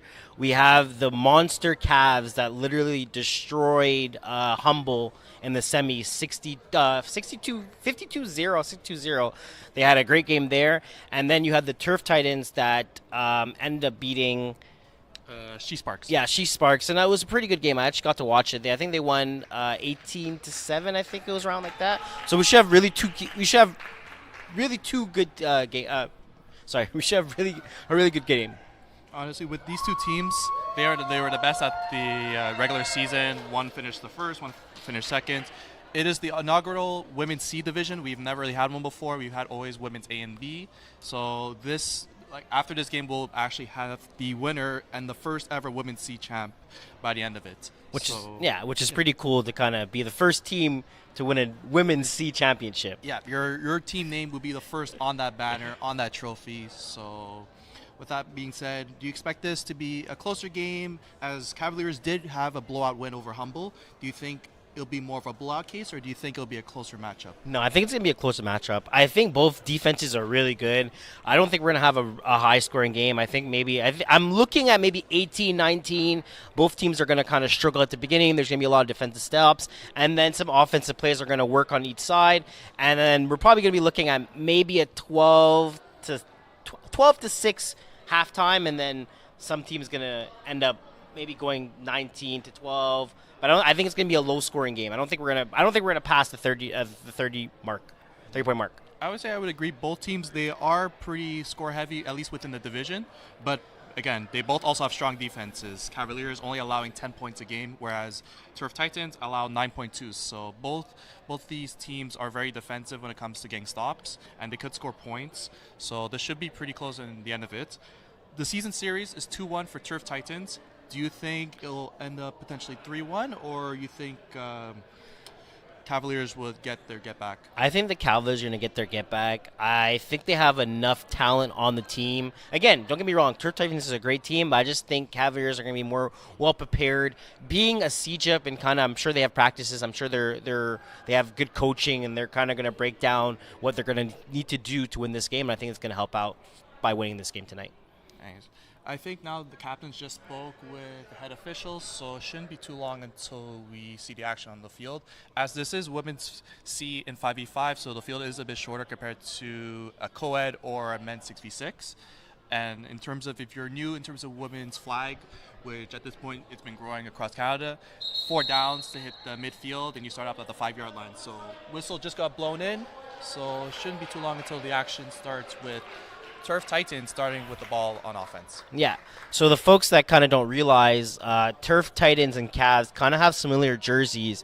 Cavs being blue, Turf Titans being purple. So they kind of look the same. So that's the reason why Turf Titans right now are wearing green pennies. For the folks that kind of don't know, that's the reason why. So it looks like Kim Lauren, who won quarterback of the year for Turf Titans through 33 touchdowns, 5 interceptions, and been sacked 4 times with over 1,600 yards. She's behind center wearing number 4 in green. It looks like you have under center Tiffany Cipollone. And let's see, first ball. There you go. Lau Lauren throws it to, looks like it's Rafaela Rinaldi, who is tackled by number 18, Elena Dufour. So that was a great play from the Cavs. Turf Titans started with all hooks, and Cavs kind of played like a man-to-man. It was a great job by the quarterback for Turf Titans. She kind of got away and was able to complete the pass. I believe we have a flag on the field. Yeah. So we have, so there's a holding call for 5 yards. So they're going to go up 5 extra yards, and I believe it's an automatic first down. So it looks like the first catch was caught by Rafaela Rinaldi. She ended up winning Women's Receiver of the Year. 67 receptions, 727 total yards with 13 touchdowns. And in the playoffs, she had 7 receptions, 61 yards, and 2 touchdowns. Do you expect her to have a really stellar game for Turf Titans, or you feel the Cavaliers defense will defend her well? I think she's going to have a great game. Again, you can see by the stats that's the reason why she's Receiver of the Year. It's kind of hard to stop a player like her and kind of slow her down. I think the Cavs are going to try to do their best regarding it, but I still think she's going to have a good game. As you just saw on the replay, Tiffany Cipollone with a catch, and it's making it, I think, 3rd or 4th. No, I believe we had an automatic first. So it's gonna automatic with the penalty. Yeah, so it's going to be 2nd and about 6. So Lauren has the ball. She's throwing it deep. And it is dropped. I'm trying to see who was that. That might have been Sarah Desjardins with the pennies. I don't have the official numbers, but I think that was Sarah Desjardins with the drop there. And in coverage, you had Aurelia Tadier. Yeah, so Turf Titans decided to go on a go, trying to test the Cavaliers. Turf Titans decided to go with a go, and Cavs did a great job on the stop. Lola Lorraine has the ball. She throws it to Rafaela Rinaldi, and it is dropped. All right, so again, Turf Titans tried to have a little concept there. They had to go with a slant underneath, and again, the pass was a bit too far to reach. The ball was a bit too far to reach for the catch, so I think that brings us to 3rd down. Yeah, so Lau Lauren with the snap. Eyeing the field, she throws it to Rafaela Rinaldi, and she makes a catch. What a catch by Amy Hughes, short of the touchdown, but she gets it inside, I think, the 5. What a catch there. What a catch, and that's why she won Receiver of the Year. Back shoulder. To be honest with you, I didn't think she was going to come down with that, but she did a great job. But also, great flag by the Cavs, right? They stopped the touchdown. I believe they tackled her on the 4-yard line. So, great plays, we would say, by both sides of the ball. So, 1st and goal now. Lola Lorraine has a snap from Tiffany. Throws it back to the center, and unfortunately dropped by Cipollone. Yeah, so I believe that's Tiffany, right? Yeah. So again, great route from Tiffany. She kind of did like she was doing a go, and then she kind of slid underneath as a with an out, and the ball just tipped out, just hit her hands, and she kind of just missed it. But again, great play calling. They have a couple plays to score here, so we're looking at a second down right now. How would you defend this if you were Cavaliers? I think you just play lanes across the field, and you try to get them to throw the ball over top of you. Okay. Lalaran with the snap. She is looking, looks like Rafael Rinaldi with the drag underneath. And Amy Hughes thought she had the D flag, but unfortunately it looks like Rinaldi did score. It reached with the ball, and Turf Titans opens the game with a 6-0 lead. So great concept. I believe she deflagged her way before, at least 2-3 yards. So very generous call by the ref there. But again, it worked. She scored the touchdown, and we have a 6-0 lead right now. So Turf Titans looking for the 1-point convert. On the season, they are 35%. And it's caught. Looks like that was from Sarah Desjardins. She looked like she bobbled it at first, but she was able to control it and get the catch for the conversion. So 7-0 Turf Titans. So great play call. And they actually ran the same play back to back. So they ran the first play to score the touchdown. They ran the same play to score the convert because they kind of had the ball around the 5-yard line. But I think it was the 4-yard line. And they went 1 yard back. So they ran the same concept play, and both the plays worked. So they start out being 7-0. So great start from the Turf Titans right now. So you have Amy Hughes at center, Aurélie Ploud at quarterback, takes a snap. There's a little drag now, and was that Jurlin Constant with a big pass deflection there? I think that might have been. She read the in route perfectly. Almost could have got interception there. Yeah, that was Jurlin, I think. Constant? Yeah, that was Jurlin Constant. So great job from her. She almost could have had a pick six, and then she could have made her team up on enough score, but she ended up dropping it the last second. Luke with the ball, throws it to center Amy Hughes, who has space there, runs for the first, and is tackled by, looks like Jurlin Constant, but not before the first down was made. So that was a great play call from the Cavs now. The first play didn't go as they planned, but again, she went back to her center, ended up catching the ball in the midfield, ended up getting a couple extra yards too. I believe they have a first down now, so they have a first and goal around midfield. Aurélie Plour with the ball, throws it to Amy Hughes, tackled by Kira Fentz-Roter, who was Defensive Player of the Year, who ended up with 4 interceptions, 12 pass deflections, and 2 pick sixes. It looks like on the whole team of Turf Titans, they clean sweep with the awards as their quarterback, receiver, two-way player, and defensive are all on their team. Yeah, so they actually did. I was actually looking at that as well too. I was like, how do they all win all the rewards? But they had a great season. That's the reason why they won that. For sure. All those women were very deserving of their awards. Now Aurélie Ploud with the ball. Throws in the middle. It looked like it was intended for Alna Dufour-Cornoyer, but it was defended well by Cindy Canuel. Yeah, I don't think Cindy even realized that the ball was kind of coming. I think she figured it was either going to be overthrown or the receiver's going to catch it, but unfortunately it didn't. And that's why Cindy's hands were kind of not in a catching position, more as a batting position. So again, it's a bat down. It does count, and it's a stop for the Turf Titans.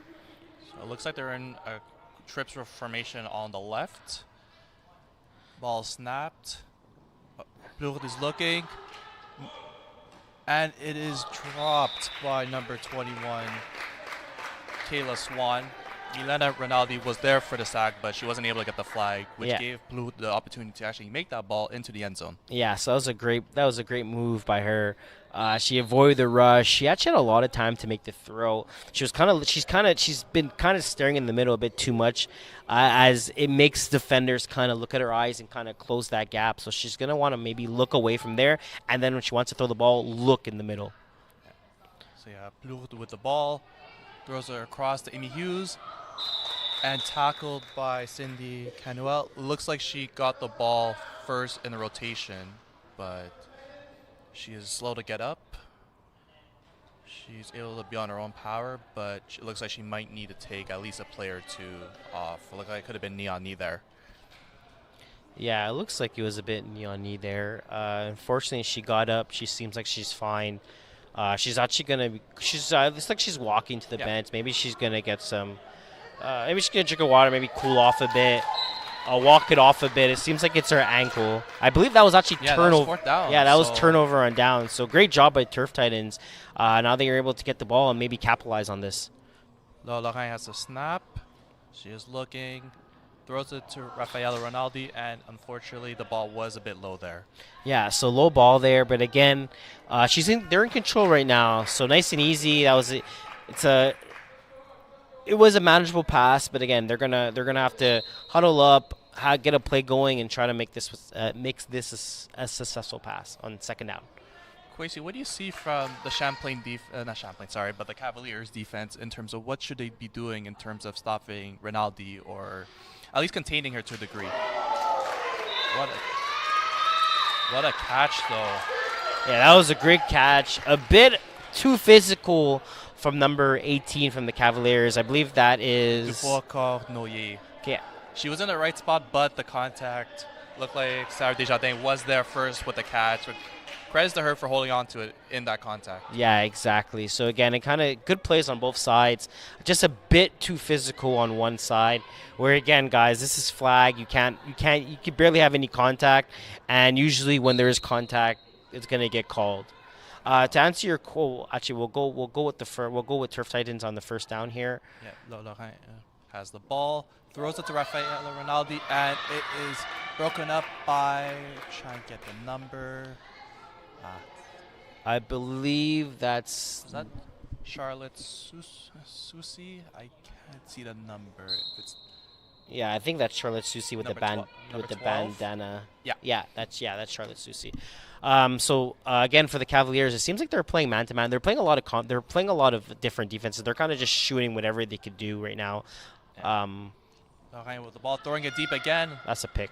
And, that was towards Sarah Desjardins, but it looked like more that Aurelia Tadier was the receiver on that play. So and Desjardins was playing more DB on that. Yeah, exactly. She was kind of trying to back down the ball at this point. But you can see right now the Cavs look like they have momentum right now.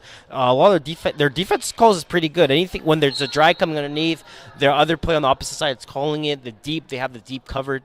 They're doing a great job right now on their defensive calls. I believe this is second down, so Lorraine is going to get the snap. She's looking for the out route from Rinaldi. Unfortunately, incomplete there. Yeah, so we have fourth down. Yeah, we have fourth down. So again, Cavs are right on it. Every single pass that Turf Titans has thrown in this drive, you had a Cavs defender right on them. So it seems like they're getting a hang cup of stuff. Turf Titans do a lot of drags underneath. It looks like it's drag left, drag right. They always have two people going underneath, one over top, and a dig in the middle. And it seems like the Cavs are kind of getting a hang of it early on. They even also have a double rusher to kind of say if the snapper goes left, the other rusher kind of just shoots down.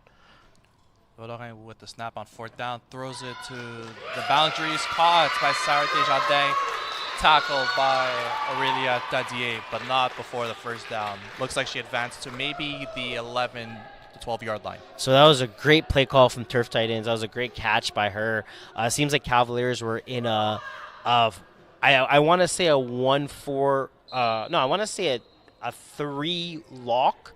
So the corners kind of locked the receiver, and she kind of as the defender. She kind of stepped up. She kind of stepped back a bit too far, and by the time she knew it, the corner was thrown, and Turf Titans have a first down.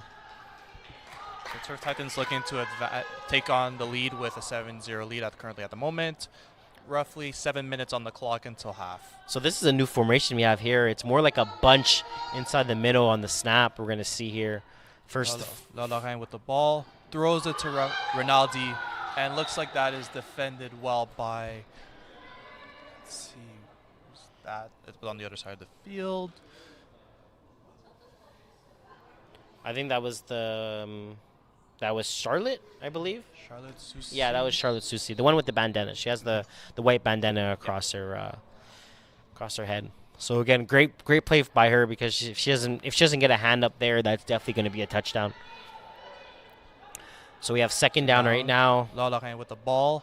Oh, she evades the rush, throws it to the center and Cipollone. Unfortunately, that wasn't caught, but great on Lorrain for getting through the rush there. Yeah, great job for her. She avoided it. She kind of, again, she had some time before throwing that ball. She kind of threw it. She's very fortunate that tip didn't go in the air longer, because the Cavs definitely could have capitalized and got a pick. But again, they live to see another day, and we get to see a third down here from Turf Titans. Exactly. This is a key third down possession. So we have under the snap here again. This is kind of something new. Maybe we'll see a run here. She kind of throws it. Oh, throws it through. Oh, that was Daphne Valiquette, unfortunately, with the drop. That was, like you said, it was Rinaldi under center who pitched it back to Lorrain. Unfortunately, Valiquette wasn't able to catch that. That was a great play call. A lot of the times when that happens, you think the person that gets that pitch and kind of throws it back is going to run it, and the corner was kind of looking a bit at her, and she didn't step up as much as Turf Titans wanted. But again, it was a drop. So fortunately for Cavaliers that they got away with that one there. So Lorrain with the ball, eyeing the field, throws it towards either miscommunication between Rinaldi, or that could have been a throwaway. But on fourth down, Cavaliers get the stop, get the ball back at their 5. Now they could go trying to score to tie the game. Yeah, so that was a great job from the Cavaliers. From start to finish, they had one kind of a bust there where they got beat on that corner route. But other than that, they're playing a great defensive drive. They had a great defensive drive there, and that's the reason why their defense got a stop. Looks like bunch formation for Cavaliers on their side. Luke with the ball, looking, throws it. Unfortunately, it was over the head of Kayla Swan, who did have space there. She did catch it, but the ball seemed a bit over her head. Yeah, very fortunate for that, because if it was just a bit further up, that definitely would have been interception for Turf Titans. So again, good play calling for the Cavs. They did have a wide open receiver, just the quarterback didn't have enough touch to throw it to her.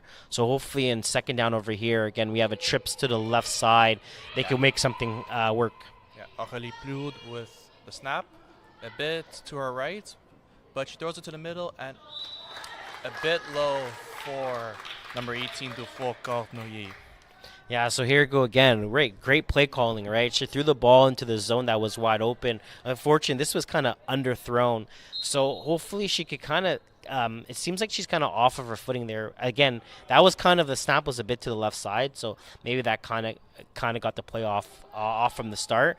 But the reads are there. The ball just has to get there. Exactly. So Plourde with the ball is looking for her center, Amy Hughes, and unfortunately, it is not caught. You had Kira Fent-Roter there, as well as Urline Constant, both there in case she made the catch, but Amy Hughes was not able to make the grab. Yeah, so right now the Cavs are kind of struggling getting a completion pass. We're looking at fourth down here. So again, you don't want to do too much in 5-on-5 for 5-on-5 women's. On turnover downs, the ball goes back to the 5-yard line, so you don't want to throw a pick here or force something that's unnecessary.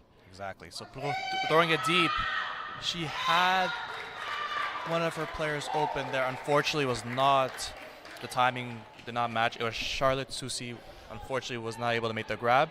So Turf Titans gets the ball back with just under 3 minutes until the half is done. So how do you expect Turf Titans, Kwesi, to handle the last 3 minutes of the half? Well, sorry, I was just trying to see what the ref was saying. I think they just have to kind of do what they did the first drive. Kind of hit those slants left, slants right. Get the ball out a bit faster, because the Cavs are catching on. I think if they could do that, they could be able to, right? They could be able. Lorrain threw a nice ball, but unfortunately it wasn't caught, and I believe that was Daphne Valiquette. Yes. Wasn't able to come up with it. So right there, when I was kind of getting at, continue doing your slants left, slants right, but you gotta be able to catch that ball. Yards are critical, especially in women's, because it's midfield for a first down. So right there, that takes away 5-6 yards, and now we're looking at a second down. Exactly. So Lorrain under center gets a snap. Throws it quick to Rinaldi, but is quickly deflagged by Dufour Cornoyer. Yeah, so right there, she kind of double clutched that catch there. But it's a catch. It's the start of momentum. Starting things going.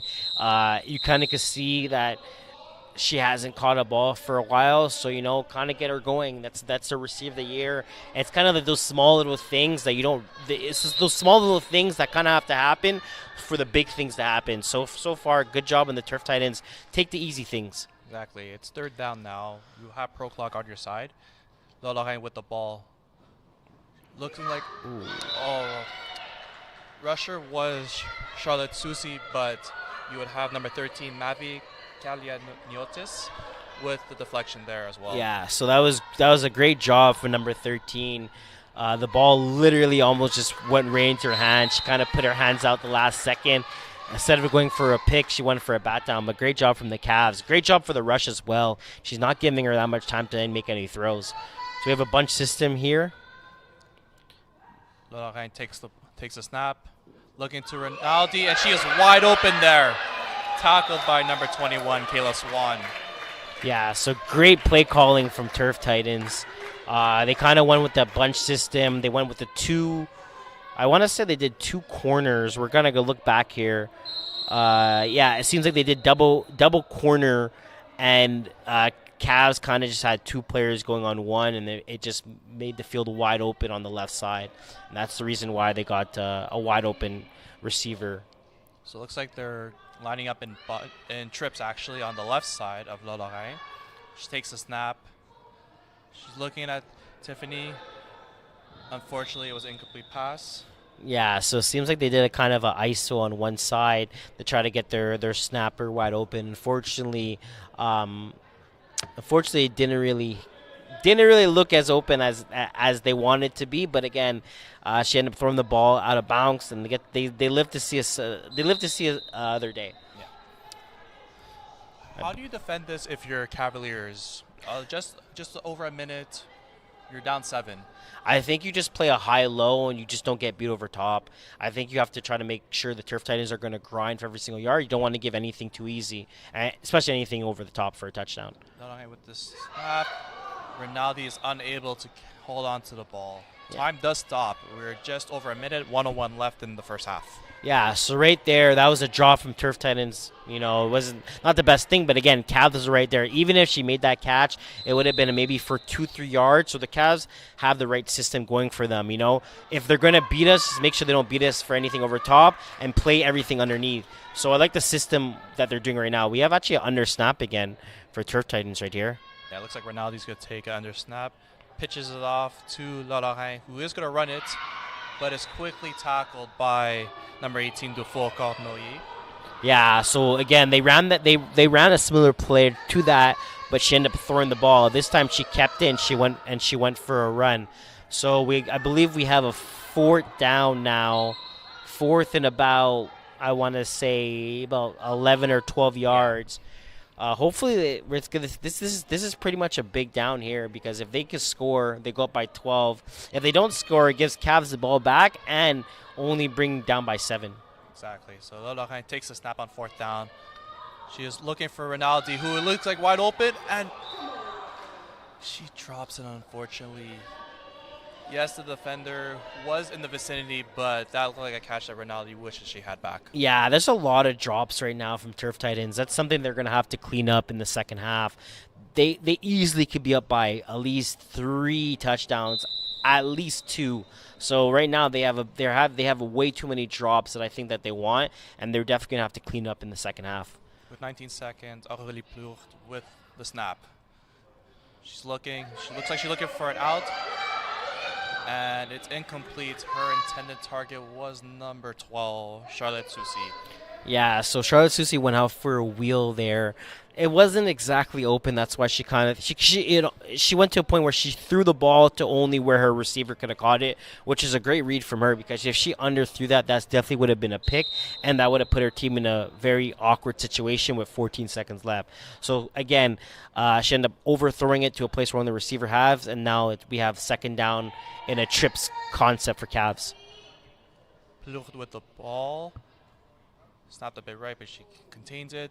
Throws it to Susi, who was tackled immediately by by Fence Rotor. So they call the timeout. I believe that's their first timeout of the half. So it gives them about maybe 2 plays if they're lucky. It should be 2 plays. So they're going to have to try to do something here to at least cut the field maybe in half and then go for the end zone in the last play of the half. And they have to make sure they do this in less than 6 seconds. Because if they do, they technically could get a catch with the time being at 0, and they're going to be guaranteed a last play. But if they do take 6 seconds, that timeout, if they take 6 seconds where they don't score a touchdown, that timeout is going to be kind of a waste. Yeah. What type of routes are you expecting to see on this play, especially with 6 seconds left on the clock? I would just go triple seams, and then just out from the snapper, maybe a 5-6 yard out where she could get some yards. Something just to get them maybe around midfield, because Turf Titans are going to play pretty deep. So they're backing up. You have your snapper wide open. Throws it across the middle, okay. Caught by Charlotte Soucy, who is tackled by Kira Fent-Roter, and it's inbounds. Did she get the first? I think by the end of it, it is halftime, unfortunately. So yeah, that's kind of weird. I'm not exactly sure how much time was left, but the clock should have stopped after they got the first down. The clock should have stopped automatically. She did pass midfield. So maybe that was a bit of a clocking management, or maybe there wasn't exactly 6 seconds left. Maybe there was maybe like 3-4, because I felt like she made the first down and she got the flag with at least a second left. So that's also something to kind of look at. But again, maybe the timing was a bit different. But yeah, so we're going to the half. We're going to the half with Cavs up by 7. So how do you feel? It's a 7-0 game. Like we mentioned earlier before the game started, that defense could play a factor, and it's clearly 7-0. Only 1 touchdown by Ronaldi. How do you feel that this is going for both sides? So kind of what I was kind of saying, that defense, we're going to see a lot of defense here.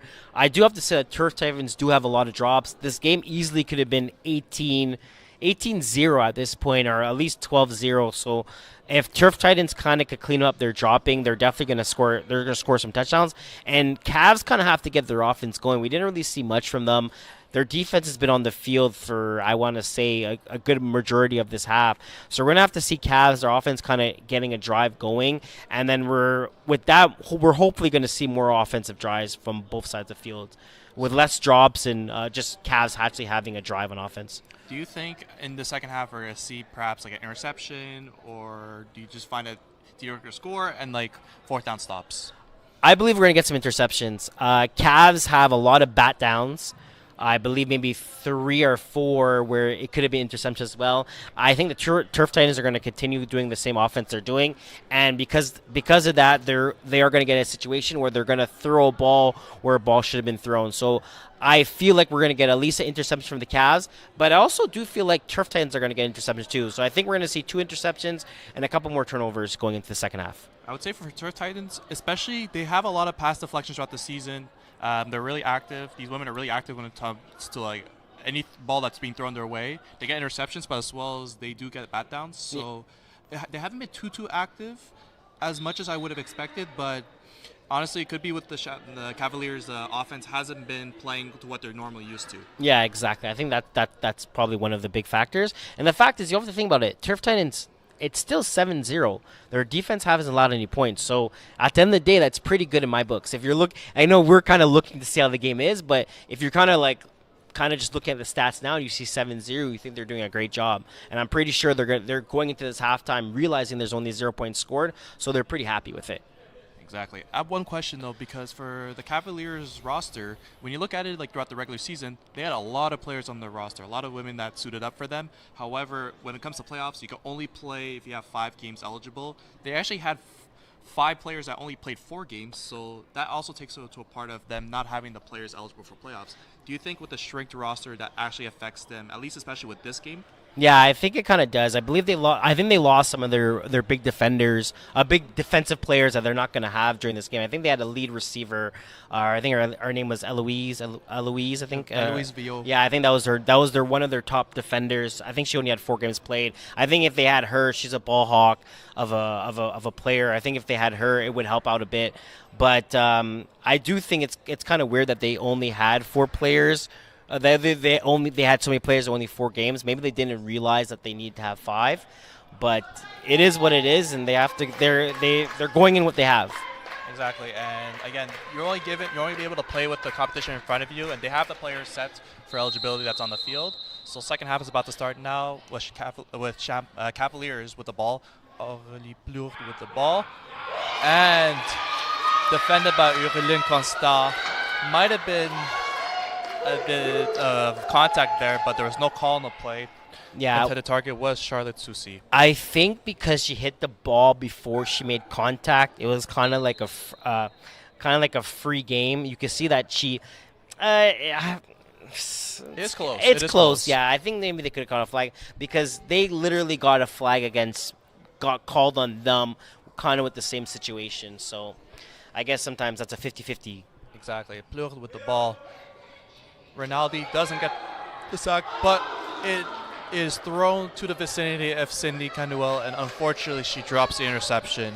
Yeah. So again, we had a great juke by the quarterback, and she had time. You can see that she has time. She has time to throw the ball. She kind of holds her set. The rusher kind of just also gives up, and she kind of just throws the ball away right to Cindy's hands, where she's not able to capitalize and get that interception that I was kind of talking about that we were supposed to see. So we have third down here. Plourde with the ball, throws it in the vicinity of Amy Hughes. Kira Fentz-Roter did not touch the ball there, but she did make an impact towards the ability of Amy Hughes even catching that for the incompletion. Yeah, I think she did a great job. The ball was a pretty good ball thrown, because if she throws that anywhere more inside, that could be a pick six or definitely a pick. So even though the defender didn't touch the ball, she was in a great position in a defensive stance to kind of be to a point where if you're gonna have to throw this ball where your receiver is not comfortable catching it. So Plourde with the ball, looking up.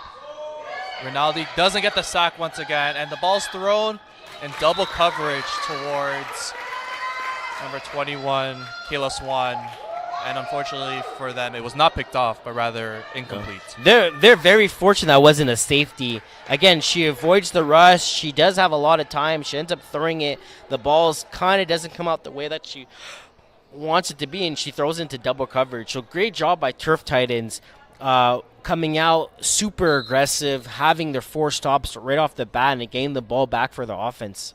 So Turf Titans has the ball. First drive of the second half, it's 7-0 that they lead. Lorraine with the ball. So we have a drag concept right here. And that is read like a book by Dufour Cornier, who had the season with 6 pass deflections and 4 interceptions, as well as being an all-star. She made a play right there. Yeah, she did a great job. She kind of Turf Titans are predictable at this point. Cavs kind of know what they're doing, and that's why she was able to get there just when she did. So Lorraine with the ball on second down. Looking for the drag, is not there. Evades the rush, gets it to Rinaldi, and is tackled by Kayla Swan. And again, Cavs all over it. They took away the first read. They took away the second read. Good job from the quarterback kind of rolling out and making a play. Because if she doesn't roll out, it's definitely, I think it's a safety if she doesn't move her feet. So great job by her avoiding the sack and getting a completed pass for our offense. And we're looking at a third down at about, I would say, 12 or 13 yards here. Yeah, Lorraine with the snap. She's looking to Rinaldi. Rinaldi does catch it and is tackled by Tadier. I have a question, Kwesi. As we've been noticing with both rushers, whether it's Charlotte Soucy or Milena Rinaldi, they've been getting to each respective quarterbacks, but not getting the sacks, especially for both women, getting them within safety range, but not getting the sack there. What do you have to say about that? So I think both rushers right now are kind of going at the quarterback full speed. There's not really a breakdown. They're kind of just getting there really super fast, but there's no breakdown. I think the first one to break down is going to have a huge impact on the team with getting a sack. And Lorraine is looking for Rinaldi, unfortunately incomplete. And that was fourth down. Exactly. Yeah. So Cavs defense stepped up as well too, right? Turf Titans only got 2 completed passes there, but one was for, I believe 2 yards, other one was for 3 yards. So great job for the Cavs to get back their offense the ball. And here we go. We get to see Cavs offense strike again to see if they can put some points on the board. How do you find if Plourde gets the ball moving, as it hasn't seemed like she's been able to move the ball often with the ball? Yeah, I think she's kind of struggling. Oh, and it's caught by Amy Hughes right away. That was honestly a great catch. Yeah, great catch, but great catch. I think well, that we're was looking tackled at by Samora Fantasako, the 2-way player of the year. So right now we're kind of looking at a debate here from the ref kind of saying, I don't think he realized that she deflagged her where she did. So they're just trying to get where the ball should be. But great job from the Cavs here, getting a drive. I believe they're past midfield. So they're going to have they're actually 2nd and 1. Yeah, exactly. So they have a couple free plays here where they don't kind of have to stress. They kind of can do something that's going to Yeah, Blue throws it outside to Susie, but unfortunately she isn't able to make the grab. Vulturez was there in case of the catch with the tackle, but no catch was made. Yeah, so that's not the worst thing. Again, we're looking at 3rd down and about 1.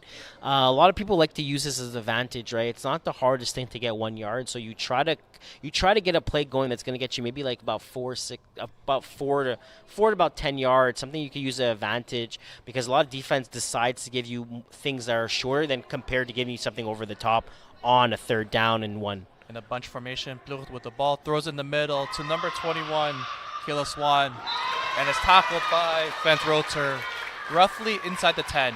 Yeah, so great play calling there. The middle of the field is open, and I think the Cavs are starting to realize that the middle of the field is open, and that's 2 plays right now that they do attack, and they do get a huge chunk of yards from it. So hopefully maybe that's something that we're going to keep seeing here on the next couple drives.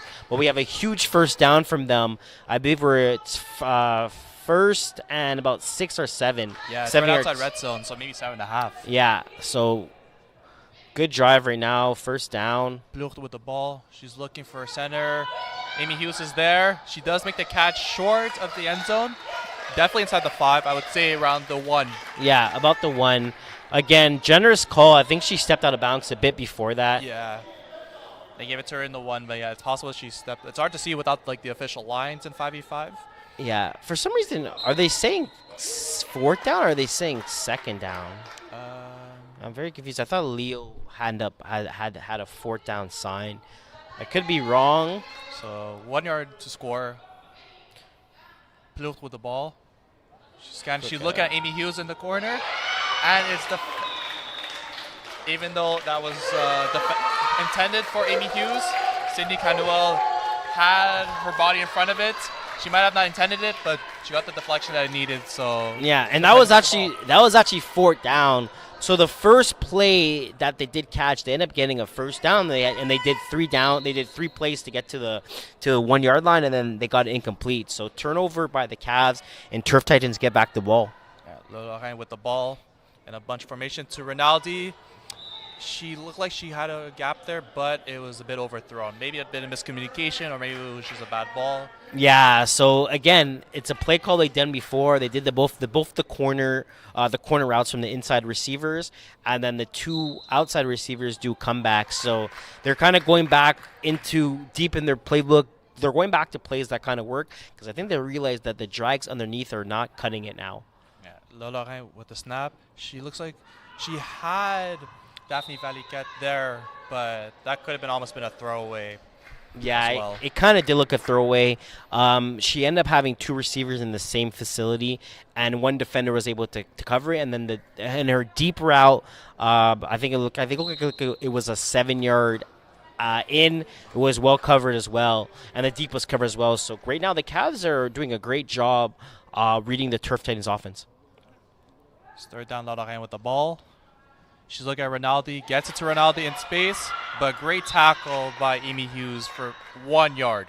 Yeah, so right now the Cavs are good. Again, Turf Titans defense also look good as well, but the Cavs look like they know what they're doing. It seems like Turf Titans are kind of struggling to even get a yard or try to get the ball out of their hands. So we have a big 4th down here from the Turf Titans. Yeah, Lorraine's scanning her playbook, gets the ball on 4th down, scanning the field, and she is sacked by Charlotte Susie for a safety. Yeah, so that's a safety. That's something that we're kind of looking at. I kind of said the first person was going to actually break down and kind of get the sack, was going to make a big impact for their team, and you can see it right there.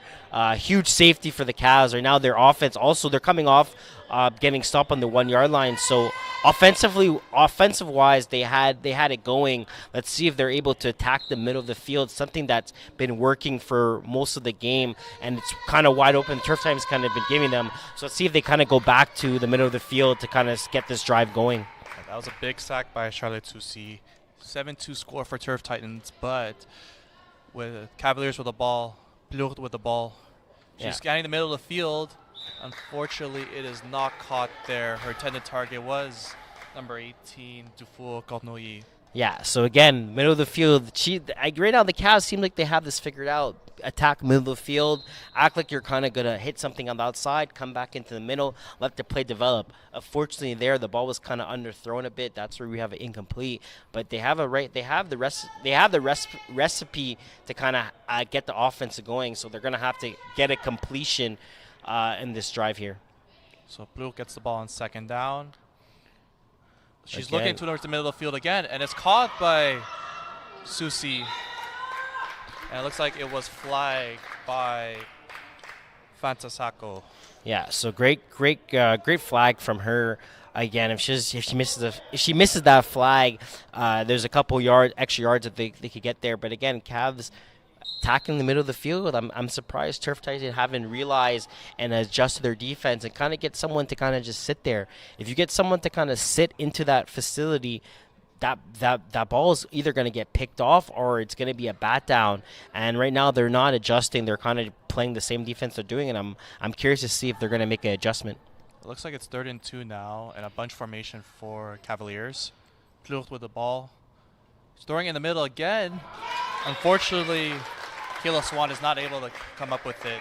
It looked like Jurlene Constant with the deflection there.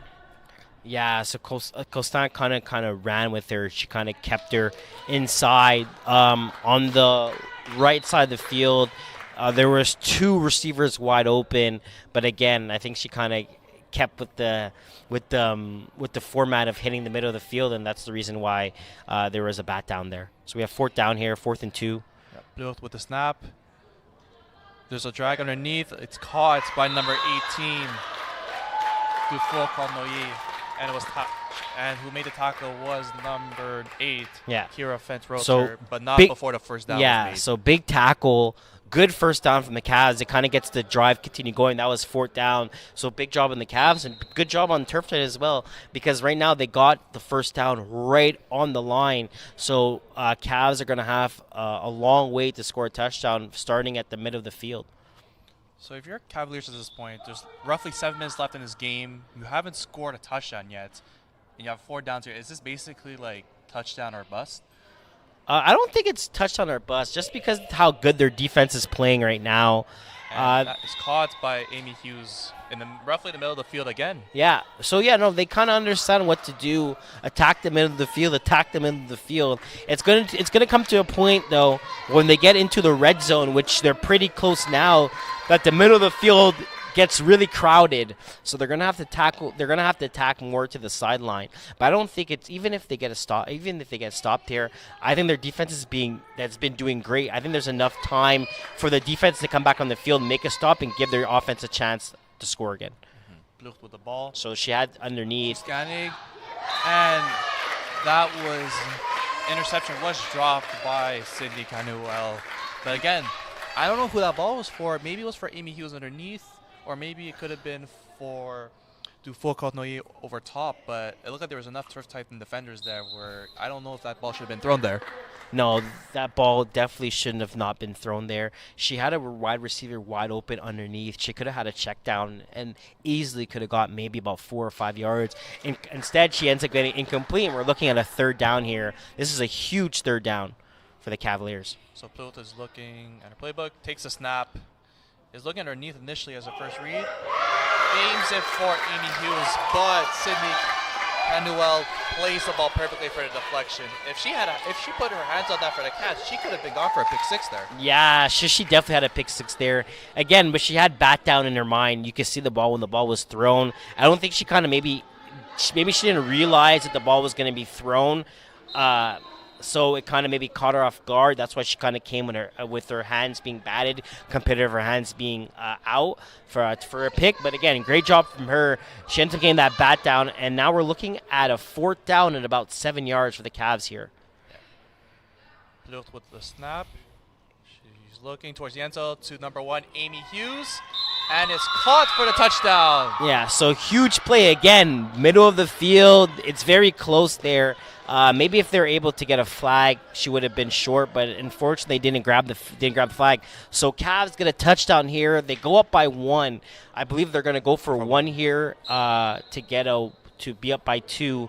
But again, it's not gonna. I don't think this is going to matter as much. It's going to be a it's going to be to a point where if Cavs defense can step up again and get a stop. So Pluk gets the ball for the conversion, looking for Amy Hughes, and might have been just underthrown, but also looked like it was defended well by Yoflin, Constant, and Samora Fantasako, who each of them might have actually had a hand on it as well. Yeah, it seems like I think it was maybe tipped a bit, or it was a really tight window. It was a good read, though. It was technically there. But again, great job on the Cavs. They got the touchdown they wanted, right? They need that touchdown. Their defense has been playing lights out starting the second half, where the Turf Titans, I don't think they drove down the field once instead of that first drive that they had. Other than that, they've been not doing much. Yeah, so you have the drag underneath right now. To Daphne Valiquette, who does make the grab this time, and she, roughly for 5-6 yards, she makes it. So that's actually a huge catch.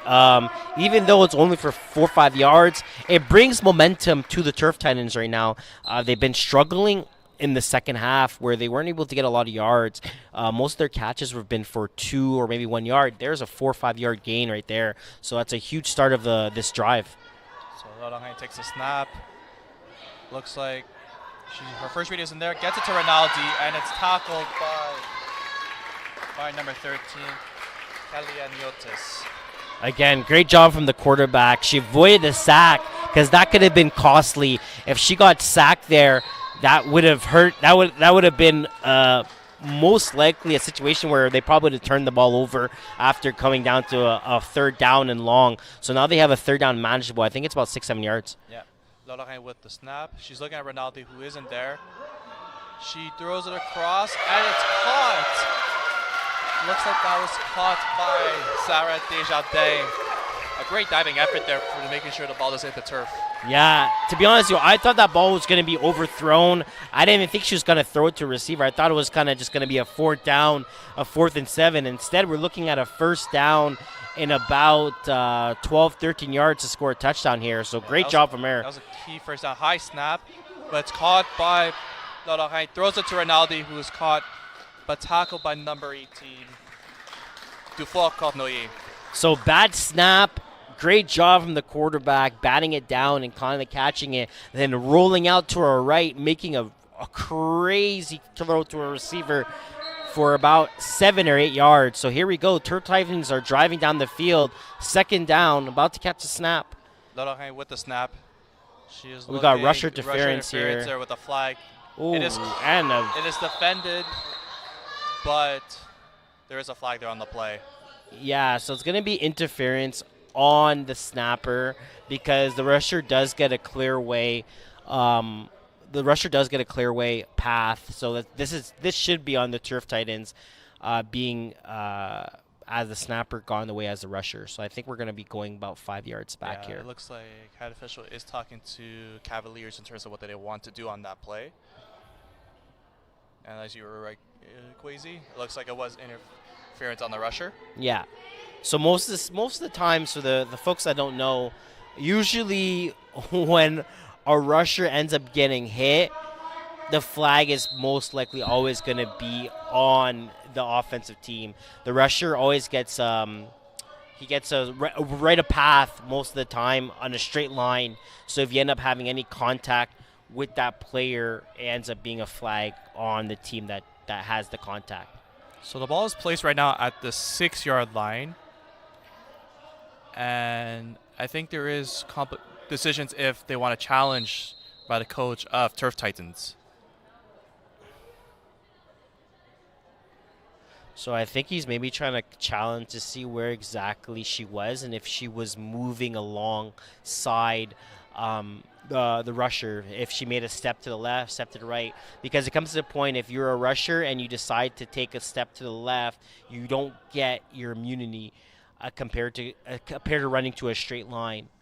So I think maybe it looks like they did set up the challenge on Turf Titans. Yeah, so it seems like I believe they're challenging the fact that she didn't keep to her line. Okay. Once we get a replay, we kind of could look at this to see how did that play unfold. Yeah, exactly. So I believe that's what they're challenging. So we should see it soon. Here we go. Here's the here's the replay. So she's running straight. I think she's on top of the snapper. I don't think she's giving the 2 yards to the left or 2 yards to the right. I think she's lined up on the snapper. But then with Lorraine rolling right away, doesn't that give the rusher her straight line there, or how does that work? It does, but the snapper does have to line up to the left or to the right. So you can see that the rusher is lined up straight on the snapper. She doesn't give her any type of distance going to the left, to the right. That's very true. I believe the rule is the rusher has to have 2 steps to the right side or 2 steps to the left side from where the ball is snapped. And I don't believe that she's 2 yards to the right or 2 yards to the left. She's maybe half a yard to the right side. Yeah, so 100% with the replay. It looks like the snapper is straightly in front of the rusher, which it doesn't give the snapper a chance to go either way. Yeah, that's exactly it. So I believe that's what they're challenging right now.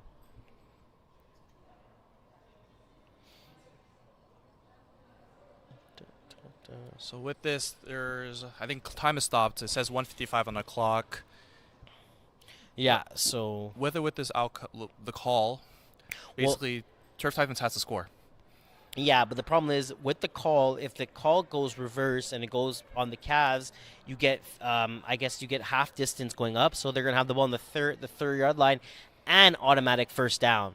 So they're going to have 1:55 seconds to score a touchdown with 4 plays to do so. So that's going to be a huge momentum switch compared to the flag being on the Turf Titans where you would have saw a 3rd and 6.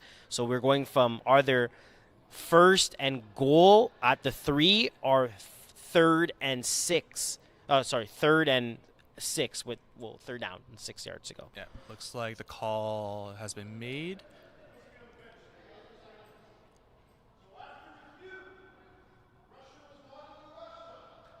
Yeah. So as you were saying, Kwesi, the rusher was not in the rush zone.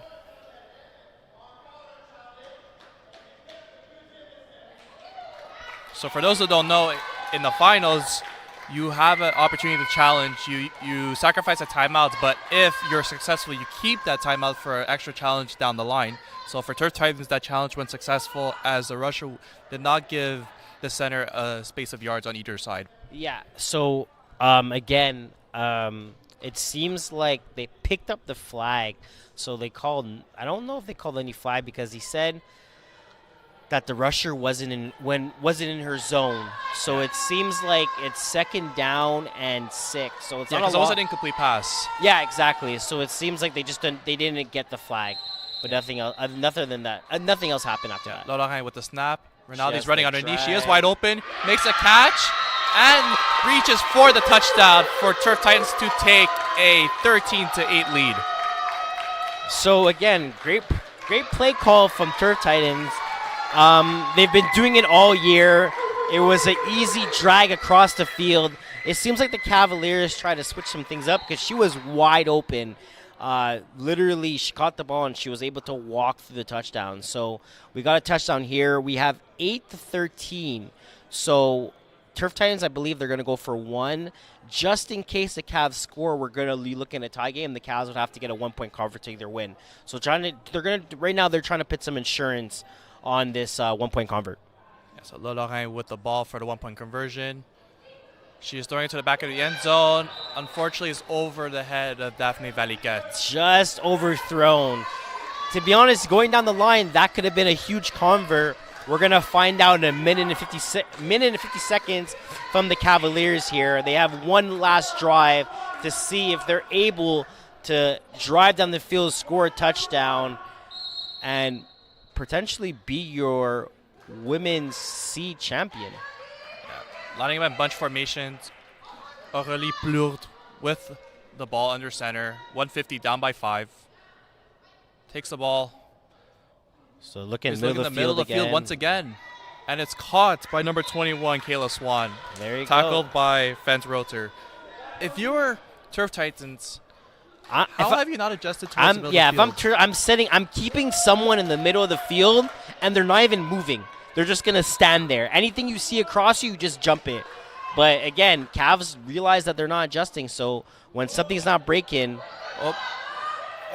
Blue throws it to Amy Hughes. Unfortunately, a bit too tall for that. Pass incomplete. It's third down for Cavaliers. Yeah, so that's unfortunate. That was not intercepted. She kind of threw that towards 2 Turf Titans defenders. That should have been an easy interception, but she's lucky. She's lucky enough that it wasn't there, and we're looking at a third and about, I want to say, 10 yards. Yep, a third and 10. If you're Turf Titans, again, you know that a lot of the times it's been going intermediate in the middle of the field. Do you see with how they're lined up, are they kind of prepared for that right now? Yeah, it seems like they are. I would try to hit something underneath on the right side, like a drag coming underneath on the right side. But they're going back in the middle. With the ball, she's throwing it over top, and it's picked off. Interception is made, if not mistaken. That's Urlin Costa with the interception. The first interception of the day from either team. That might be the nail in the coffin. There's still time. 1 minute and 10 seconds left. But with Turf Titans up by 5 with that big interception, what do we do now?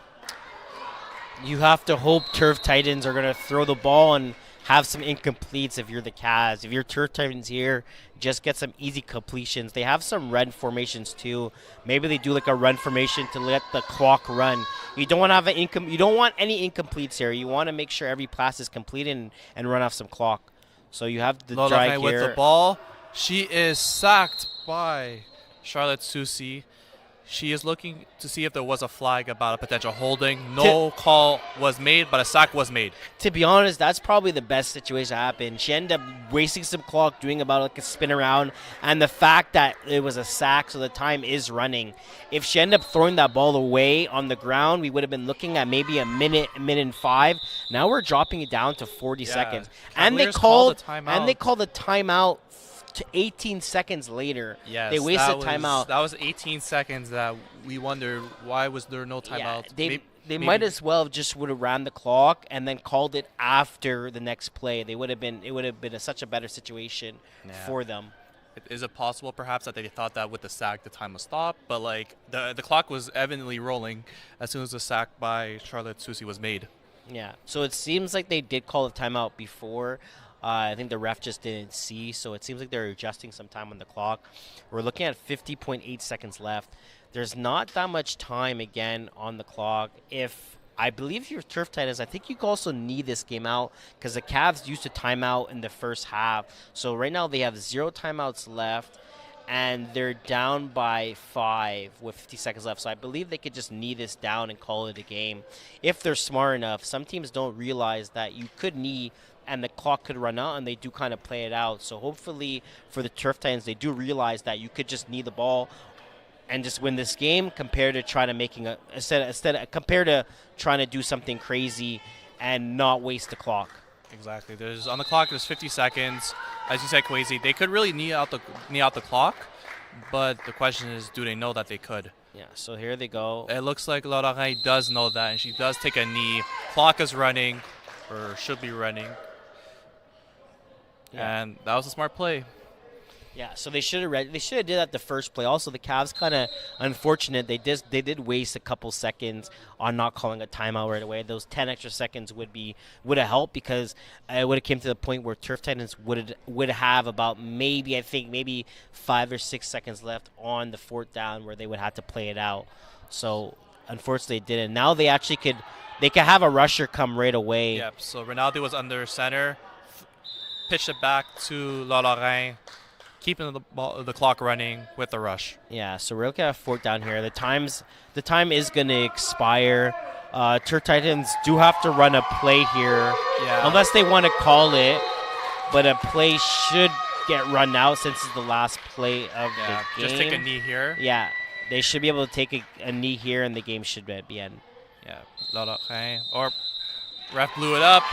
So Turf Titans defeat Cavaliers 13-8 for the inaugural Division C Women's Championship. Wazy, like you said at the beginning of the game, very defensive.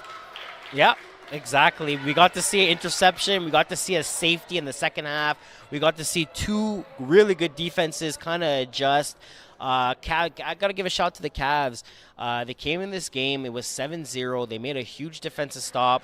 They end up scoring, end up getting a safety, end up scoring. But again, Turf Titans kind of battled back. They came down with a huge stop, huge interception as well to kind of get the game back to momentum. And then their offense was able to seal it and end the game.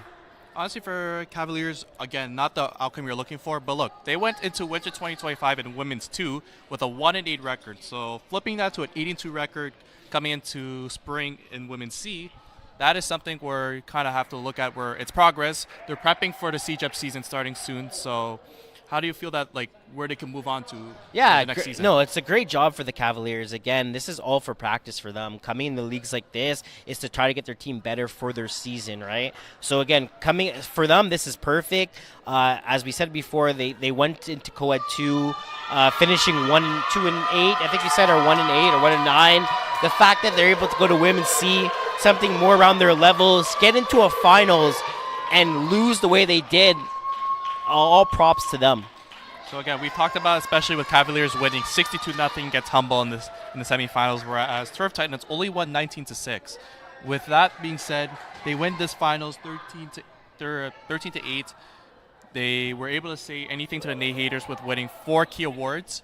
And at the end of it, they're able to win their inaugural Division C Women's Championship. Yeah, great job from Turf Titans. Again, remember, they allowed 7 points in the semis and only 8 points in the finals. So their defense is something that kind of shown them why they're this good. And it's also the reason why they had 4 All-Stars. They won the Defensive Player of the Year and 2-way Player of the Year. So their defense did a great job, and they showed everyone why they had 4 All-Stars all year long after winning this championship title. Yeah, with Turf Titans with the championship, and now we're bringing down to Jeff Rosenblatt to present Trust the me.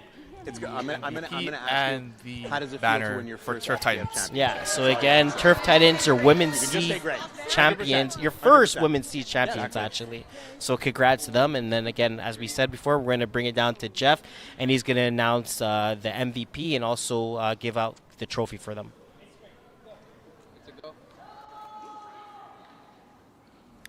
Thanks, Brent. I'm here with the Spring 2025 Women's 3 champs, the Turf Titans, with Captain Kira. Kira, how does it feel to win your first championship at FPF? It feels absolutely amazing. I couldn't be prouder of my team. They did a fantastic job tonight. Oh, as you can see, we got Captain Kira, who's very proud of her team. We have an MVP to award for this game. Is there Rafaela? Are you here somewhere? Come here. I think Rafaela had 11 catches with a touchdown today, if I'm have my stats correct. Shout out MVP to the quarterback. Tremendous game.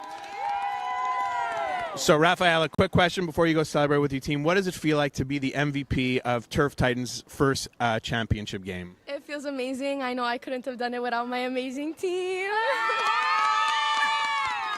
That is a very good answer from the Turf Titans MVP. We have our Women's 3 Turf Titans champs for Spring 2025.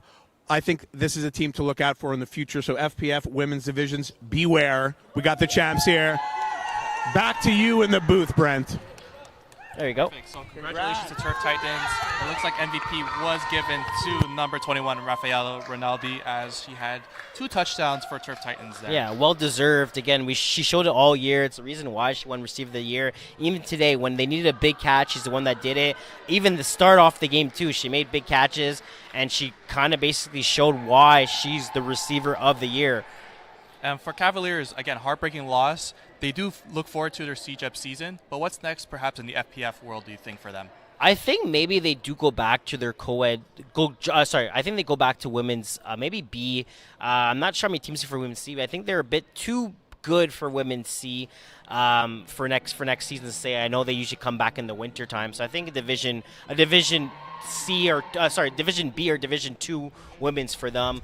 One thing is also you have to realize that they always have new rosters for CJIP teams and stuff like that, so you don't always get the same crew. But I think they have a young team this year, so I think next step for them would be for Women's B and to show everyone, or Women's B or Women's 2, to kind of show everyone what they're all about. And for Turf Titans, again, winning a championship, the inaugural Division's Women's C championship. I think I looked over and they are coming back in the fall, but in Women's B. Do you think that's the right jump for them? Yeah, I think it is right to jump for them. Again, they're going to have to learn somehow. After you win a Division C title, as they did, they probably had the best record. They kind of did a clean sweep for all the awards as well. So why not try to go for B? Why not try to do the same thing in B? And why not try to improve and play versus better teams going down the line, right? Because as we both know, you're also a player that started in a lower division. You want to try to get better. You want to play versus better competition. And I think the first step to do is to drop that level. Exactly. And it looks like for a lot of their players, again, we talked about it earlier, winning 4 straight, clean sweeping the awards. Are these 4 ladies are actually get more recognition from the higher division teams? I'll be like, look, they won a championship in Women's C, and perhaps whether it's Kim Law Lorraine, Rafaela Rinaldi, Samora, or perhaps Kira or Erlin. Are these women going to be able to get recruited to these top division Women's B or Women's A teams potentially in the future? Yeah, that's the reason why you kind of want to go play in better divisions, to get recruited and to get the next steps. The hardest thing to do is kind of to get on a better team or try to make that level a step. So if you're able to kind of show yourself like, oh yeah, well, we come from C and now we're playing on B, more people are kind of looking at you and you're getting more the respect that you're going to earn. Exactly. And right now we just finished the Women's C finals. Inaugural Women's C champions were Turf Titans. I think right after this we have our final game of the night, which is between a co-ed 2 matchup between Block Party and Purple Blood. Purple Blood. That's exactly it. So you hear it first here. We have our first Women's C champions for FBF, so that's also something that's pretty cool. The fact that it's our first year for Women's C, so they get their first title. So congrats to them again. Congrats to you ladies. And again, tomorrow we're back starting at noon. All the FPF divisions are basically starting up with their finals, starting at 12 p.m., going all the way to the last kickoff at 10 p.m. Eastern in Brossard at the CN Complexe. If you have time, honestly, tomorrow, watching flag between the men, women, or the co-ed divisions, we have the best competition, the best men, the best women athletes playing flag. And honestly, we've had a great show for tonight. Yeah, it's an amazing show. I think that's it. Yeah.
Ready? Yeah.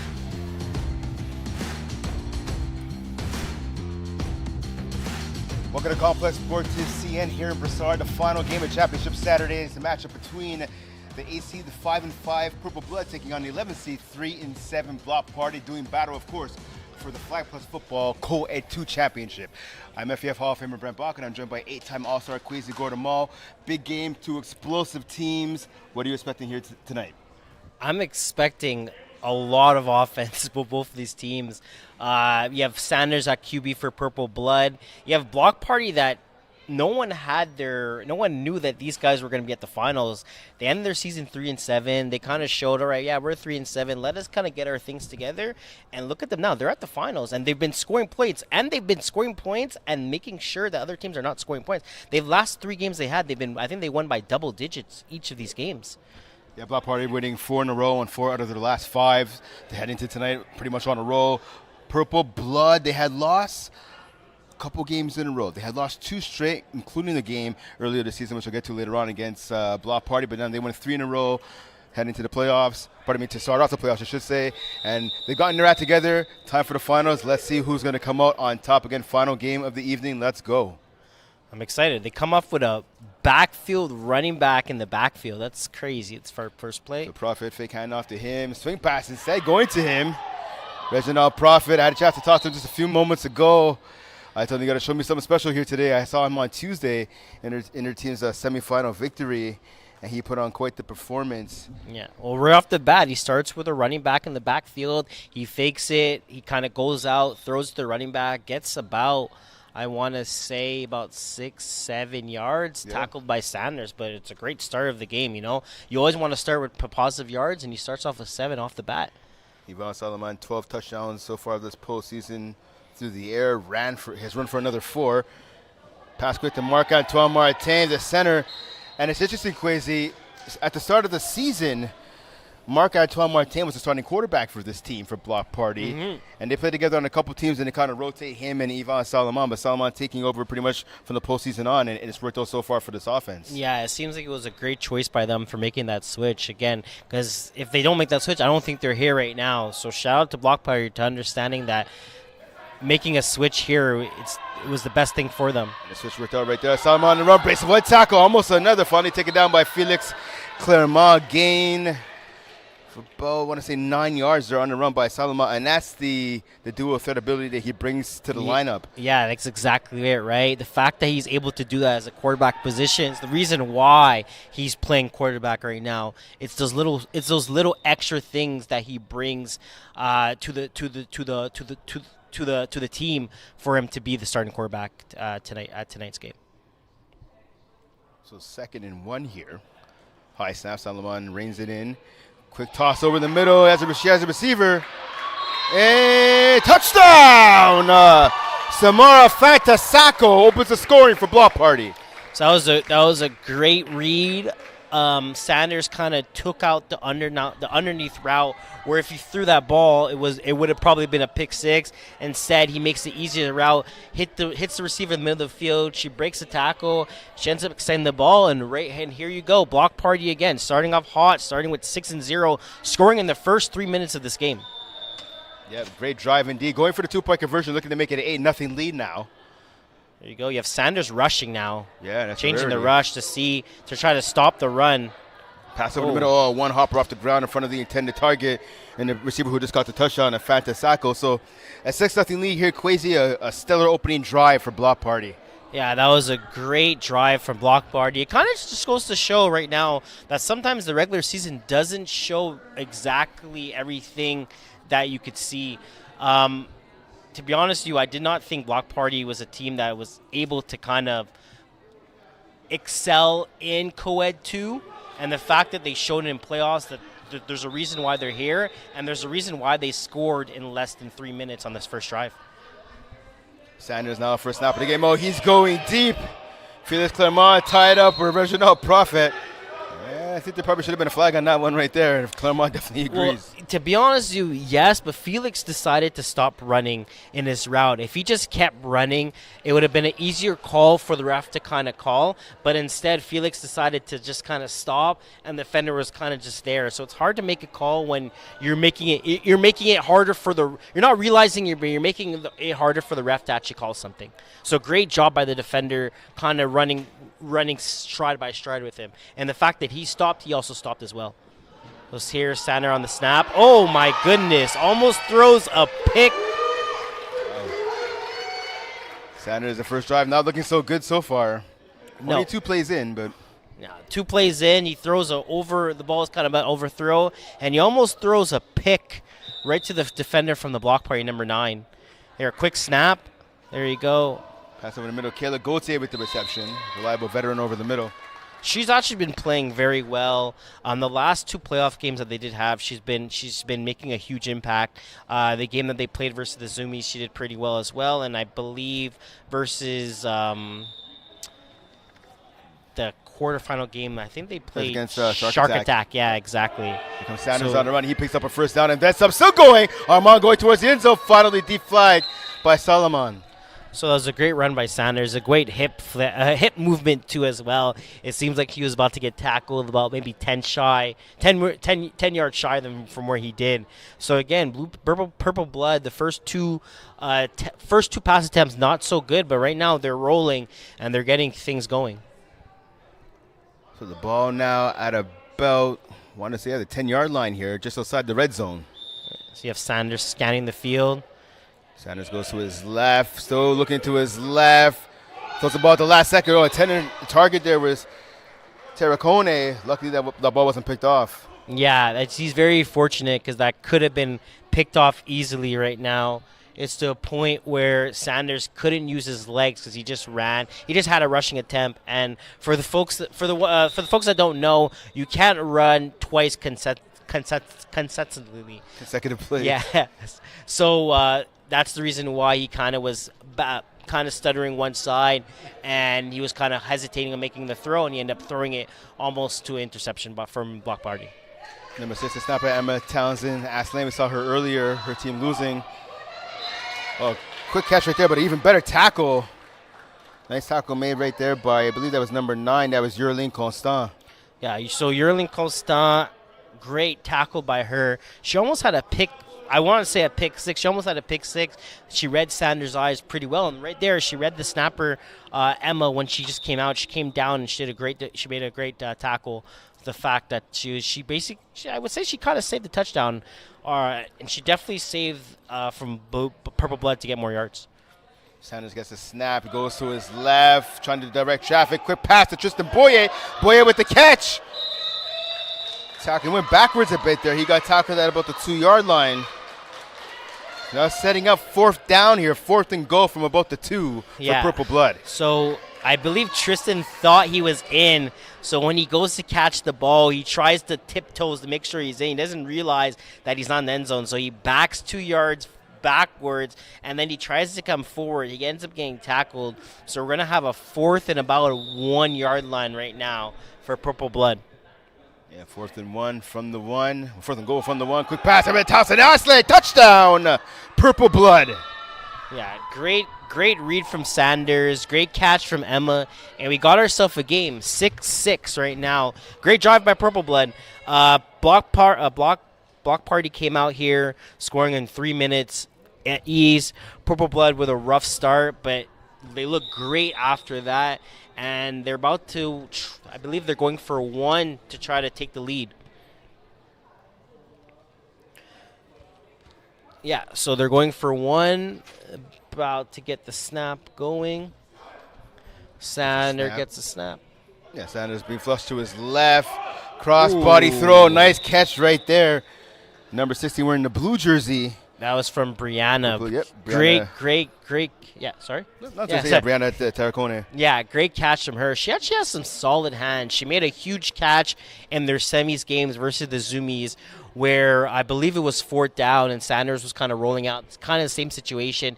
Ended up kind of throwing like a floater, decent pass, and she made a huge catch and she got them the 1st down, which led them to win that game. So big catch there, big catch for the convert as well. Here comes Salomon leading his team onto the field for the second offensive drive. The first one ended in a touchdown by Fantasako. Deep pass, open, the snapper catches it, end zone, touchdown, block party. Marc-Antoine Martin. Yeah, so that was a great read. I believe off the snap, he kind of knew he was going to the snapper right away. As soon as he saw Sanders kind of get out of that mid position and put Emma in the middle, he took advantage of it, and right there, block party scores in the first 3 minutes and then scores in less than 30 seconds. And now I believe they're going for 2 to try to make it a 7-point game. So you have Sanders again rushing. We have Emma in the middle of the field. You have Zoe coming in. A quick whistle here by Leo Gervais. I don't think the ball was. I don't think they were ready. I don't think it was. I don't think it was set. So you have Sanders again rushing. You have Emma playing in the middle. Here you go. Sanders taking the time on the rush. Throws it up. Picked off. We have a hold. I believe he got the flag, but I believe because it's a hold, I believe the offense gets the ball. I think they get a chance on it. Be 5 yards up now. It's 5 yards up. I thought they got a chance because it's last. Oh, maybe I guess it's not last man. Well, yeah, I understand what you're saying. So yeah, let's say if Boye got the ball and it's pretty much almost a clear way to the end zone. There's only one person back who can make the tackle. And I thought they changed the rules. If that happened, you get an opportunity to get a convert. But maybe that goes for the last. No, it goes for the converse as well, but I don't think that person was the last player. Oh, okay. The offense now, instead of starting at the 10 as usual, they start at the 15-yard line now. All right. So Townsend and Aslan again, number 6, with the snap there from the 15-yard line. So he's going for M. Oh no. Yeah, nice catch. Yeah, it looked like he was going deep there I for a thought he second. was about to sling that to Emma Townsend over the top. But again, instead he goes for Brianna. Solid hands. Gets them there. I believe that's 9 yards right there. So, again, good read by Sanders. Yeah, starting the drive off strong.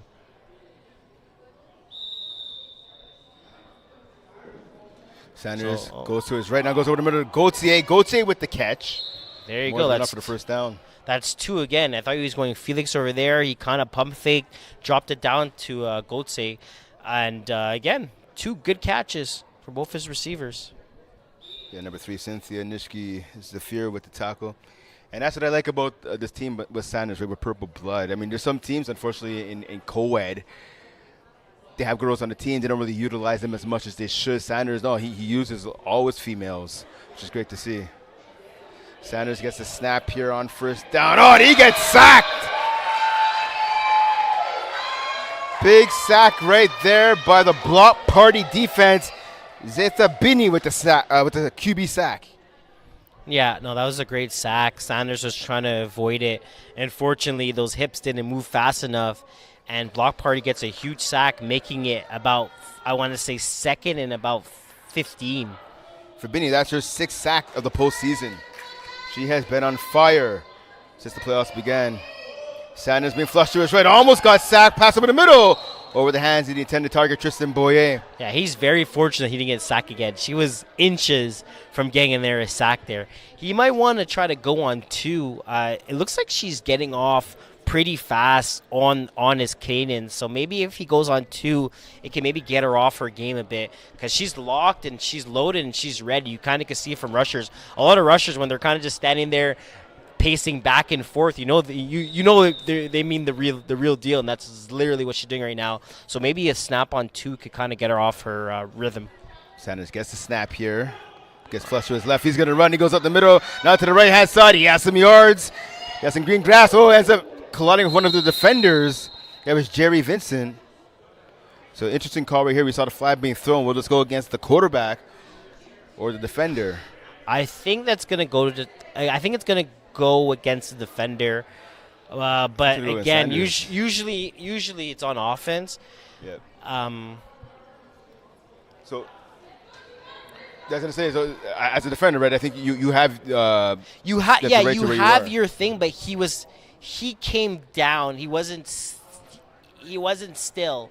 He's coming down as defender. He's not still as defender. You can see the way Sanders is rolling on the side he was running on, and he's coming down towards him. So you do get your zone, but he didn't move. So it's kind of like it's like weird saying like as your defender you get to hold your lane, not your lane, but you get to hold your ground, ground. But he's coming down away from his ground, so he's kind of moving out the way. But again, Sanders is also running in control, so that doesn't help the situation. Sanders is not the smallest quarterback either.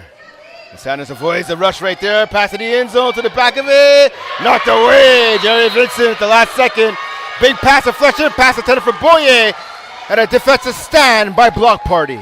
Yeah, so I think Sanders messed up there. If he would have just hit Brianna right underneath, I believe that would have been a touchdown. He had Brianna right underneath. If he kind of looked over under, if he kind of just drilled it at that first cone, it would have been a hard catch from her. But I believe she's been good. Hands. Yeah, she's been good. She's had some solid hands. So I think she probably could have came down with it. But Purple Blood's gonna have a stop here if they're gonna. It's a big turnover on downs now, forced by Block Party. Pass across the right over the middle. Dangerous one. Caught by Prophet, though. Reaching out Prophet. Gets tackled by Claremont. Yeah, that was a huge throw, huge catch. Big rush by Sanders as well, but able to avoid the sack, get the ball out. Good defense, good offense, I want to say. Emma was right there. Ended up just missing it. And we have a 2nd and 6. Yeah, dangerous pass, but you're right. They're able to get it completed. That's what counts. Sanders still lined up at the rusher position. Coming down on Solomon. Oh, face him out. Going to the left. He has a player open. 2 of them in the back of the end zone. Caught. Mark Antoine. Oh, Marty, touchdown. Yeah, so right now you kind of have a situation where Sanders is not as fast as he wants to be, I want to say. And the fact that he's jumping doesn't help. And you have a situation where you have Emma playing deep in the middle. It ends up being a disadvantage for Purple Blood. Usually you have Sanders as the middle person playing there, but he's not there anymore. So they might want to change, maybe put Tristan as a rush, put Sanders back and playing deep. Maybe that's something they're going to have to make adjustment. 1-point combo attempt. It is good. 19-7 out of the lead for Block Party. Yeah, so again, great job by Block Party. They keep proving us wrong. Why they keep proving us wrong and basically saying we deserve to be here. We kind of talked about it before. They've played the last 3 games that they played. They've won by double digits, and right now they're up by 12 They're up by 12 points in a comfortable league where their defense just needs one more stop, and I think this game might get out of hand. 3.5 minutes and counting left on the clock here in the first half. Sanders, Armand gets a snap. He's being flushed to his left. He's going to run. Avoids 1 tackle. Taken out by the second defender. A gain of about 5, maybe 6 on the run right there by Sanders Armand. Yeah, so good run by Sanders, but you can see that he's frustrated. The fact that he has to run, I don't think he wants to use his legs, but the rusher's doing such a good job at him. He's taking him away his first read that he wants to throw and making him dance. Armand not dancing. Gets the pass off to the left-hand side. Completion of Boyer for the first down. You look at the score right now, Quasi, 19-7. Listen, when these 2 teams met in Week 9, just a couple weeks ago, Block Party winning that game 22-19. Yvonne Salman completed only 8 of 20 passes for 101 yards, but he had 3 TDs in that game.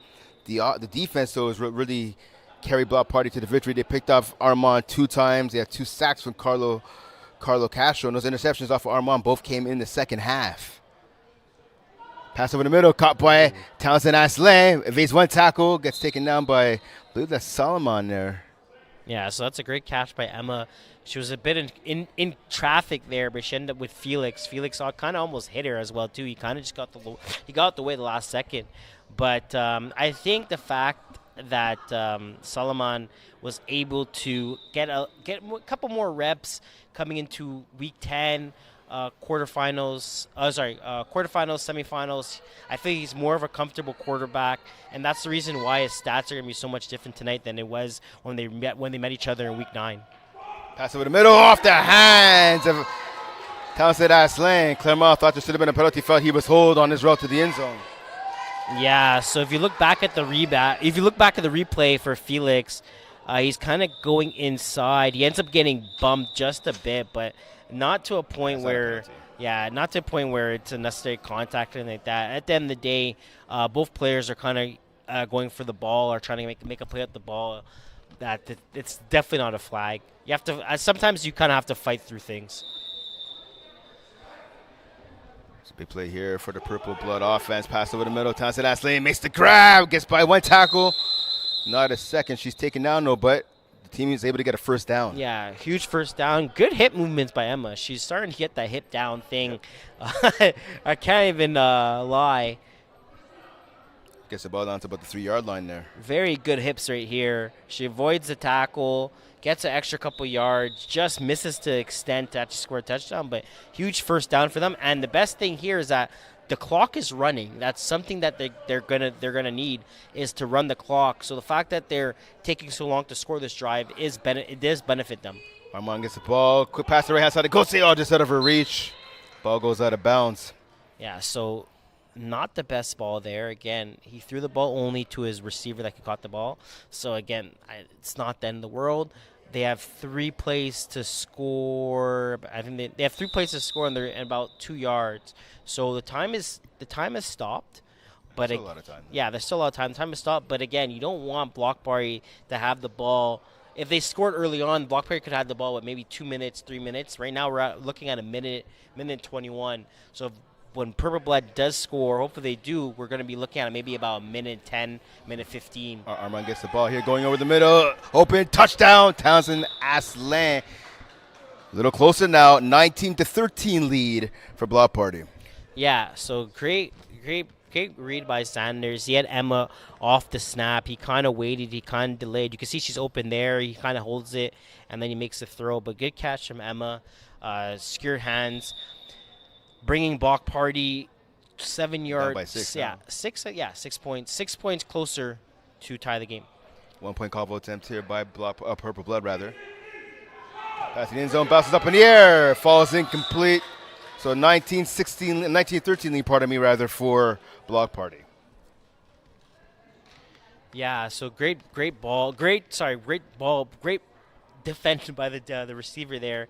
I believe it was a quick slant from Tristan where it just got broken up right away and the ball went there. So great job from Block Party making that stop here. We have a 6-point game with Block Party with the ball, and Purple Blood desperately needs a stop here. So we have Sanders rushing again still, and you have Tristan kind of playing as a deep safety here. Yeah, better switch now. Emma Townsend Aslan playing the short now. Pass Yeah. right over the middle. Tackle made by Townsend Aslan. Reception for Block Party made by the person who opened the scoring for them. That's number 22, Samora Fantasako. Yeah, so I think they're going to live with anything underneath. Again, the time is clicking, the time is running. So for them, a 4 or 5 yard gain with the time is running, I think Purple Blood's going to take that. Salaman being flushed to his left. He's going to run.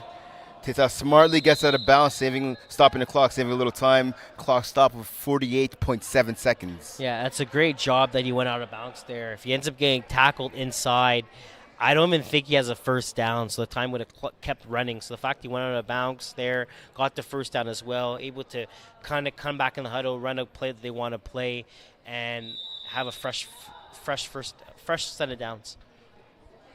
Salman gets the ball to the right, being flushed by Sanders. Oh, he evades the sack, pass over the middle.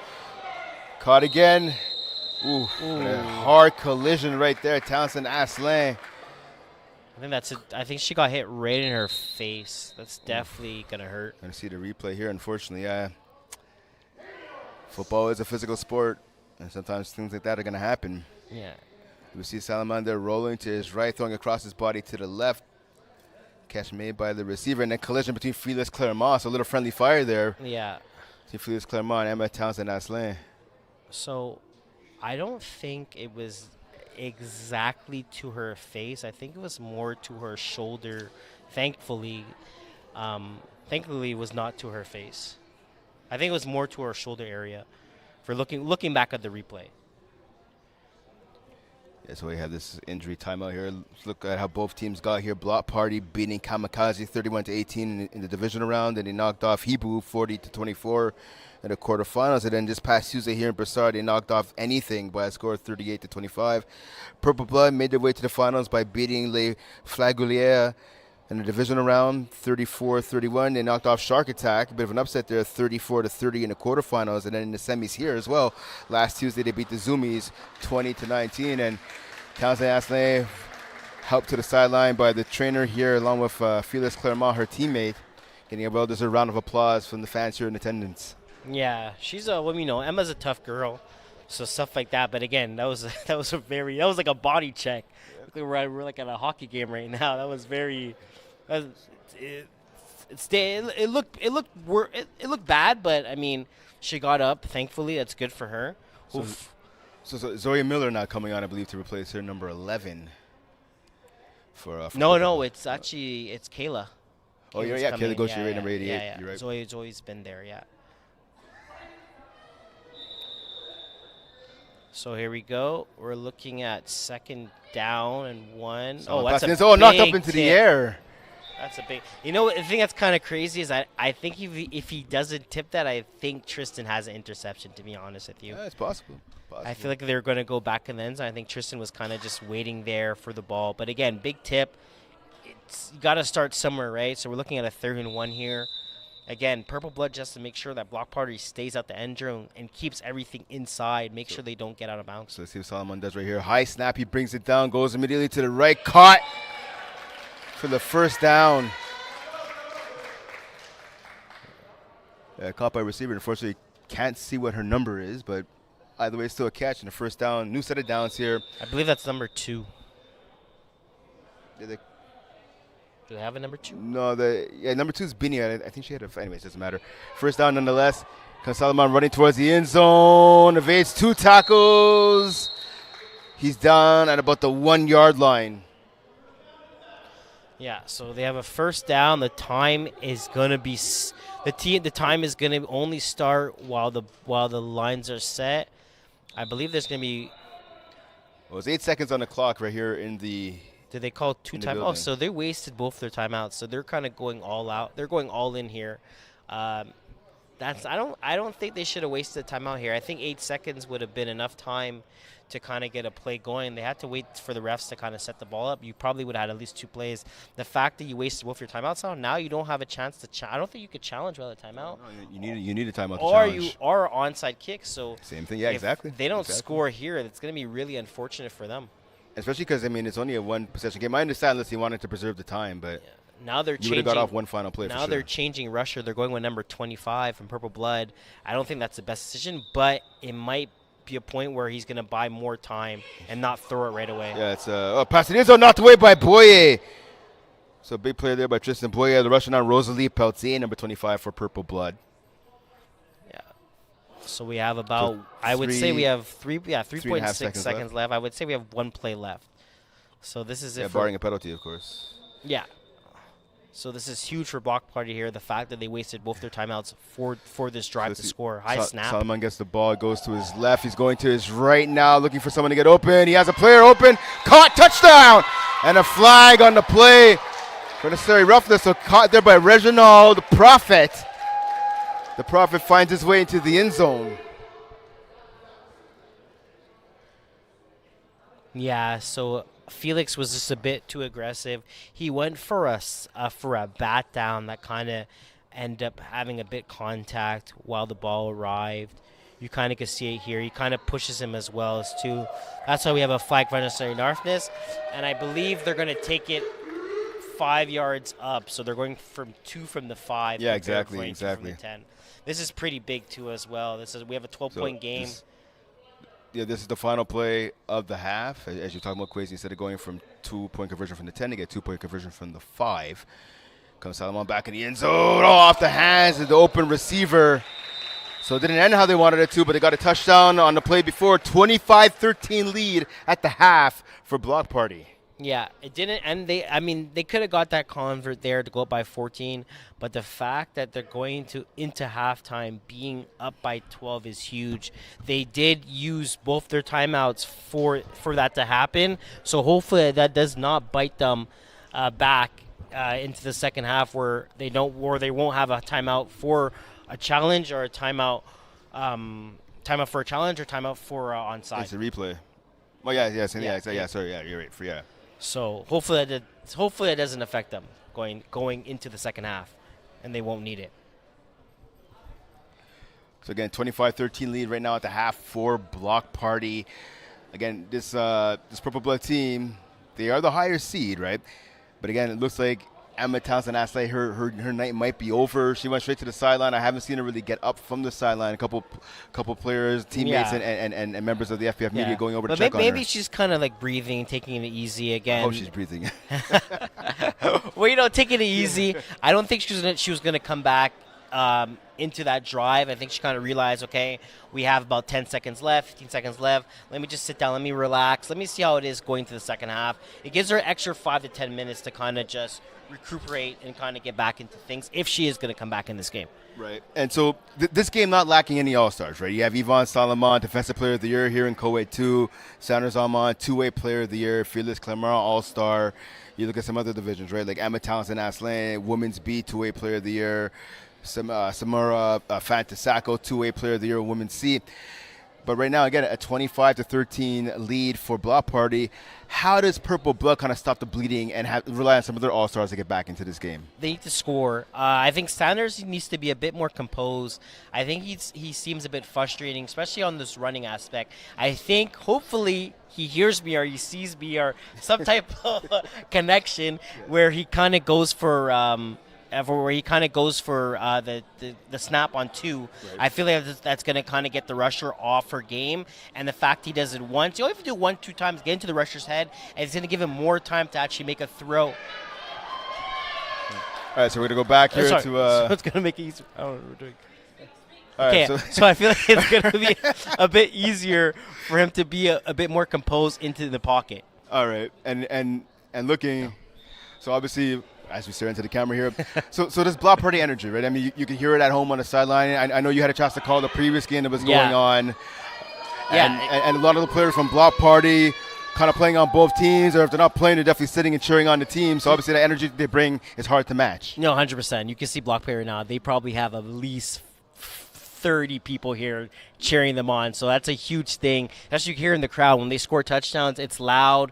When they make defensive stops, it's loud. I feel like that's a big motivation for a team as well. And a big, like, you ever play that game? Well, I'm sure you played it, and it's like a game breaker, I feel like, at some point, where you could just feel the energy the crowd's giving you, and you're kind of using it as your advantage, compared to sometimes where it's just you make a play and it's not as loud and you don't feel as hype while making that play. I feel like Block Party, they use that hype and they use that excitement from the fans to get them to kind of make them play better.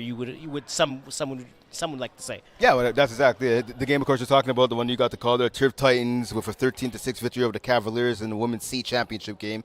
So congrats, obviously, to the Turf Titans. Yes. A lot of members of the team, of course, play whenever overtime in Division C. It's kind of the whole Block Party family kind of all over FPF. And I got to say, I remember when this team first, I know we were talking about this week on the podcast, when this team first came into the league, they struggled. I think they were a team either 0 wins in their first season or maybe 1 or 2 at the most. The first couple of seasons, they really struggled. And Yvonne Salomon, I know he was talking to us on the podcast this week, said, it's time and patience in that and getting things together. And obviously now he's a phenomenal player, and he's helping his team kind of build and become phenomenal as well. So hence why they're in the finals. Yeah, you could see it there. Block Party started in Koweït 3, right? They started new. They always had a big crowd, big groups, but you kind of can see they're getting better and better and better and better every single year. Even the fact that they started 3-7, they end up going to playoffs, beating 3 of the best teams, and by double-digit scores. It shows a big thing. Also, you're playing a Purple Blood team that also didn't have an easy way to get here, and they're up by 12 going into halftime. So, as you saw on the sideline, the camera was looking at Emma Townsend Aslane, so she's up on the sideline walking around talking to some people. Hopefully she's gonna. I mean, she looks to be okay, but hopefully, I mean, maybe there's a chance she comes back and plays. Yeah, so I think they're This going. contest. I think they're going through concussion protocol. maybe, Yeah, yeah. that's what it probably thinks. It seems like because there's a AT that's there. Maybe she saw some symptoms, or maybe she kind of saw something that she didn't like. And again, it's safety. Player safety's first, Yeah, right? that's it. You don't want to put her in a situation where she's on the field and something else happens where it could have been avoided. So I think they're kind of just talking and they're trying to see exactly about that situation before moving forward to see if she's able to play or she's not able to play. Maybe she's also asking her questions as well too, Yeah. as a concussion protocol. So what we see actually, FES CEO now Jeff Rosenblatt on the field talking to some members of Emma's team. And speaking of play, don't forget tomorrow the action starts at noon. The Women's A final between Ice Cold as they take on the Matrix. One of 9 games going on tomorrow on the final day of championship weekend here, Fly Plus football. 5 games today, be 9 tomorrow, full slate. So make sure if you can't come by Brassard to watch on the Facebook Live and to watch on FPF's YouTube channel. Yeah, it should be a blast. The game's tomorrow. We're going to have a lot of action, right? We're going to start with Women's A. I believe we have Division F. We're going to have some Division A going, some competitive 5v5. It's going to be a lot of good football. So, again, as Brett was saying, if you have some time or time on your hands, come on down to Complexe CN. And if you just want to kind of just watch at home, we're going to have it's on live streamed on YouTube and also on Facebook Live as well. So I believe we're going to start getting things going. I don't exactly know what's going on the sideline. Yeah, head referee Leo I Gervais wonder on the if sideline. they're also looking at Felix as well, since he also had a collision with Emma. So I wonder if they're looking at both of them, and they're kind of trying to see exactly what the issue is. Because So Felix seems right now, like yeah, he's walking away. Yeah. Might be making his way. Yeah, it seems like he's done, to be honest with you. Emma has her flags off as well, so it seems like she's also done. So they go from having 8 players now to having only 6, unfortunately. He's talking about Purple Blood. So the hill is just a little bit higher to climb now. Yeah, Purple you Blood lose again. you lose 2 of your best, probably 2 of your main main players. And again, it's a good thing Purple Blood came with a team of 8 instead of being 6, because imagine they go to 4, you know? Yeah, that's it. So- Pass. Ooh, nice catch there. Terracone, big grab. That pass was going to be picked off by Salma, but good strong hands there by the receiver for Purple Blood. Yeah, that's a huge catch by Brianna. Again, Brianna has some really good hands. She makes those big catches for Sanders when he needs it. It's definitely something he's going to have to look at, because never in doubt, it used to be Emma, like kind of his lead receiver making these catches. It might have to be Brianna going into the second half. Sanders gets a snap. He's going deep to the left. Boyer is open. Touchdown. Purple Blood. Tristan Boyer.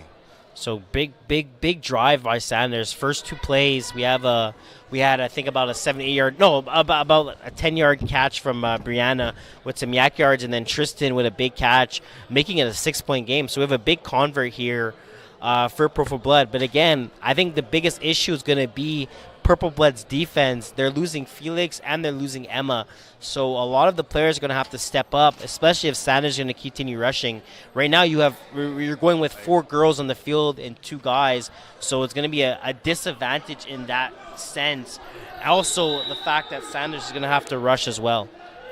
Unless they keep Peltier at rush. I mean, she came in last defensive series, and maybe they like to keep her there and have Sanders play his natural deep safety role, but we'll have to see what happens when they get on defense. Right now they're still on offense, going for the 2-point convo. Sanders avoids the rush. Armand running towards the end zone, trying to get over the line, stretches out the ball. It's good. Yeah. So I believe he went for 2 right there, so we have a 4-point game. So good for Sanders. Those 2 points are gonna mean something at the end of the day, especially if Block Party can score here. Maybe Sanders could get a couple extra 2-point converts and try to bring that as a whole possession, you know? Because if you score 6 plus 2, 6 plus 2, 6 plus 2, you end up getting 24, and that's an extra possession, which something they're definitely going to need from being down by only 4 points right now. So after a quick drive, quick score here to start the second half by Purple Blood, Block Party back on the field now. Let's see what they can do. Salomon giving out some last-minute instructions to his crew on offense. Let's see what he has up his sleeve. Martin with the snap. Salomon gets it. Salomon going to the left-hand side. He's going to run.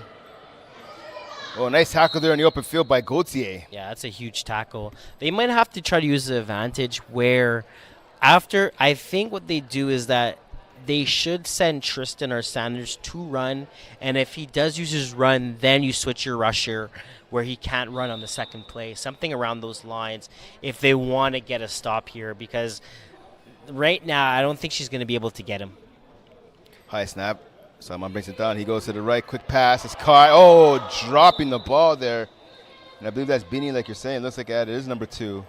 Yeah. So right now I think they should put Tristan as rush or Sanders as rush. Even though it's 3rd and 2, you never know. Maybe he does a bit too much. He feels under the pressure with the changes of a rush, and he makes an incomplete pass. But they're definitely going to have to change something here because I don't think it's going to work going for. I think he's going to be too comfortable just running now. So 3rd and 2. Pass to the sideline. That's Kai. Ooh. Nice catch right there. Nice catch. Good flag. Yeah, Constant with the grab for a first down. Gauthier with the tackle, potentially saving a touchdown there. Purple Blood's going to have that mentality of bend but don't break. You know, give the little things up, give the little things up, give the little things up, and when they get into the red zone on the last couple plays, last couple drives, they're going to have to make a stop. Just don't give anything over the top for an easy touchdown. To ball midfield, high snap. Salomon brings it down again. Salomon thought about going to the stuff. Oh, he sacked. Double rush there. And that's something we haven't seen yet tonight. Double rush there. It was Peltier and Boyer coming down. Boyer with the sack. Yeah, so also the thing is that Salomon sent double corners, and he was looking at Sanders to see where he was going to open up. And by the time he knew it, Tristan came in as rushing because he wasn't looking at him at all. So great play call from Purple Blood. Good play design, good execution right there by Purple Blood. Now going deep, Martin's open, touchdown! Yeah, so there again, they literally did the same play. They ran double corners, but then he actually threw this one. Sanders has had to play a bit deeper. He's playing deep as well. If he plays a bit deeper, he probably has enough speed to actually make a play on the ball, but he was playing a bit too short.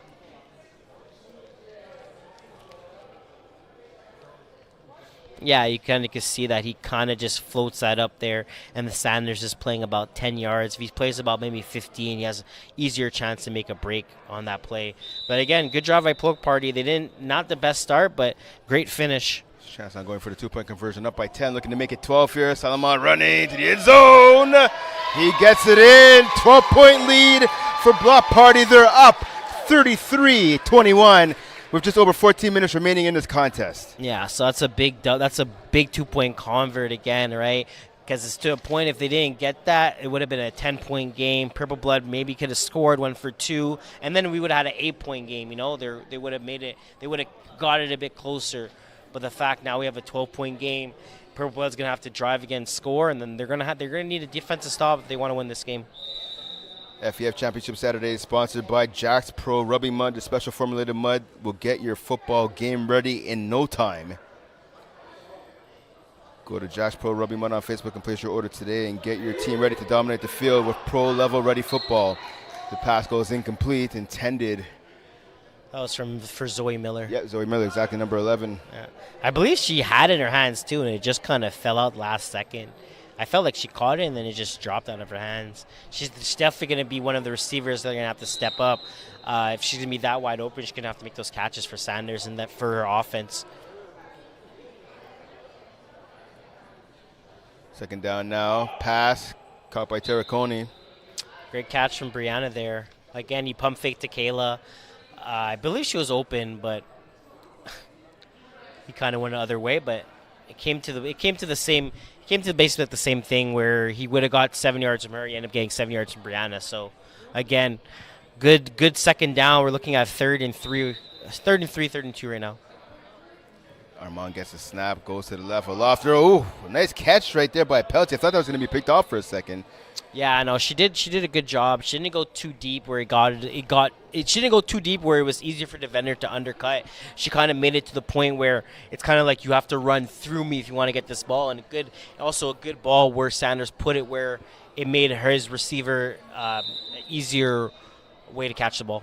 So Pelletier picks up enough for the first down. Sanders looking to go to the left again. He's going to run now. And he stood up right there.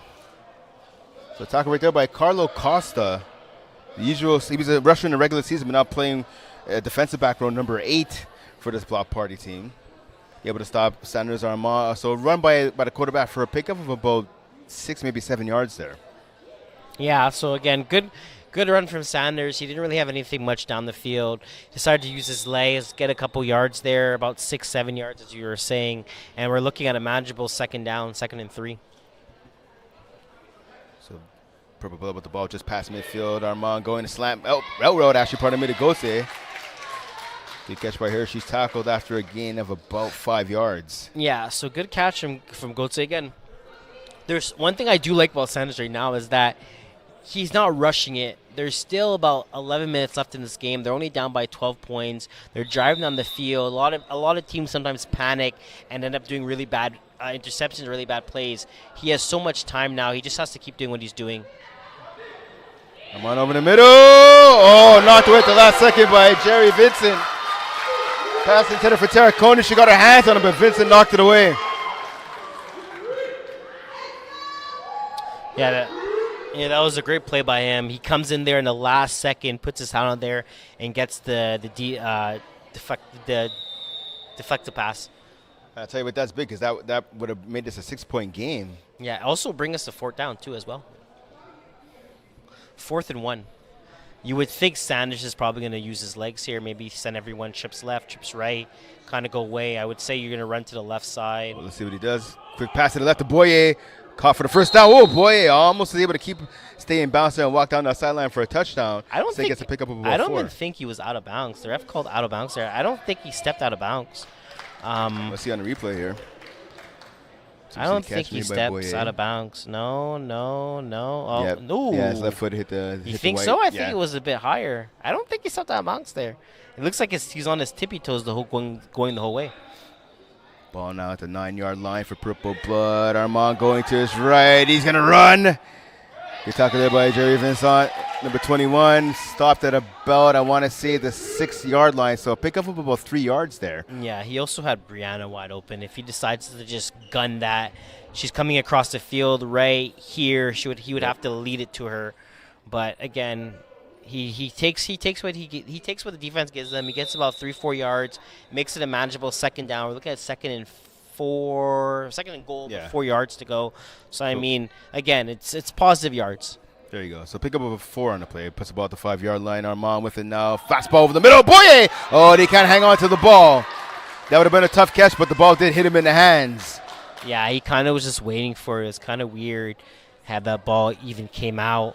I'm not sure if he had a slant and sit or he had a slant and he kind of just sat. I think Sanders thought he was going to come in a bit more compared to him kind of just sitting there, and then the ball got thrown inside and he had to go for it. Less than 9 minutes remaining. Armand gets a snap. He looks to the right, now goes to the left, and it's knocked up and intercepted. Yvonne Salama with the INT in the end zone. Yeah, so that was a bad pass by Sanders. He goes in the middle of the field. He could have hit someone on the outside. I'm not sure if that's interception, though. It's something I would definitely challenge. I think a challenge is coming up here. Could be a challenge coming up here. No, it's not a catch. It's definitely not a catch. It bobbles. Double bobbles. They should overturn this. So, of course, on finals weekend, we had to play instant replay. Yeah, we got a pretty good view the last replay there.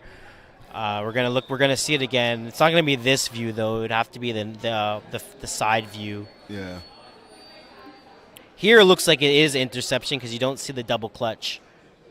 But from the other view that we should get soon, this view over here, you could see that it double clutches and he uses the tip of the ball to maintain the catch. So like it falls, it hits on the floor, and then it goes back up. So contact to the floor and brings it back up, and that should be an incomplete pass because you can't use the floor to retain an interception. An interesting call here. This call could decide the game. This is huge right now. Again, 33-21 lead for Block Party. And don't forget, Crazy Ray, so that play was incomplete, right? If it gets overturned, the play's still incomplete. I believe it's going to be bringing up 4th down. You see it right there, instant replay. Just pause there for a second. Yeah, so we see the ball pops, hits the floor, and then it pops up, and then he clean catches it. But the ground can't cause it. You can't use the ground to catch the ball. Yeah, exactly. So you can see it right over here. You can see near tip, and then he comes down right here. So he has it here, and he's coming down. Here is fine. It's right here where it becomes the problem. The ball hits the floor completely. It pops up in the air. You're going to see it pop up sure. Right here, right. And then it goes up. Good call. You're right. So you can't use from. But the thing is, I'm also looking at NFL rules. Yeah. But I know that you can't use the ground for interception. If you have complete control of the ball, the ball actually can touch the ground. Yeah, exactly. But the ball, exactly. He doesn't have complete control. No, exactly. The ground can't help you have the interception.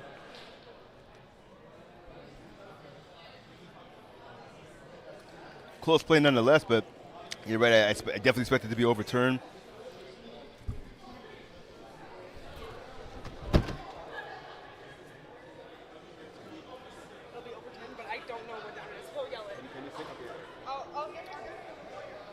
I believe it is 4th down.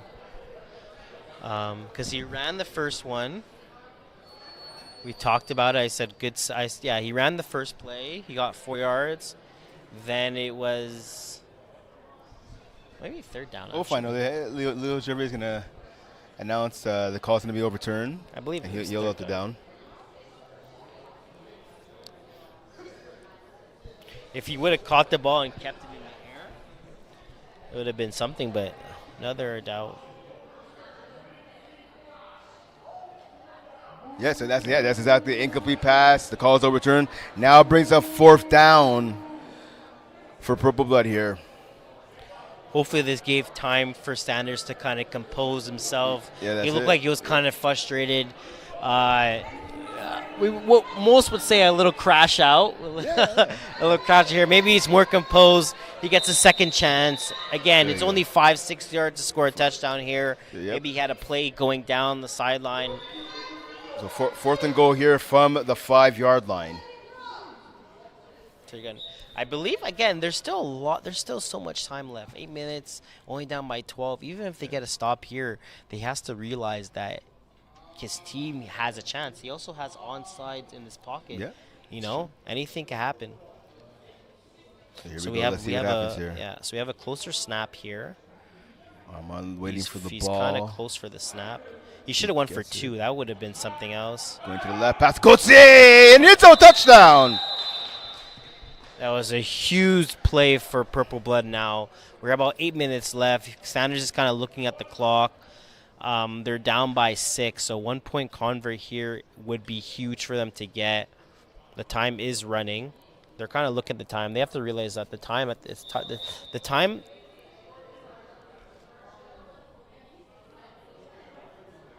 So right now, the time is not official though on the top. Yep. 33-27 lead. So it's saying 7:35 on the clock. Not sure. Yeah, it's probably closer on that. We're looking at it's between 7:45, maybe 10 seconds off, 10 seconds. Yeah, usually you get an extra play. Yeah, exactly. Yeah. So it's a big convert here. Gets the snap on the convert, goes to the back of the end zone. Boy, caught! 1-point convo is good. 5-point game, 33-28 lead now. Here we for Block go. Party. Here we go. If you think about it now, listen, they're down by 5. Even if Block Party scores here, they go down by 11. They can stop a convert. Game's not over. and get offensive drive. They have an onside in the back of their pocket as well. True. You know. That's true. So here you go. This is a huge drive over here. Salomon gets the snap now on first down to the right. Prophet with the catch, number 4. Gets tackled by Armand. Gain of about 8, maybe 9 yards on the play. Yeah, so good play calling. I thought he was about to use his legs. Instead, he kind of saves his run, saves his energy, throws the ball to his receiver number 4, picks up about 7-8 yards, making it a manageable 2nd and 2. I'm looking at the sideline right now. Both Claremont and Townsend Asselin, they're up to walk around talking to each other on the sideline. Guess they're turning their game. Their night is over, but they're turning into coaches. Deep pass. Nice play. Kayla Gauthier getting deep. Big defensive play by the veteran. Usually see her only play offense, usually play snappers. Really one of the top snappers in this league, but having to play defense again with the absence of Townsend, Asselin, and Claremont. Big play by her right there. Yeah, good play by them, making it 3rd down now. We're looking at 3rd and 2. Solomon gets a snap. He looks like he's going to run double rush. Oh, and a sack right there. Second time in a row worked out. A loss of 1. Sacked by Boye, his 2nd of the contest. Yeah, that was a huge play call for Purple Blood. I don't think he even realized that there was a double rush coming. So now it's going to be 4th and 2. This could be a huge play by Purple Blood if they can make a stop here. 5-point game, 33-28 lead by Looks Block like a Party. double Salomon rush. being rushed by 2 players again. Pass up high. It's brought down. Oh, broken tackle. Getting enough for the first down there was Bunny. A huge play by her. Yeah, she ended up actually losing the first down. She backs up, and then she ends up getting back the yards that she lost. So that's a huge catch by her, a huge first down by Block Party. And they keep the chains going, they keep the time going, and they keep everything going. And for the teams out there that are watching, this is how you get after Yvonne Solomon. You may have to send 2 rushers all game. On a passer, incomplete, falls just out of the reach of the snapper there, Marc-Antoine Martin. 2 touchdowns already in this contest. Yeah, so that's a rare drop we have over here. Again, it's not the end of the world. It becomes a 2nd and 10, but it's manageable. As long as he doesn't take a sack here or throws an interception, they're still fine. Someone going deep corner route by Martin. Oh, and he dropped it. And I'll tell you what, Kayla Gauthier went up to make the deflection. She didn't get her hand on it, but I think her hand would have got in the field of vision of the receiver. Yeah, I think she definitely did a job. She definitely did something there. Usually, that should have been a touchdown, but you can see that her hand does affect his vision just a bit, which is a huge 3rd down now for Purple Blood. 3rd and long now facing Block Party. Pass. Tackled by Boye. Caught there by number 22 against Samora Fantasako. So we have a 4th down here. We're looking at a 4th and maybe about 3, maybe 4. Yeah, 4th and 3. I wonder if Block Party sends a double rush with Tristan, or they keep this with the. I think they're going with 1 player. I guess just Tristan's gonna go. And that does not work out for Purple Blood. Touchdown, Yvonne Solomon. A 15-yard run for the TD. Wow, what a call.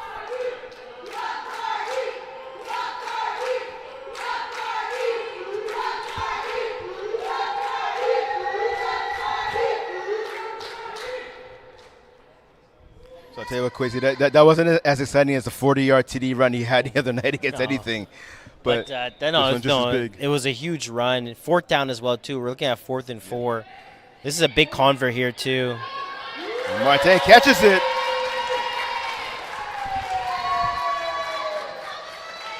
That's a big convert because right now it makes it a 13-point game. So even if Purple Blood scores and goes for onside kick and makes it successful, they have to score and go for a 1-point convert to tie the game, or a 2-point convert to win it, compared to just having to score 2 touchdowns. So Armand gets a snap now. He's looking left. He's going deep. Terraconi, big catch right there, picking up more than enough for the first down. Yeah, so right now, times against Purple Blood. Great play calling from Sanders right off the bat, getting about, I want to say about 20 yards, getting into midfield, maybe 15 yards, getting midfield. They do have some time, but they want to score fast. They want to score fast and use the onside kick to see what their fate holds to them. Armand gets the ball Kayla now, looking wide to the left again. Is he open. going to run? Yes, he is. Goes towards the sideline, gets out of bounds. Yeah, so Back up by Castro. Yeah, he should have just threw the ball to Kayla. She was kind of wide open. She probably would have got him maybe a bit more yards than he actually got, and he would have had a run in his pocket. Instead, he gets tackled. The time is continue running. Not the best play that Sanders could have done there. But again, it's to a point where when you're in this situation, I feel like you try to do a bit too much. Armand with the ball, going to his right now. He has to throw it. On a bad pass up there. Gauthier with the catch, and it's intercepted. But yep, penalty coming up. So that's actually Costa who made the last tackle. He missed the INT there, but a penalty coming up. He definitely made contact with Caleb Gauthier.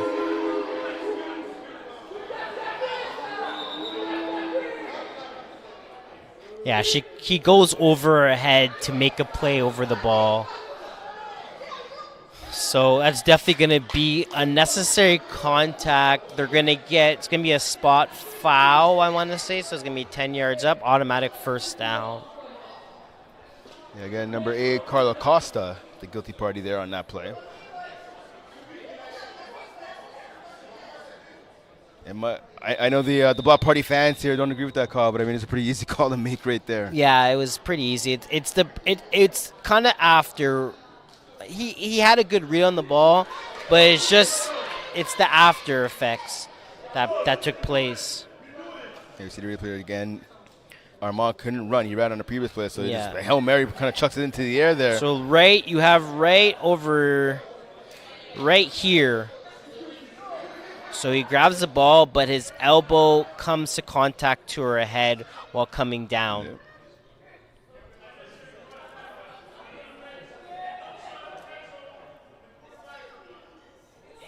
So again, when I was kind of talking about, I said if Sanders hit Kayla before making that, if he hit Sanders on that out from the beginning and then he had a run ability, he probably could have avoided this whole situation. Instead, he made the run and then he got himself to a situation where he couldn't run. He had to throw behind, back throw behind from the other side. So Armand gets a snap now. First down. Armand can run, and he does that. Gets it into the end zone. Touchdown. Yeah, so they have to go onside kick here now. So 41-34 now is the lead with 1:50 remaining here.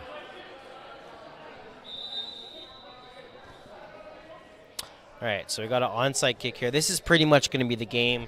Hopefully Sanders has enough energy in him to kind of have a play in mind that he's going to run, because he's definitely going to need something here if they want to have a chance to win this game or at least tie it.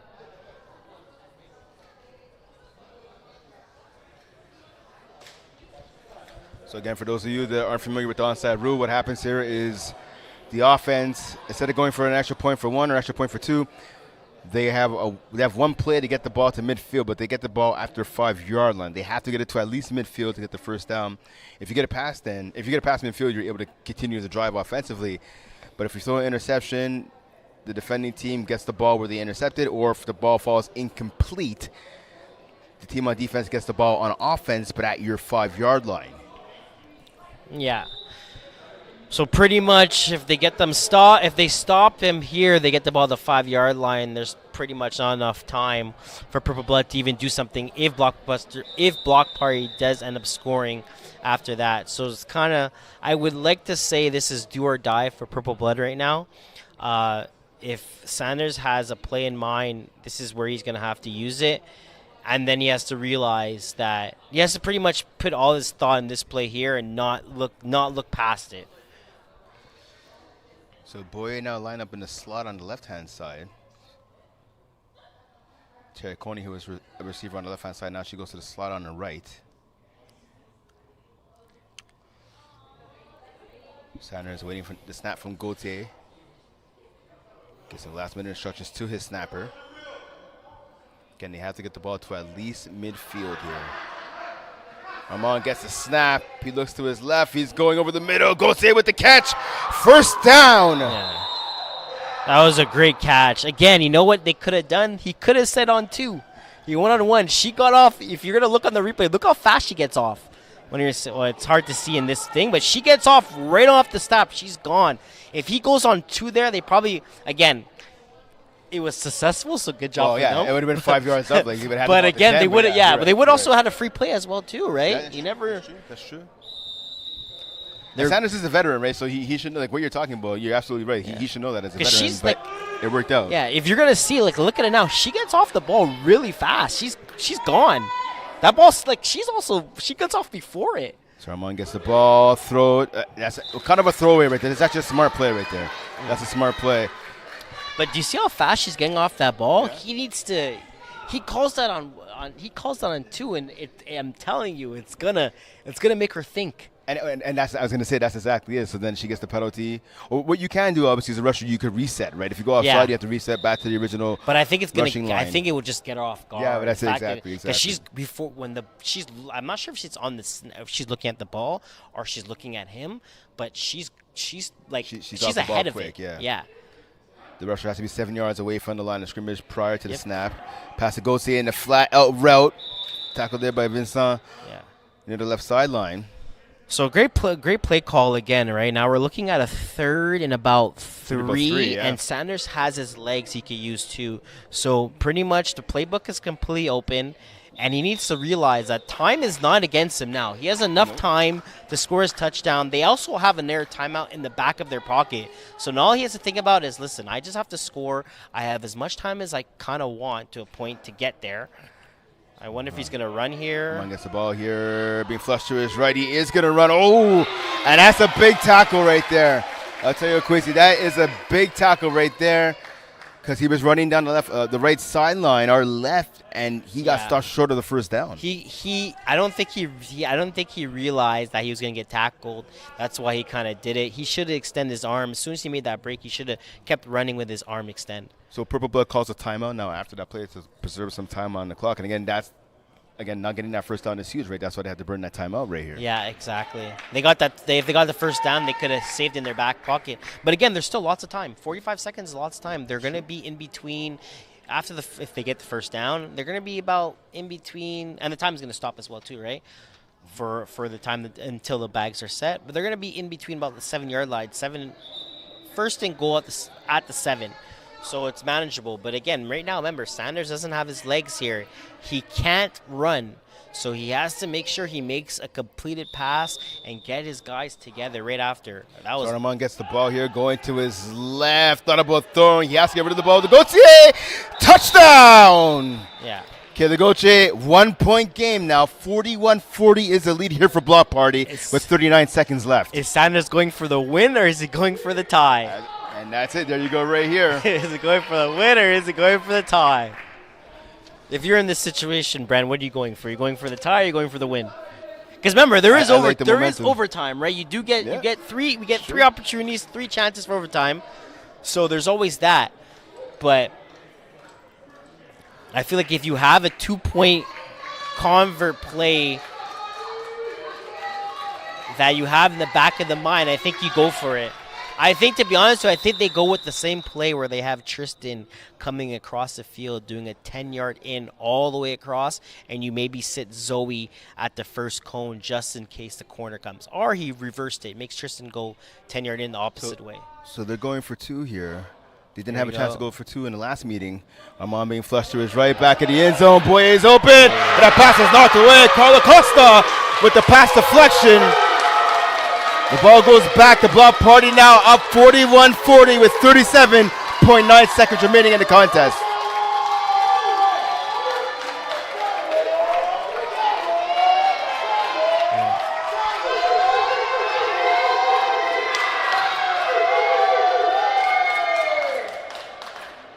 So that was a great stop by Block Party because that could have ended up so much worse. As you can hear, there's a lot of excitement in the crowd right now, leaning towards Block Party's favor. So the game's not over yet. Yeah, as long as he doesn't throw the ball over his hand, we're good. Fake handoff and a run here by Solomon. Oh, gets past one tackler and another. Terraconia makes a tackle. No, she doesn't. Solomon dancing around here. Finally tackled at midfield by Gauthier. Well, 26 seconds remaining. First down, block party. Yeah, so pretty much after that, all that dancing, all that juking, I believe there isn't enough time for Purple Blood, and the game's going to be over. And that will do it.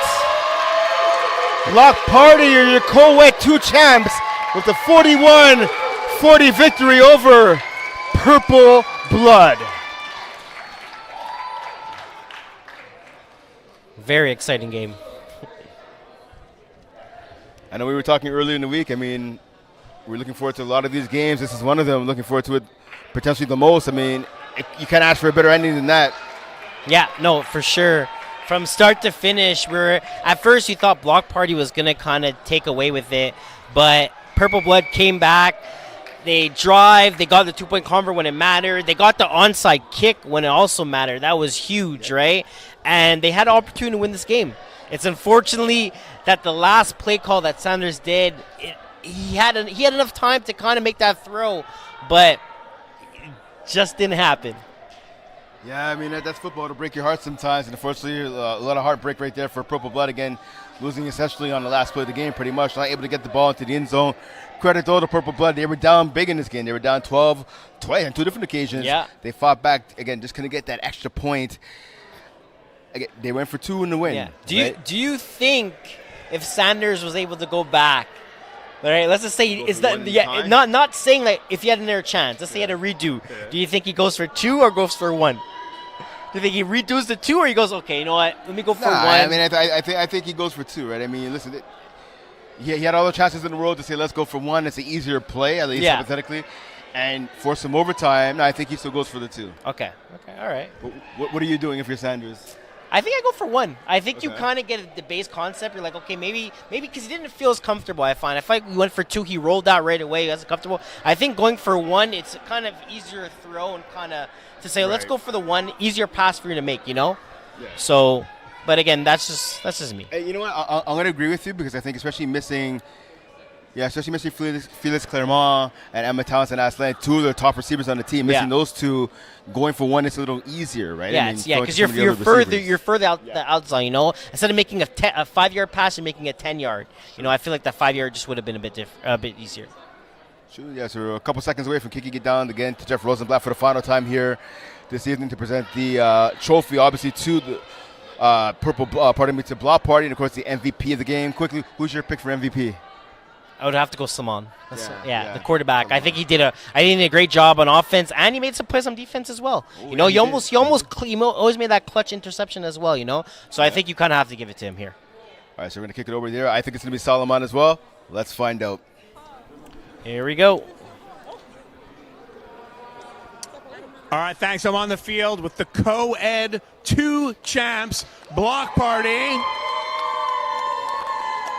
We got Cynthia, the captain, over here. Grab that trophy.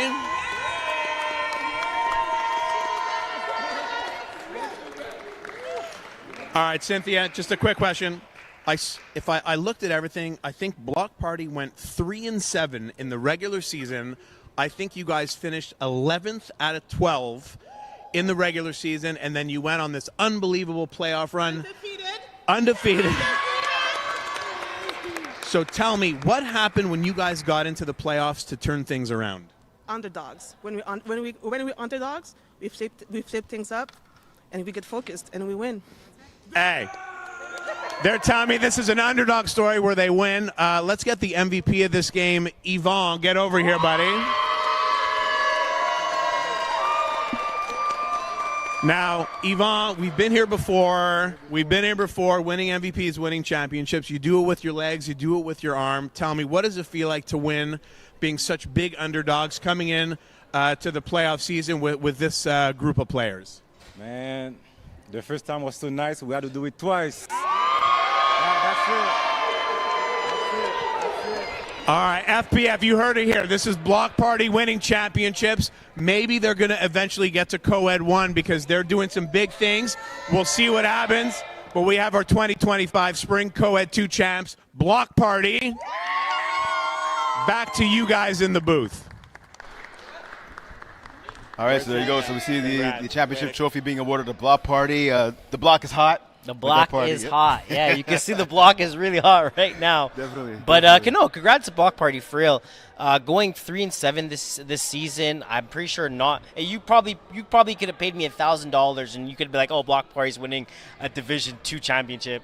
Sorry, Co-Ed 2. Yeah. I would have been like, yeah, okay.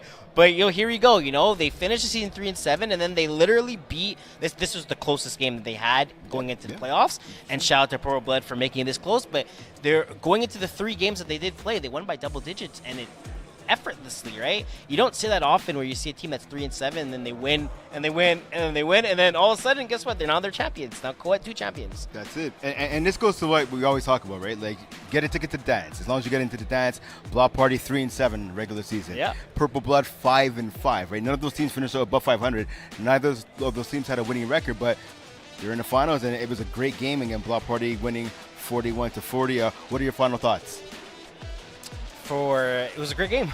A great game. I actually want to see, one thing I want to say is I was going to ask you if you think Block Party should go to the next step, to the Co-Ed 1, but I kind of was going to answer myself. Well, I'm going to ask you, what do you think Block Party, do you think they should go to the next level? I was going to ask you that, to be honest. Okay, well, to answer it, I don't think they should go there yet. Sure. I think they should actually have a better season in Co-Ed 2, go 7-3, go 8-2, be the top dogs of the division. I feel like when you're in that situation, even though you won a championship and it's great, but again, I think you still need to win those regular season games, because when it comes to a point where if you go 3-7 in Co-Ed 1, you don't usually win championships. The teams are way too good enough for you to do that. Right. So I think they stick to Co-Ed 2. They have a better season, go 7-3, 8-2, win a championship again, get in their championship again, and then make that jump. And looking at Purple Blood again, a heartbreaking loss, again, losing Emma Townsend, Asselin, Fearless Clermont, right? You look at the top 3 receivers, those two along with Tristan Boyer, 36 touchdowns in the regular season, 9 in the postseason. But again, they only lost by 1, losing 2 out of the top 3 receivers. That's crazy. What do you think they should be doing next year? I think they should also stick to Co-Ed 2 as well. Keep that roster with them. The add-on to Brianna was also great too. Yep. Great hands. And unfortunately, Emma and Felix did get hurt. It would have been interesting to see if they stayed in that game. But again, injuries do happen. But I'm looking forward to see Purple Blood staying in Co-Ed 2. Also, Block Party stay in Co-Ed 2, and maybe we see a rematch next season. Yeah, potentially, indeed. That would be great. I wouldn't complain about that. All right, so once again from Complexe Sportif CN, Purple Blood losing to Block Party. Block Party are your Co-Ed champions with a 41-40 victory. This wraps up day 1 of FPF Championship weekend. Sunday tomorrow, 9 games going on. The action starts at noon. Women's A Championship game between Ice Cold and Matrix. Quasi will be here. I'll be here. It's going to be a lot of fun. Come on down tomorrow. If you can, make sure to check it out once again on Facebook Live and the Flag Plus Football YouTube channel. For Quasi Guatemala, I'm Brent Balkin saying thanks for tuning in. We'll see you tomorrow night. Indeed.